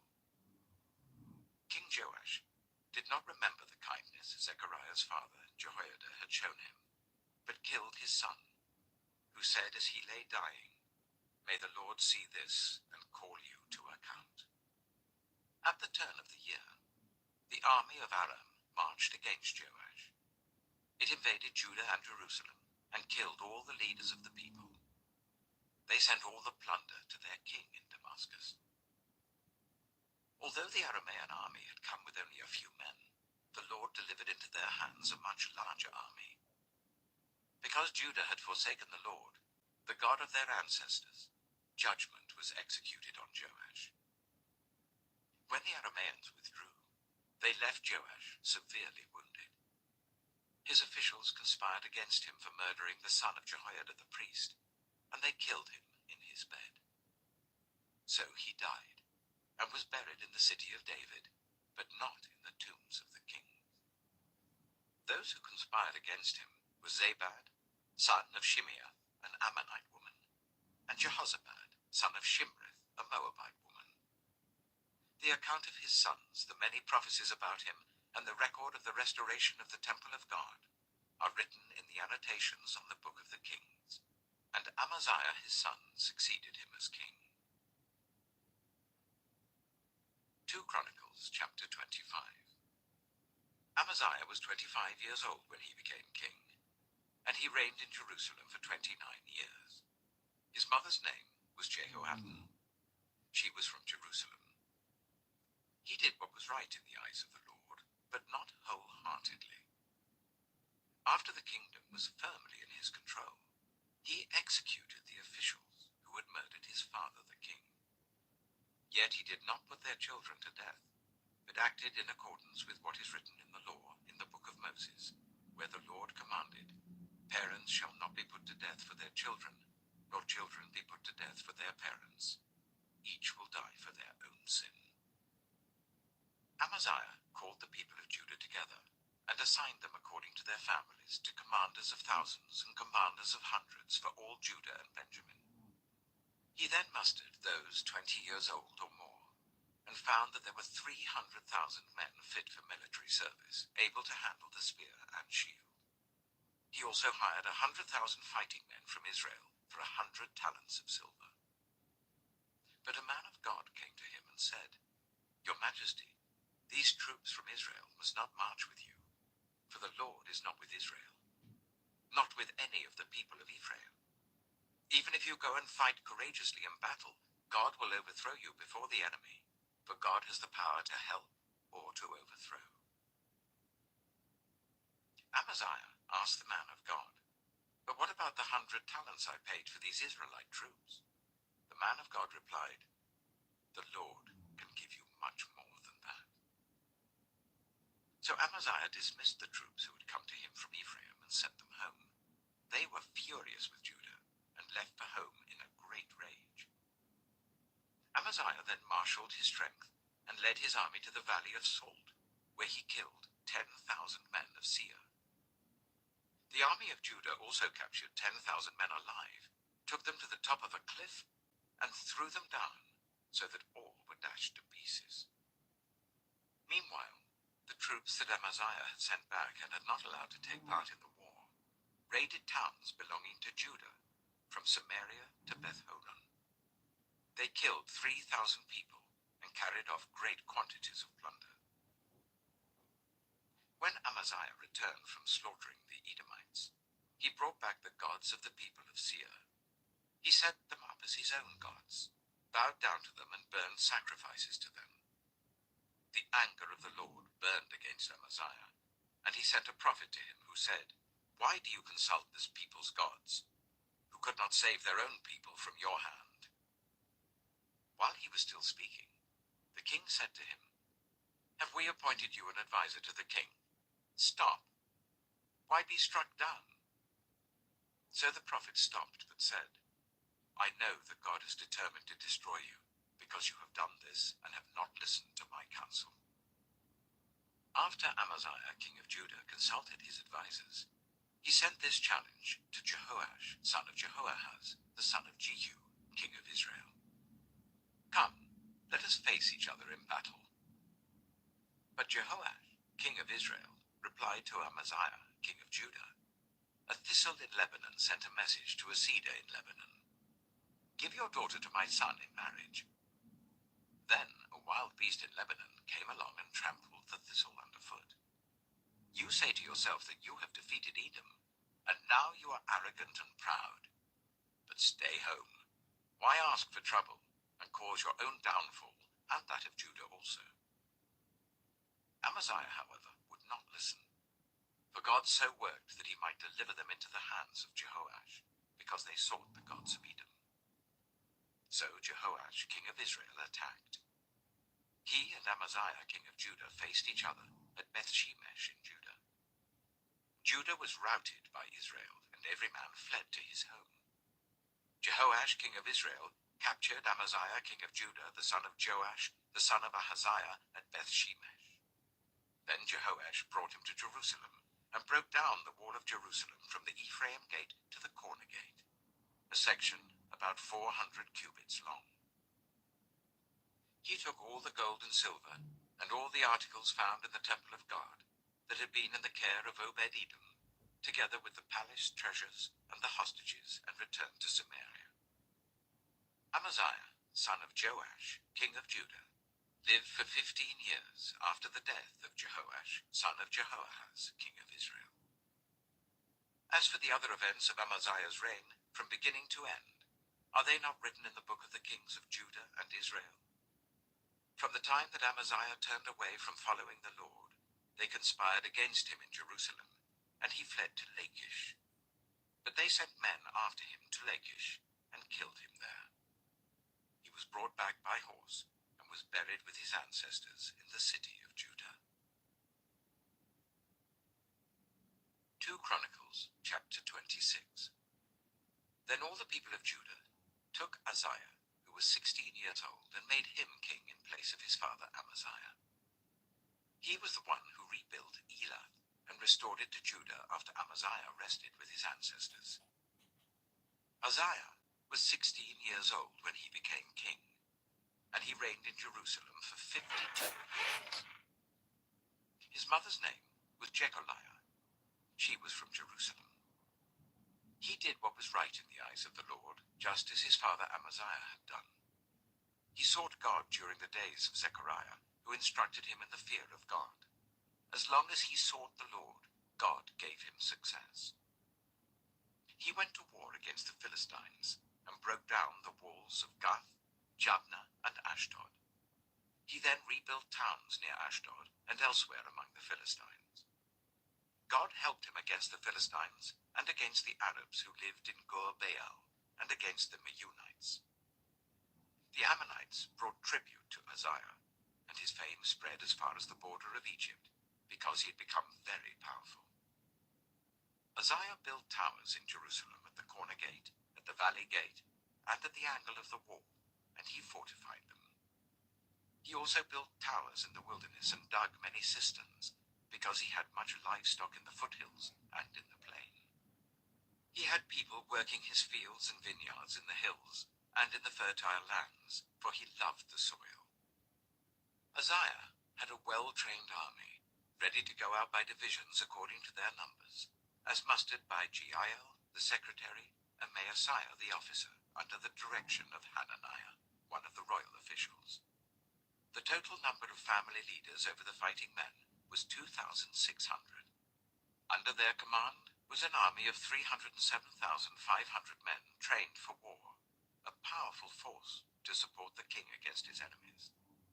Uzziah provided shields, spears, helmets, coats of armor, bows, and slingstones for the entire army. In Jerusalem, He made devices invented for use on the towers and on the corner defenses, so that soldiers could shoot arrows and hurl large stones from the walls. His fame spread far and wide, for he was greatly helped until he became powerful. But after Uzziah became powerful, his pride led to his downfall. He was unfaithful to the Lord his God, and entered the temple of the Lord to burn incense on the altar of incense. Azariah the priest, with 80 other courageous priests of the Lord, followed him in. They confronted King Uzziah and said, "It is not right for you, Uzziah, to burn incense to the Lord. That is for the priests, the descendants of Aaron, who have been consecrated to burn incense. Leave the sanctuary, for you have been unfaithful, and you will not be honored by the Lord God." Uzziah, who had a censer in his hand ready to burn incense, became angry. While he was raging at the priests in their presence before the incense altar in the Lord's temple, leprosy broke out on his forehead. When Azariah the chief priest and all the other priests looked at him, they saw that he had leprosy on his forehead, so they hurried him out. Indeed, he himself was eager to leave, because the Lord had afflicted him. King Uzziah had leprosy until the day he died. He lived in a separate house, leprous and excluded from the temple of the Lord. Jotham, his son, had charge of the palace and governed the people of the land. The other events of Uzziah's reign from beginning to end are recorded by the prophet Isaiah, son of Amos. Uzziah rested with his ancestors and was buried near them in a cemetery that belonged to the kings, for people said he had leprosy. And Jotham, his son, succeeded him as king. 2 Chronicles chapter 27. Jotham was 25 years old when he became king, and he reigned in Jerusalem for 16 years. His mother's name was Jerusha, daughter of Zadok. He did what was right in the eyes of the Lord, just as his father Uzziah had done. But unlike him, he did not enter the temple of the Lord. The people, however, continued their corrupt practices. Jotham rebuilt the upper gate of the temple of the Lord and did extensive work on the wall at the hill of Ophel. He built towns in the hill country of Judah and forts and towers in the wooded areas. Jotham waged war against the king of the Ammonites and conquered them. That year, the Ammonites paid him 100 talents of silver, 10,000 cors of wheat, and 10,000 cors of barley. The Ammonites brought him the same amount also in the second and third years. Jotham grew powerful because he walked steadfastly before the Lord his God. The other events in Jotham's reign, including all his wars and the other things he did, are written in the book of the kings of Israel and Judah. He was 25 years old when he became king, and he reigned in Jerusalem for 16 years. Jotham rested with his ancestors and was buried in the city of David, and Ahaz, his son, succeeded him as king. 2 Chronicles chapter 28. Ahaz was 20 years old when he became king, and he reigned in Jerusalem for 16 years. Unlike David his father, he did not do what was right in the eyes of the Lord. He followed the ways of the kings of Israel, and also made idols for worshipping the Baals. He burnt sacrifices in the valley of Ben Hinnom, and sacrificed his children in the fire, engaging in the detestable practices of the nations that the Lord had driven out before the Israelites. He offered sacrifices and burned incense at the high places, on the hilltops, and under every spreading tree. Therefore the Lord his God delivered him into the hands of the king of Aram. The Arameans defeated him, and took many of his people as prisoners, and brought them to Damascus. He was also given into the hands of the king of Israel, who inflicted heavy casualties on him. In one day, Pekah, son of Remaliah, killed 120,000 soldiers in Judah, because Judah had forsaken the Lord, the God of their ancestors. Zichri, an Ephraimite warrior, killed Maaseiah, the king's son, Azrikam, the officer in charge of the palace, and Elkanah, second to the king. The men of Israel took captive from their fellow Israelites, who who were from Judah 200,000 wives, sons, and daughters. They also took a great deal of plunder which they carried back to Samaria. But a prophet of the Lord named Oded was there, and he went out to meet the army when it returned to Samaria. He said to them, "Because the Lord, the God of your ancestors, was angry with Judah, he gave them into your hand. But you have slaughtered them in a rage that reaches to heaven. And now you intend to make the men and women of Judah and Jerusalem your slaves. But aren't you also guilty of sins against the Lord your God? Now listen to me. Send back your fellow Israelites that you have taken as prisoners, for the Lord's fierce anger rests on you." Then some of the leaders in Ephraim, Azariah son of Jehohanan, Berechiah son of Meshillemoth, Jehizkiah son of Shallum, and Amasa son of Hadlai, confronted those who were arriving from the war. "You must not bring those prisoners here," they said, "or we will be guilty before the Lord. Do you intend to add to our sin and guilt? For our guilt is already great, and his fierce anger rests on Israel." So the soldiers gave up the prisoners and plunder in the presence of the officials and all the assembly. The men designated by name took the prisoners, and from the plunder they clothed all who were naked. They provided them with clothes and sandals, food and drink, and healing balm. All those who were weak they put on donkeys. So they took them back to their fellow Israelites at Jericho, the city of palms, and returned to Samaria. At that time, King Ahaz sent to the kings of Assyria for help. The Edomites had again come and attacked Judah and carried away prisoners, while the Philistines had raided towns in the foothills and in the Negev of Judah. They captured and occupied Beth-Shemesh, Ajalon, and Gederoth, as well as Soko, Timnah, and Gimzo, with their surrounding villages. The Lord had humbled Judah because of Ahaz, king of Israel, for he had promoted wickedness in Judah and had been most unfaithful to the Lord. Tiglath-Pileser, king of Assyria, came to him, but gave him trouble instead of help. Ahaz took some of the things from the temple of the Lord and from the royal palace and from the officials and presented them to the king of Assyria, but that did not help him. In his time of trouble, King Ahaz became even more unfaithful to the Lord. He offered sacrifices to the gods of Damascus who had defeated him, for he thought, "Since the gods of the kings of Aram have helped them, I will sacrifice to them so that they will help me." But they were his downfall, and the downfall of all Israel. Ahaz gathered together the furnishings from the temple of God and cut them in pieces. He shut the door of the Lord's temple and set up altars at every street corner in Jerusalem. In every town in Judah he built high places to burn sacrifices to other gods and aroused the anger of the Lord, the God of his ancestors. The other events of his reign and all his ways from beginning to end are written in the book of the kings of Judah and Israel. Ahaz rested with his ancestors and was buried in the city of Jerusalem, but he was not placed in the tombs of the kings of Israel. And Hezekiah, his son, succeeded him as king. 2 Chronicles chapter 29. Hezekiah was 25 years old when he became king, and he reigned in Jerusalem for 29 years. His mother's name was Abijah, daughter of Zechariah. He did what was right in the eyes of the Lord, just as his father David had done. In the first month of the first year of his reign, he opened the doors of the temple of the Lord and repaired them. He brought in the priests and Levites, assembled them in the square on the east side, and said, "Listen to me, Levites. Consecrate yourselves now, and consecrate the temple of the Lord, the God of your ancestors. Remove all defilement from the sanctuary. Our parents were unfaithful. They did evil in the eyes of the Lord our God and forsook him. They turned their faces away from the Lord's dwelling place and turned their backs on him.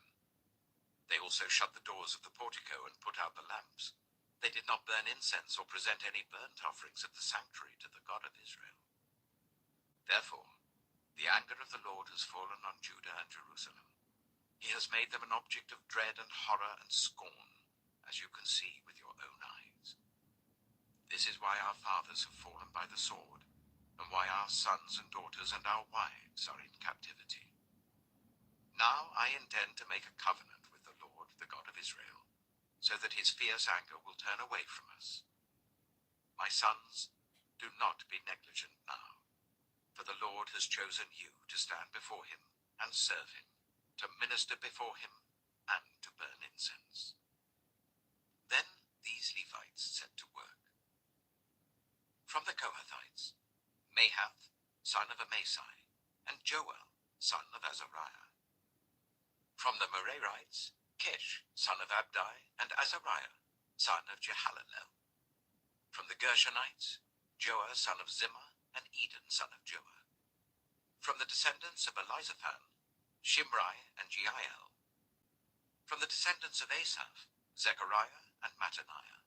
From the descendants of Heman, Jehiel and Shimei.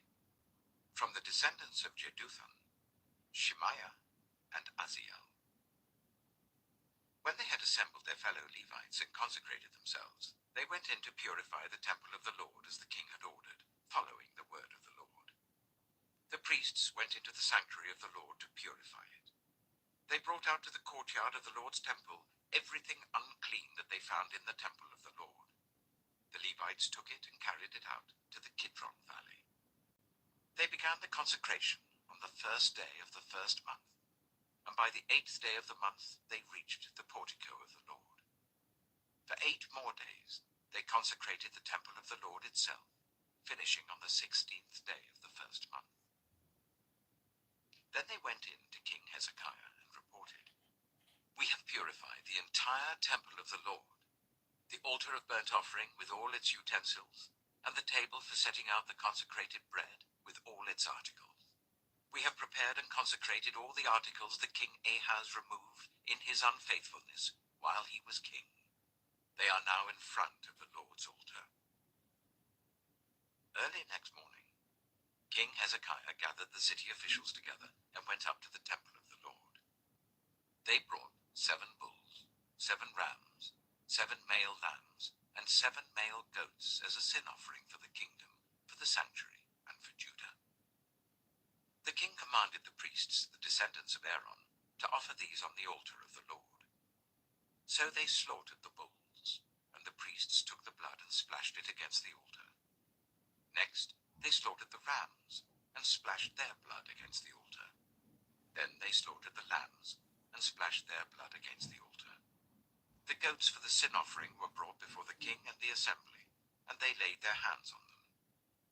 The priests then slaughtered the goats, and presented their blood on the altar, for a sin offering to atone for all Israel, because the king had ordered the burnt offering and the sin offering for all Israel. He stationed the Levites in the temple of the Lord with cymbals, harps, and lyres, in the way prescribed by David and Gad, the king's seer, and Nathan the prophet. This was commanded by the Lord through his prophets. So the Levites stood ready with David's instruments, and the priests with their trumpets. Hezekiah gave the order to sacrifice the burnt offering on the altar. As the offering began, singing to the Lord began also, accompanied by trumpets and the instruments of David, king of Israel. The whole assembly bowed in worship, while the musicians played and the trumpets sounded. All this continued until the sacrifice of the burnt offering was completed. When the offerings were finished, the king and everyone present with him knelt down and worshipped. King Hezekiah and his officials ordered the Levites to praise the Lord with the words of David and of Asaph the seer. So they sang praises with gladness and bowed down and worshipped. Then Hezekiah said, "You have now dedicated yourselves to the Lord. Come and bring sacrifices and thank offerings to the temple of the Lord." So the assembly brought sacrifices and thank offerings, and all whose hearts were willing brought burnt offerings. The number of burnt offerings the assembly brought was 70 bulls, 100 rams, and 200 male lambs, all of them for burnt offerings to the Lord. The animals consecrated as sacrifices amounted to 600 bulls and 3,000 sheep and goats. The priests, however, were too few to skin all the burnt offerings. So their relatives, the Levites, helped them until the task was finished, and until other priests had been consecrated. For the Levites had been more conscientious in consecrating themselves than the priests had been. There were burnt offerings in abundance, together with the fat of the fellowship offerings and the drink offerings that accompanied the burnt offerings. So the service of the temple of the Lord was re-established. Hezekiah and all the people rejoiced at what God had brought about for his people, because it was done so quickly. 2 Chronicles chapter 30. Hezekiah sent word to all Israel and Judah, and also wrote letters to Ephraim and Manasseh, inviting them to come to the temple of the Lord in Jerusalem and celebrate the Passover to the Lord, the God of Israel. The king and his officials and the whole assembly in Jerusalem decided to celebrate the Passover in the 2nd month. They had not been able to celebrate it at the regular time, because not enough priests had consecrated themselves, and the people had not assembled in Jerusalem. The plan seemed right, both to the king and to the whole assembly. They decided to send a proclamation throughout Israel, from Beersheba to Dan, calling the people to come to Jerusalem and celebrate the Passover to the Lord, the God of Israel. It had not been celebrated in large numbers according to what was written. At the king's command, couriers went throughout Israel and Judah with letters from the king and from his officials, which read, "People of Israel, return to the Lord, the God of Abraham, Isaac, and Israel, that he may return to you who are left, who have escaped from the hand of the kings of Assyria. Do not be like your parents and your fellow Israelites, who were unfaithful to the Lord, the God of their ancestors, so that he made them an object of horror, as you see. Do not be stiff-necked as your ancestors were. Submit to the Lord. Come to his sanctuary, which he has consecrated forever. Serve the Lord your God, so that his fierce anger will turn away from you. If you return to the Lord, then your fellow Israelites and your children will be shown compassion by their captors, and will return to this land. For the Lord your God is gracious and compassionate. He will not turn his face from you if you return to him." The couriers went from town to town in Ephraim and Manasseh, as far as Zebulun, but people scorned and ridiculed them. Nevertheless, some from Asher, Manasseh, and Zebulun humbled themselves and went to Jerusalem. Also in Judah the hand of God was on the people to give them unity of mind, to carry out what the king and his officials had ordered, following the word of the Lord. A very large crowd of people assembled in Jerusalem to celebrate the festival of unleavened bread in the 2nd month. They removed the altars in Jerusalem and cleared away the incense altars, and threw them into the Kidron Valley.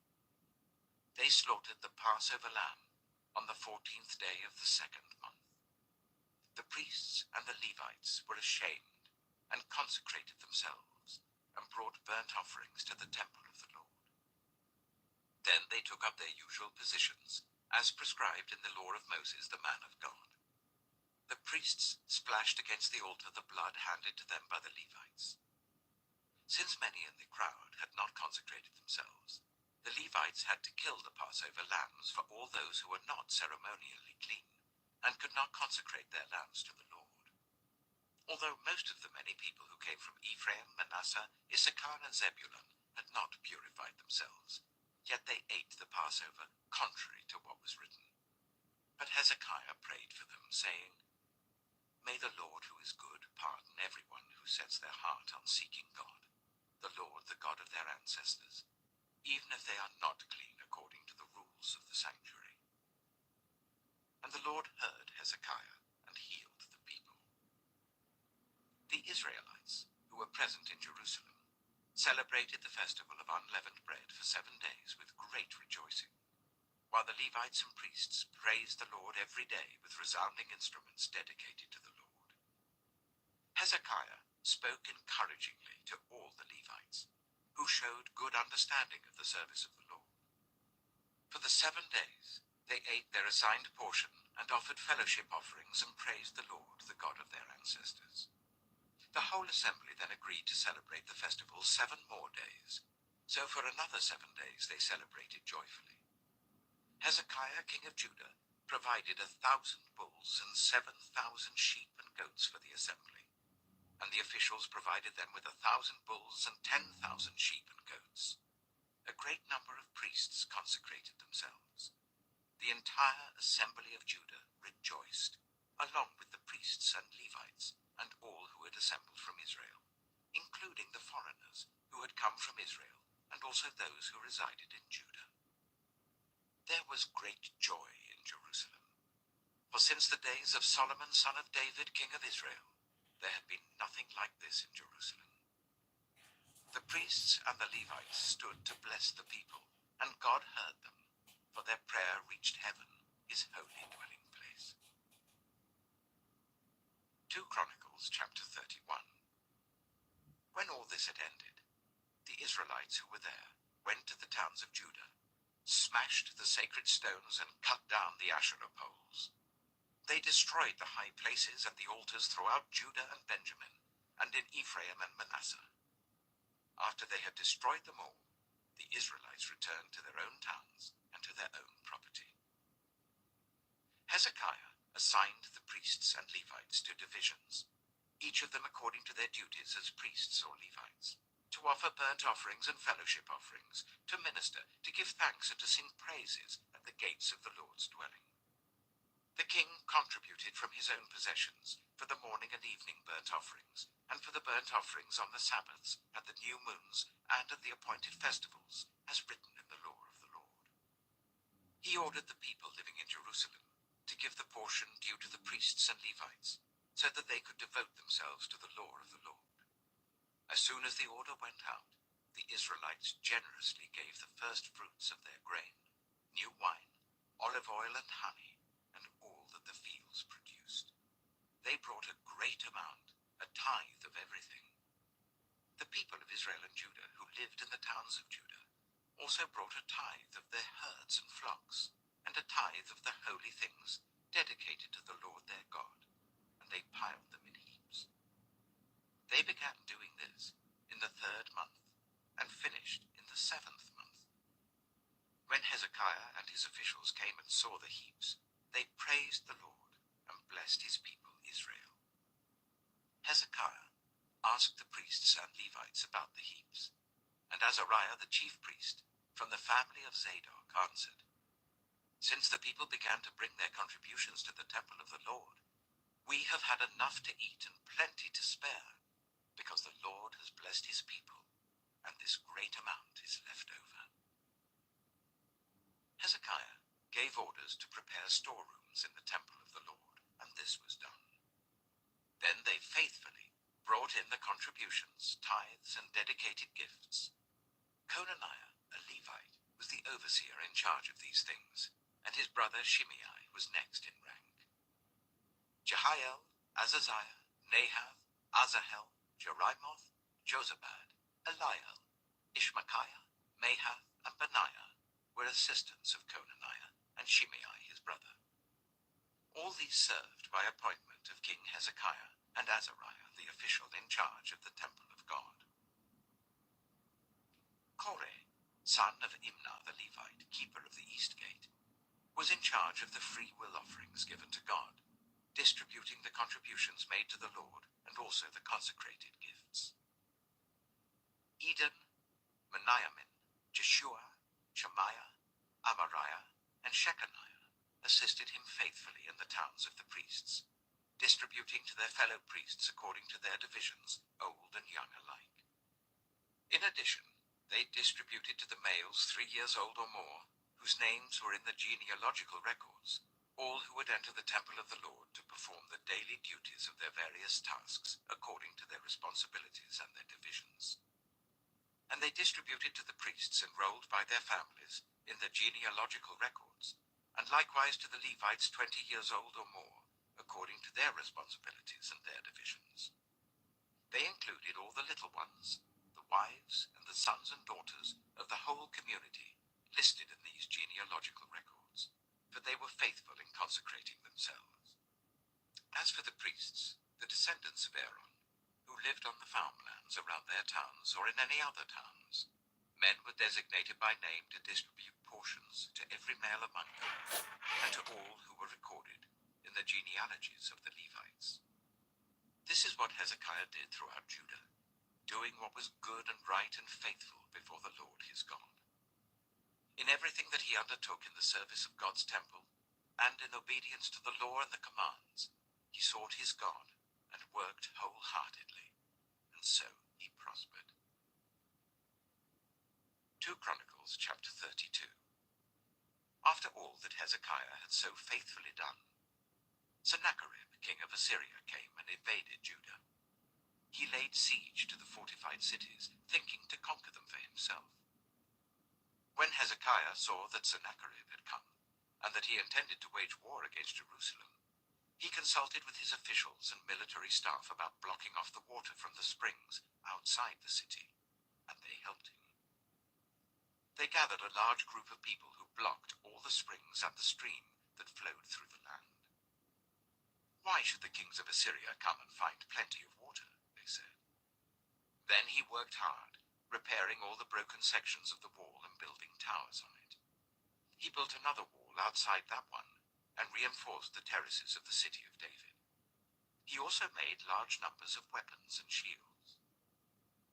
He appointed military officers over the people, and assembled them before him in the square of the city gate, and encouraged them with these words: "Be strong and courageous. Do not be afraid or discouraged, because of the king of Assyria and the vast army with him. For there is a greater power with us than with him. With him is only the arm of flesh, but with us is the Lord our God to help us and to fight our battles."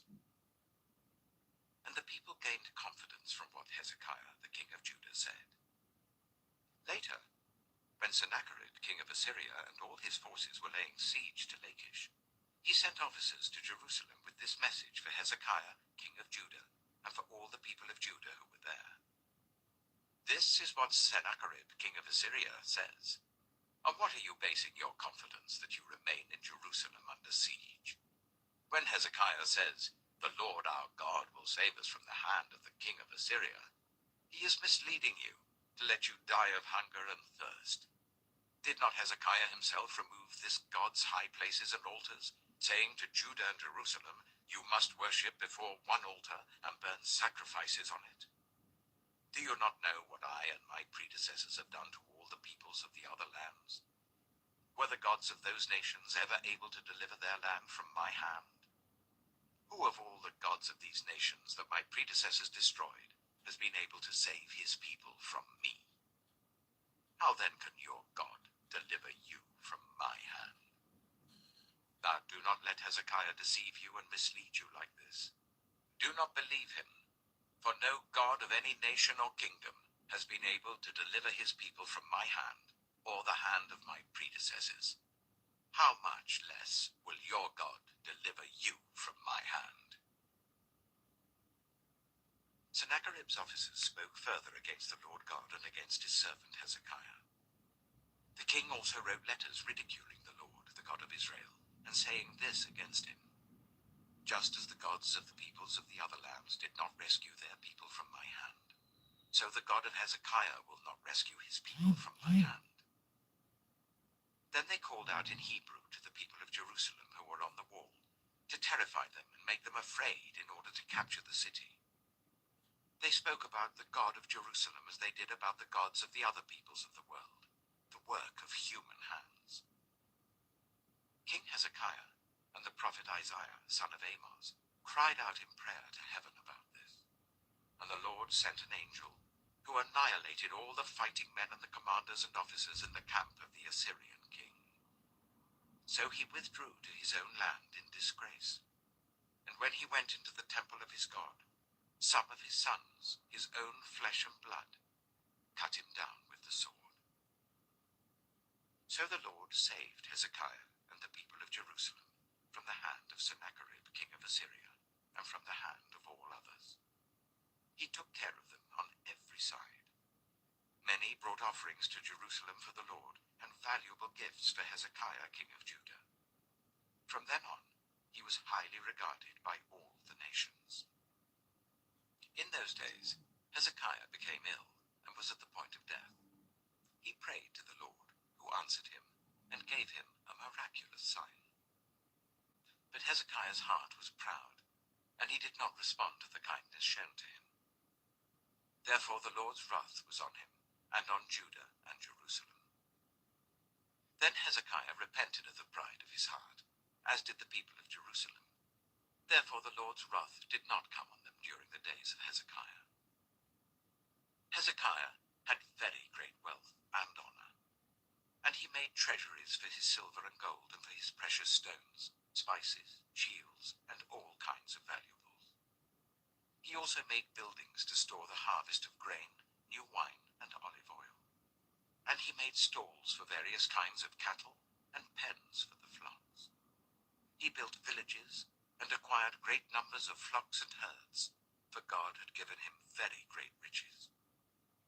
It was Hezekiah who blocked the upper outlet of the Gihon spring and channeled the water down to the west side of the city of David. He succeeded in everything he undertook. But when envoys were sent by the rulers of Babylon to ask him about the miraculous sign that had occurred in the land, God left him to test him and to know everything that was in his heart.